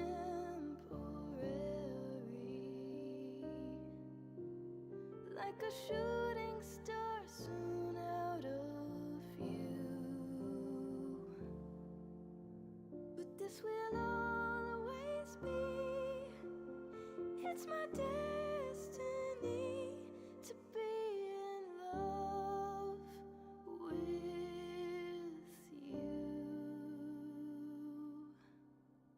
Some people fall in love for life, others never get it right. Well, Love's fickle. not only was I able to, this is not going to be a good song for the inevitable racing that will exist upon my location. Not only was I able to get up, grab something, and then it wasn't done. Also,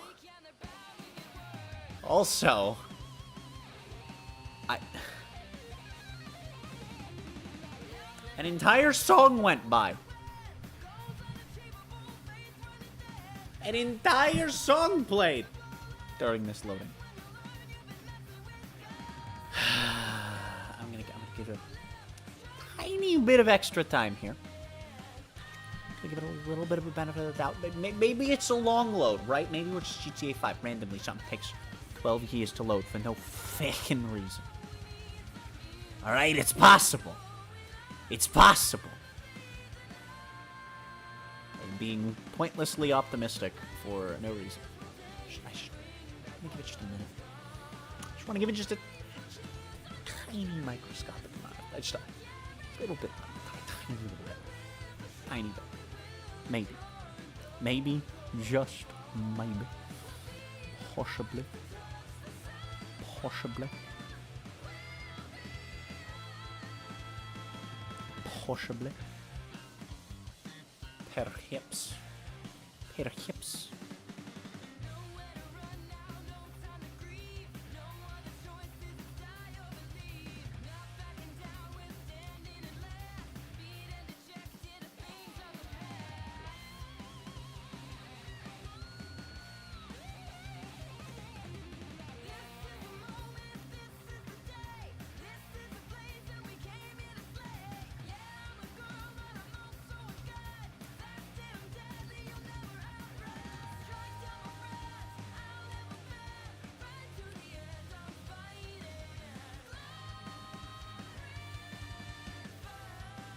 Oh, it's going.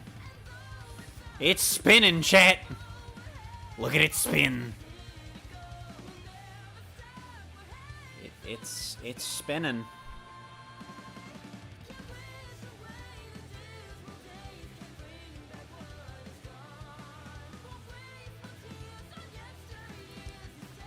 Also, I've just looked and I've noticed we've hit 420 subscribers on YouTube during this stream, so thank you all so much for that. To the I think 3 people that have subbed during this stream. Thank you very much.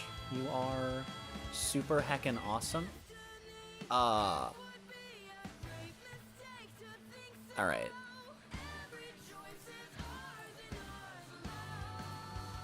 Well, rip Forza Motorsport.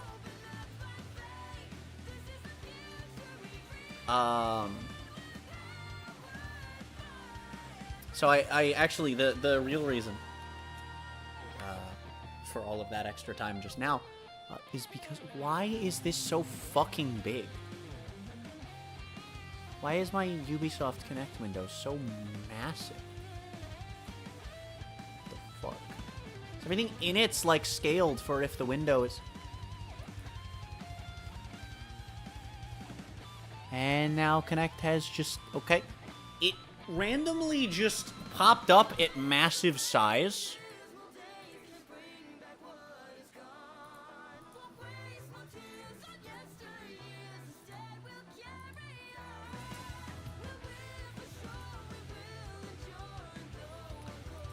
Alright, let me swap over. More best here. Okay, there we go. Now it's back to normal size. It's actually a little bit taller than normal. Okay. I don't have Morbfest set to show currently, do I? Now I do. Perfect. But I was checking in my browser how much time is left on the Crew 2's summit, which is just under 3 hours. So, I'm not currently in a setup where I can hook up my capture card. So that's a bit problematic. I probably could take a couple minutes to set it up. Pull my chair out. Move the table out there. The charger would have no reason not to reach. So I probably could do that. But I'm probably just gonna do some runs of Morbfest's shenanigans. I don't think this is a summit in Morbfest that I care about as much, but it is a summit. I didn't do much in last week's summit. Didn't like it. The scaling on it just made improving feel not good. It's really fucky scaling. It's basically like, so the way that it works is, if you have a time below where it wants, you get like no more than 30k points.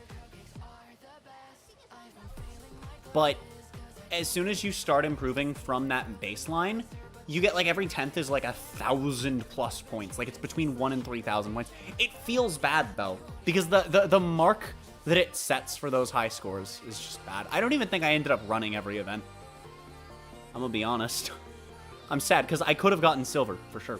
I would have gotten the legend points. I should have done that. But oh well. Drifting. This is gonna be fucking pain. Well, the good news is it's not gonna take very long. But it's gonna be painful. And it's also just for a poo-poo. So, it's not that big of a deal.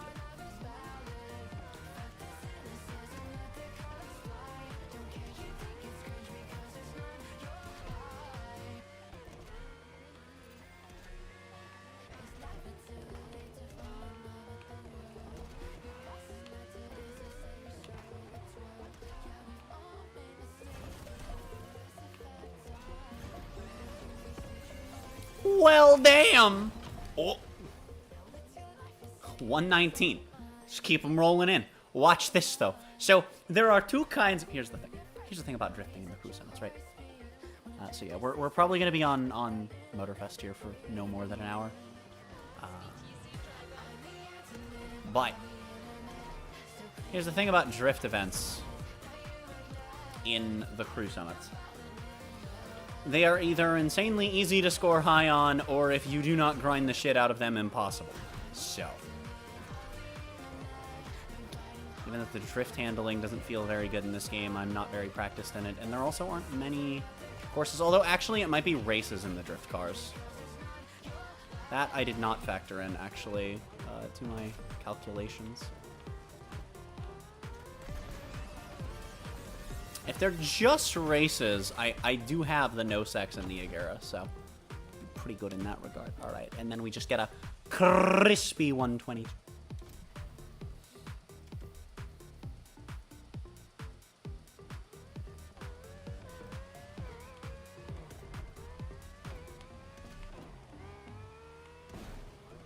I'm scared, Mom.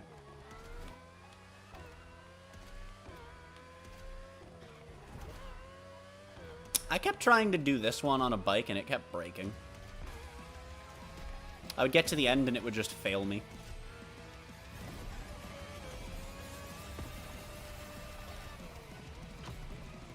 It's almost 9,000! Okay, well, there we go. It's not even enough to get me into frickin'...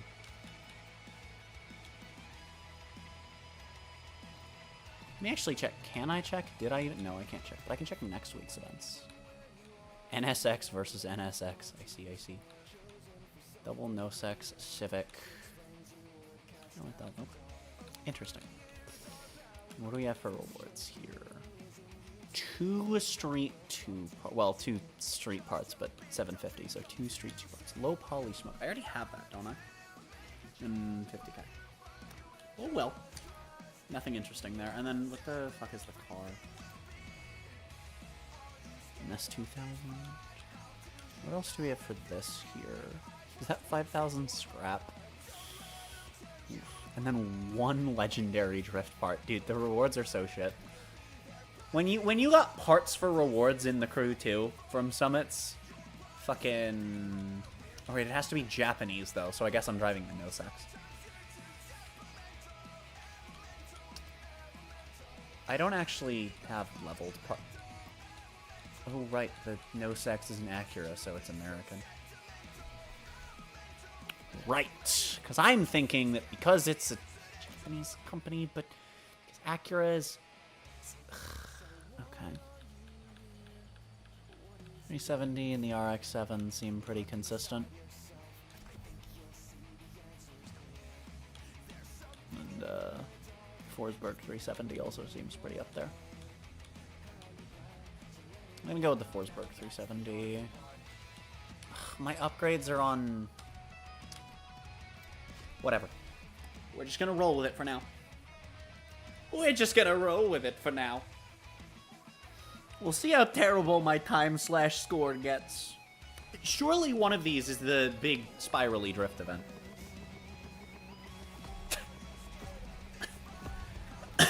Sometimes you've just got it. Oh, I see. Okay, this thing has no grip, even for a drift car.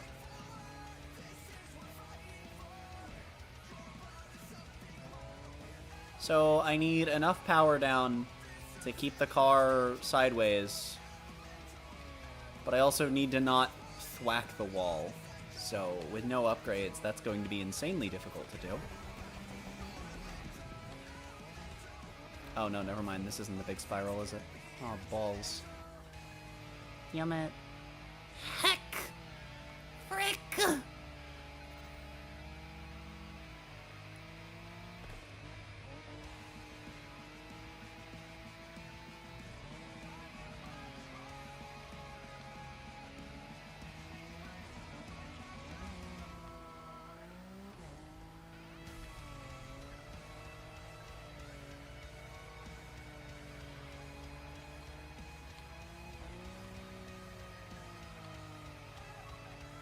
I do wonder, though, like, surely there's a height limit to that big spiral one. But where is the height limit for it, you know?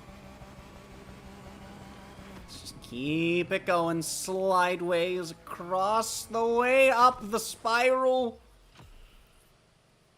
Okay. 77k for being in stock vehicle is not bad. Okay. Three of the remaining ones are freeform. But I am going to actually head over to my drift cars. I'm going to retrieve some parts off of the no sex over here. It's not on the no sex. It's on this funny boy right here.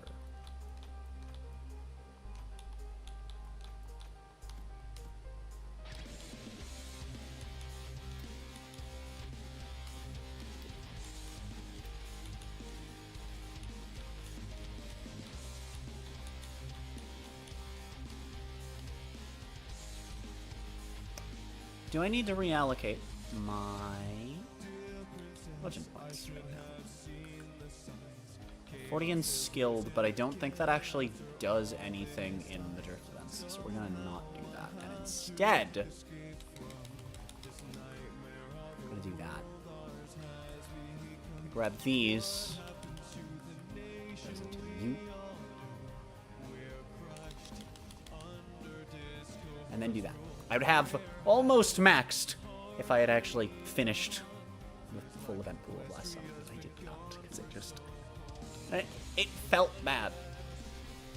There was one event that I kept doing, and I got a decent score in it, and it's just like, meh, doesn't feel worth it. There was one event that I could not get a good score in, which felt even worse.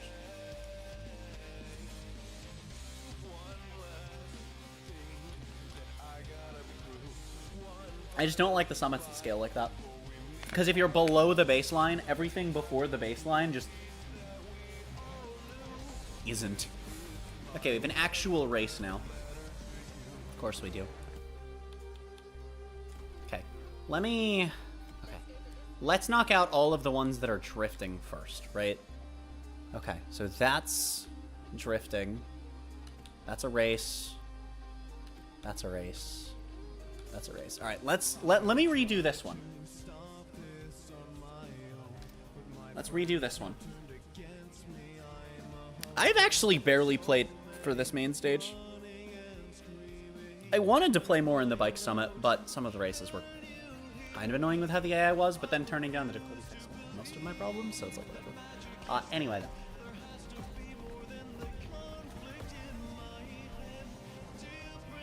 I do really need to at least get all 3 of my things to level 4, but green levels just suck balls. But I gotta get my legend points.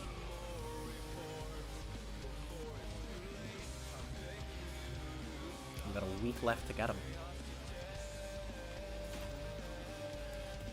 Dude, it wouldn't let me, like, go sideways again. This is the thing that I hate about drift handling. This is so in the first game, it was just really hard to hold a drift no matter what you did because the handling was really fucky. And then in 2, they fixed that, but in a way that sometimes when you stop a drift, the car just won't go sideways again for a little bit. And sometimes that's long enough that you just bank points that you didn't want to be banking.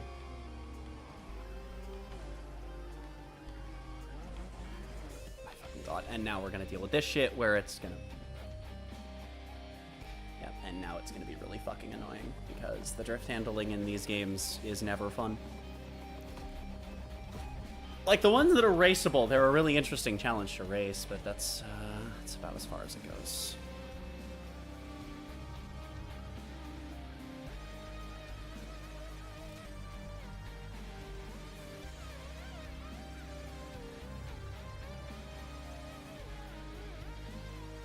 There we go.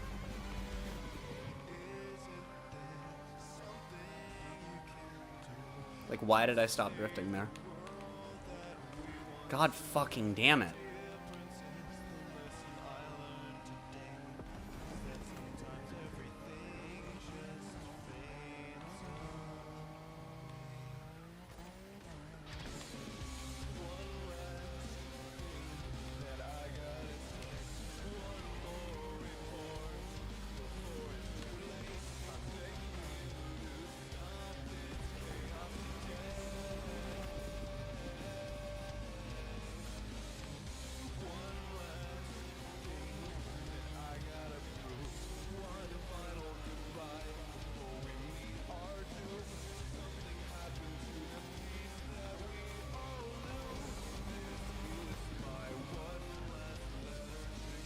Racing, yes. Well, not currently, no. Currently sidewaysing.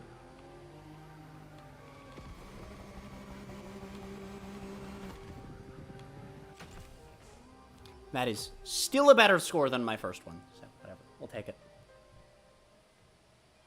It was annoying as balls to get 150,000 summit points! That was a terrible score. What are you smoking, game? What are you smoking? What the hell are the top? What are the top scores?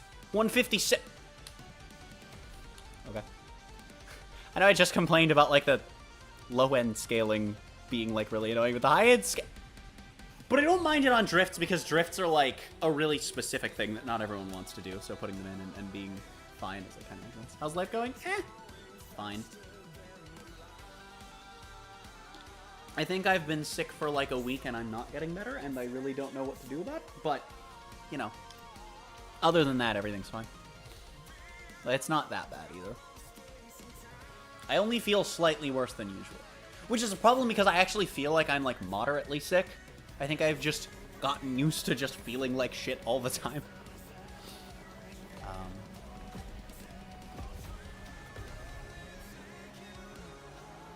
But, you know.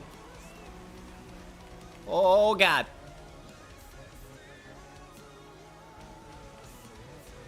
Weird-ass ribbon figure eight at home looking. I don't remember this course. Actually.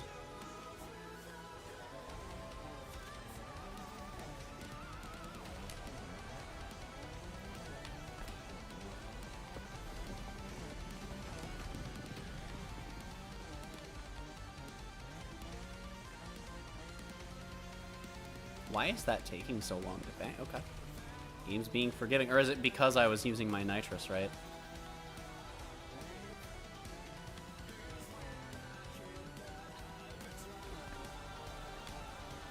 Woo!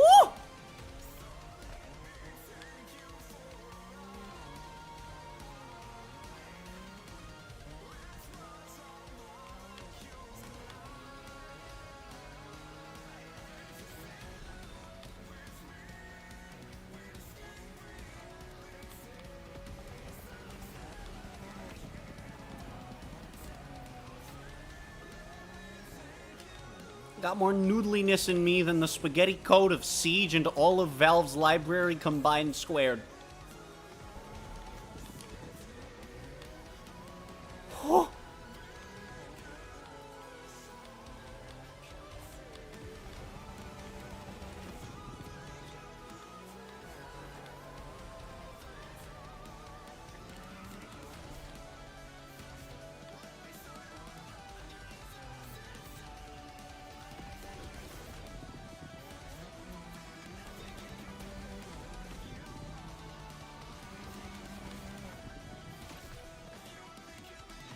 I got sick on Thursday. Ugh, being sick sucks. I'm sorry. That was only 98k. Okay, that's literally a harder course, and I score lower for consistency. Be damned. Okay, the rest of these are races, so we can reallocate my legend points back to, you know, working for things that are actually enjoyable to drive. Just gonna make my legends just go all into this. All right, great, fantastic. I guess this is actually pretty broken in this particular. And then for performance, what are we?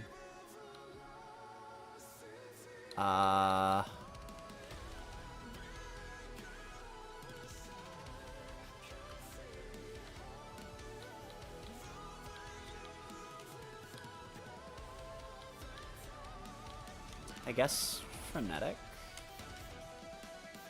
Oh, I was dead for 2 days, but aside from that, I'm good. At least it was only 2 days if it was gonna be that bad.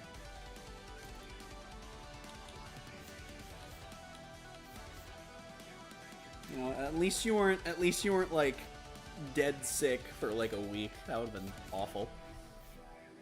I need to like actually equip these damn upgrades I keep forgetting to.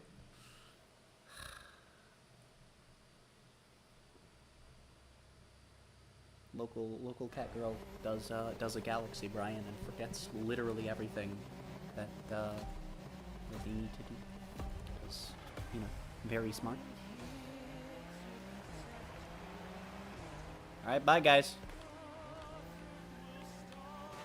Oh God. Just stuff knows now. Yeah, that's good.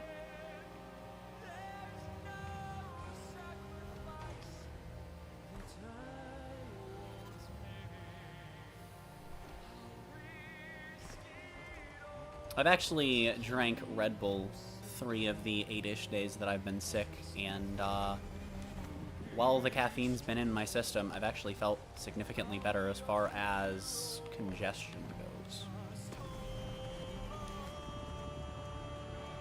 I got Red Bull because probably getting more for this weekend, because frickin' MotoGP is in a doubleheader weekend, pair of weekends right now, and F1 is in a triple header. So F1's got a race next week and this week and last week, and then MotoGP has one this week and had one last week. So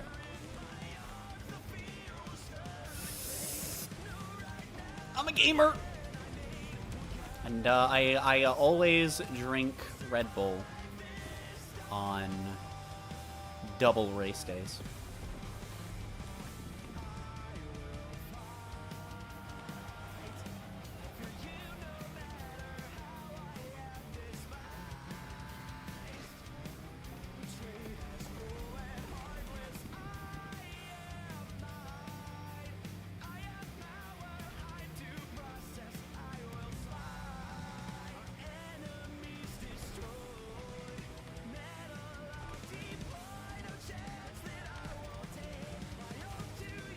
Sweeping turns are really hard in drift cars, and they are like the major problem in these damn things.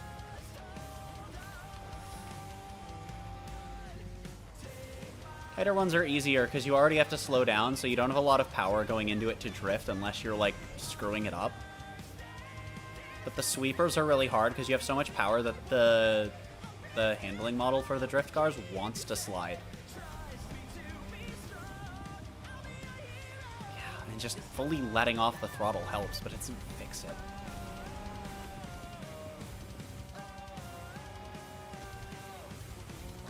Also did not mean to dump that much NOS.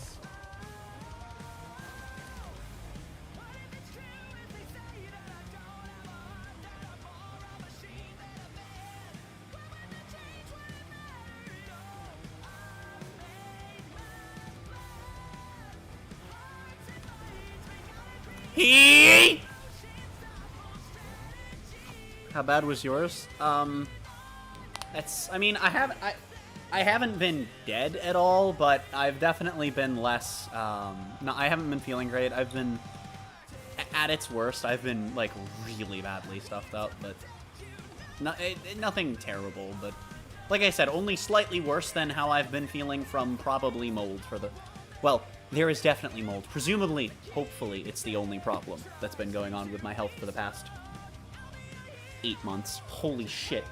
It's been 8 months since I started having these problems. Actually, technically, it's been like 9.5 years since I started having...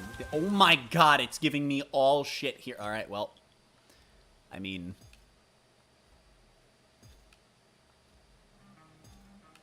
Alrighty then.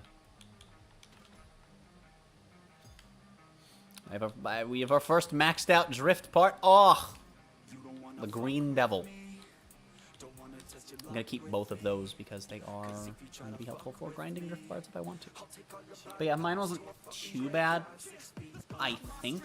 But my point of reference is from a very much lowered perspective. So definitely not as bad as yours if you were out for 2 days, though. So again, I really suck. I hate being sick.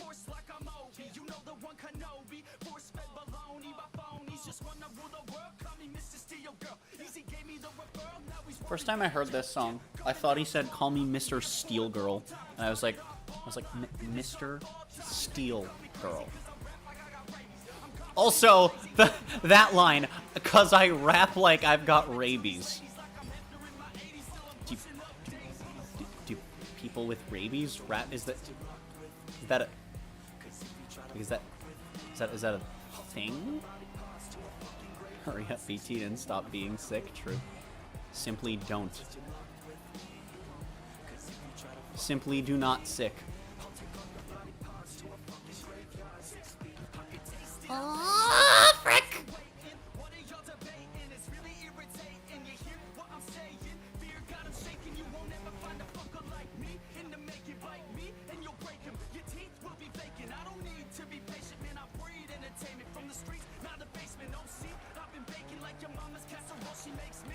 You know, racing in these drift cars is actually, like, when they're good, it is quite fun. I know I said that already. It's just, like, I think it's partially in this game as well just more doable because they kind of probably came in and their tweaks to the handling for drift in this game were probably done knowing that they were going to be making people race in these a lot.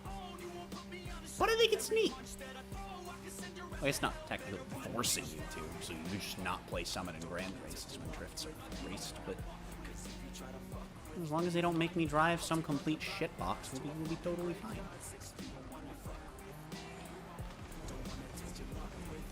You know, as long as we're not stuck in a poopy boy, then we will be fine.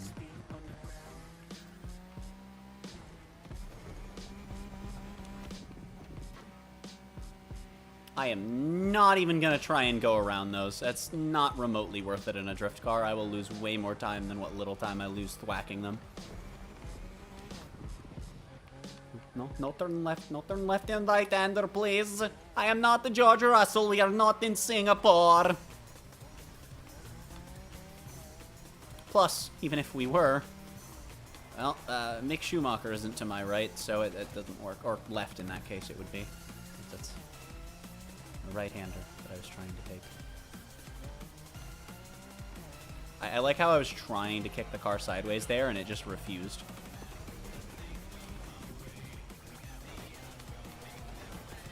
That was definitely faster than trying to take the road.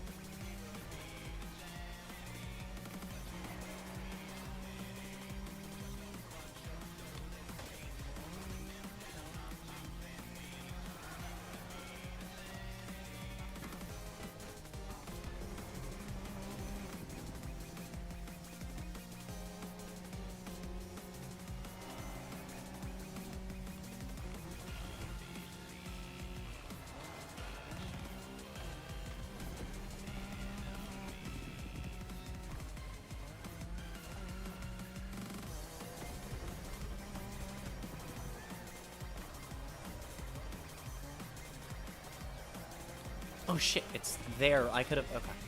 Oh well. Man, now I wish I had been playing this Summit all week. Every time I've been in a racing game mood, I've been like, I'm either gonna hop on Ride or Forza. I'm just not used to being able to go to the crew for like a tight handling game, you know? It's been a bit more on the slippery side.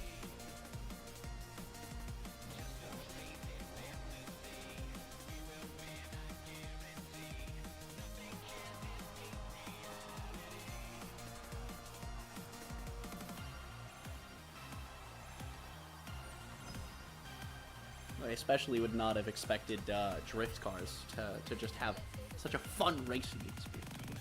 Okay, we're gonna have to yoink off the parts. We're gonna have to swap them over. The actual 370, because I doubt it's gonna let me keep IC. Lot of green suspension.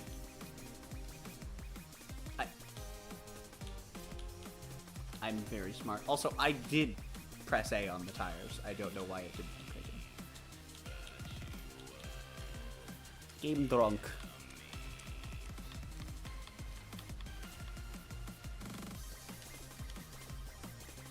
What the hell does it mean, one new part? Okay, I already scrolled in. Okay, whatever. Anyway. I totally just went into the frickin' wrong race. I am very smart. I am very smart. I'm gonna clear mine these nuts. Okay, dude. How do you feel about that, dude? Bitch!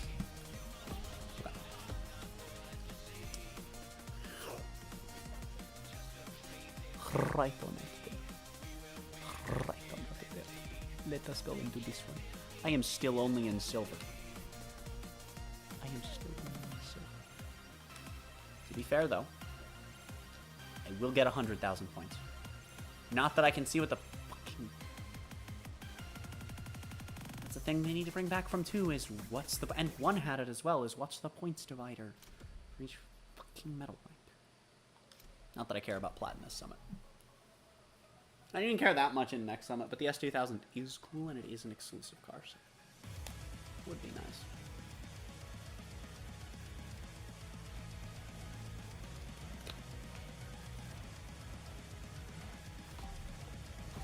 I also think that for exclusive Summit, for Summit exclusive car rewards,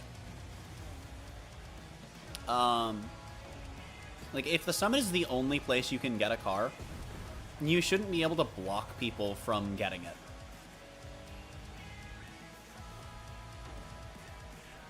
Like, I think that if you get a high enough score to get plat, you should still get, you know, the money for the car that it would normally have given you. But then it should, like, pass it down an extra plate, you know? For every player that already has a Summit exclusive car. For everyone that has a Summit exclusive car, you go an extra player down the list. Really surprise the top several of the top few hundred golds every time that happens in a repeat. But, like, that'd be really nice. Because then you don't have... Because realistically what happens is the majority of players on those repeat summits, if they're, like, you know, while the game's still thriving, are going to be the same people that already have the car, and it's like, oh, great, cool. It just doesn't feel good. And even when it's not the majority, it's still a large number.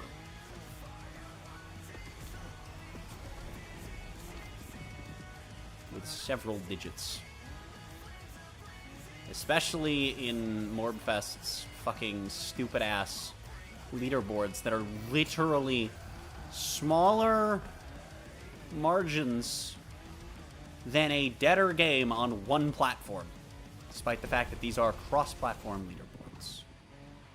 And this game is brand new and should absolutely be more alive-ful. I don't think they thought it through very far. Then again, it's possible the game was in development before they made that change, but I also feel like a small numbers tweak like that probably should have been easy to make, and should still be easy to make, and should still be made. Although I think also making it percentage-based might be the best way to go for a little while at least. That, I got so fucking lucky there. I want to say that was all luck, no skill, but that was like 70-30. 75-20, but nah, I'll say 70-30. Because I did have to stick that to make it work. No, I'll say 70-30.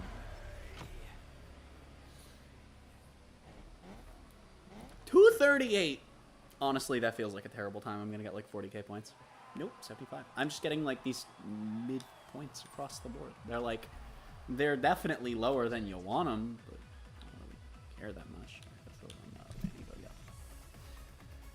The LAN Evo was actually a decent one for your racing needs. Granted, that would only ever come up in summits, but if you ever needed to race in freeform drift car in the Crew 2, I need to actually unequip the parts. Wait a minute. Then the LAN Evo was actually a pretty decent choice for it. Also, don't know why it came with this livery by default, but sure did. Let me not enter the wrong event this time. Let me not enter my part swapping event. I don't know how this thing drives in races in this game. I think I drove it in my first Drift Grand Race, right? And it went pretty okay. So that's the thing is, the NSX, the Agera was not bad. It was the worst of the drivable ones in terms of handling, of like just, you know, just driving in drift cars. I cruised a lot in the Agera. Because it was fun for the challenge, basically. It was the worst one that you could still keep in control. But, like, it was really hard to... I couldn't, but it was definitely feasible. That was the fun of it. I have, like, 2 hours of footage of me just cruising in that damn thing.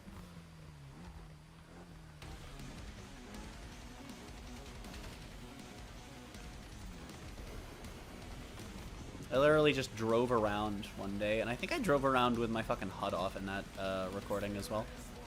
It was specifically for background footage for if I ever need it and want car-related. Which I need to do more of. There's not... I don't know.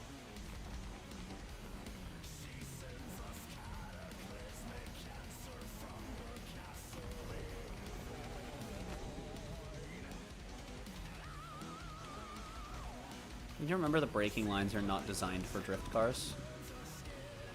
Problem is, if I'm not careful, I'm flying off a cliff in this race. Alright? And then literally any amount of power fucking murders me. I'm gonna cry.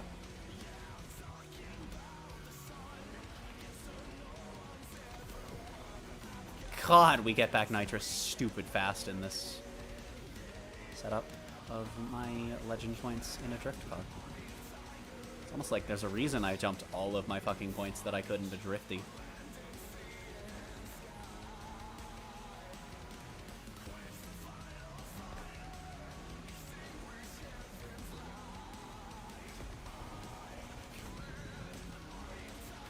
I definitely won't have enough time in this next week to get all of the legend points that I need to have like all of my setups going at once, but I should have enough as long as I don't just forget to play for the next fucking 7 days. Which is possible. But as long as I don't do that, I should get enough legend points to fucking at least have one good setup. I think bikes might actually still be a little rough though. Because bikes are just normal non-drift setups, but you need bendy. I know it's called bended, but it sounds terrible.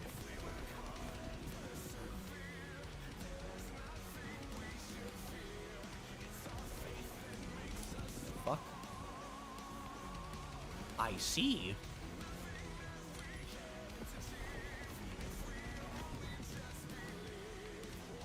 I know I've driven this in a grand race, and I swear it was on stream, and I somehow didn't get that, so that's neat. Unless I missed that it said I had to do it in a single event, in which case, okay, I kind of believe that then. Dude, the controller vibration, by the way, is just so much nicer in this game than in Forza Motorsport. Like, God,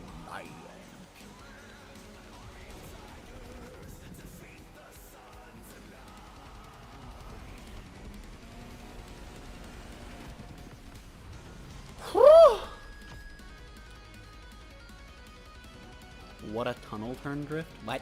Did I go through a tunnel? I didn't even notice. Kinda just focusing more on the road in front of me than the scenery around me. Also, that was indeed a 1v1.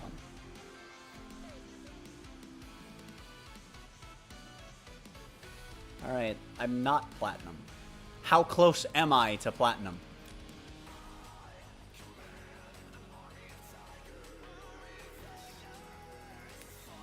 Probably not very, given where I'm positioned, but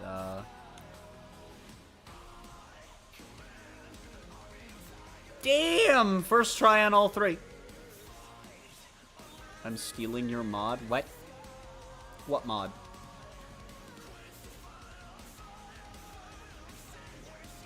This is gonna take a minute. This is gonna take a minute, chat.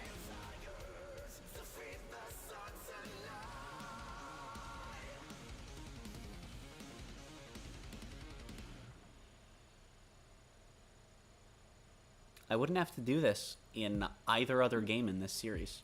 I would just be able to see what the points barrier is.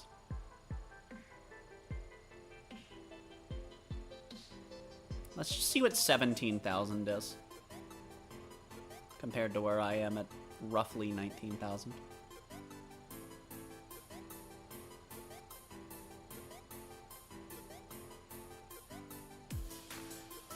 Oh, I see. You're stealing B team. Okay. Yeah, 17,000. Well, maybe. But this doesn't have a reward I give a shit about, to be honest. This is, if anything, the one that I care about, and I don't. So, I am going to wrap up stream here because it would be a little bit more setup than I want to do to stream off of my capture card, and I need to grind that. So, I need to grind the Crew 2. It is the last KTM that I don't have. It's really important to me. It is my favorite bike brand and one of 2 bike brands that I even give a shit about. So, we're going to head over to the end screen here. We're going to raid someone, I guess someone that's playing Morbfest, if we can find them. This is someone with the title Trying to Get Good. Let me see if they've got good vibes. And while we do, we're going to look for someone to raid on the YouTube in it. It's so cool seeing all of these Twitch streamers that that I don't really watch over on YouTube. Like I might watch them now. Anyway, I have a good stream in mind for a YouTube. Right, this stream has no audio.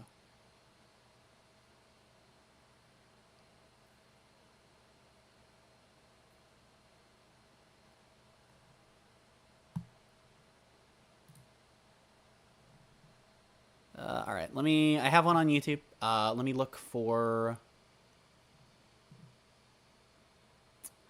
look real quick here. Twitch want to get someone to raid on Twitch, so just give me just a moment.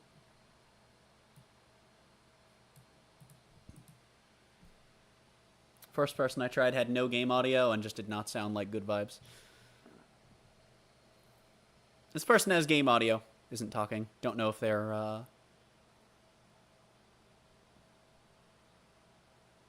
Damn, they're decent. Damn, this person's going. All right, I hope this person's good vibes. Because we're going to raid them. So, give me just 1 second. I also like their name. So, YouTube, head on over to this link with the hashtag ThonkRaid. Show some love to B-Teen and Oak on their stream. They've been in chat. B-Teen's a mod. Oak will eventually be when I actually need more mods and have, like, more people in chat. Twitch. I can't raid that person. Hold on. Did they just... Oh, I accidentally clicked instead of hitting raid because they're in the wrong spots.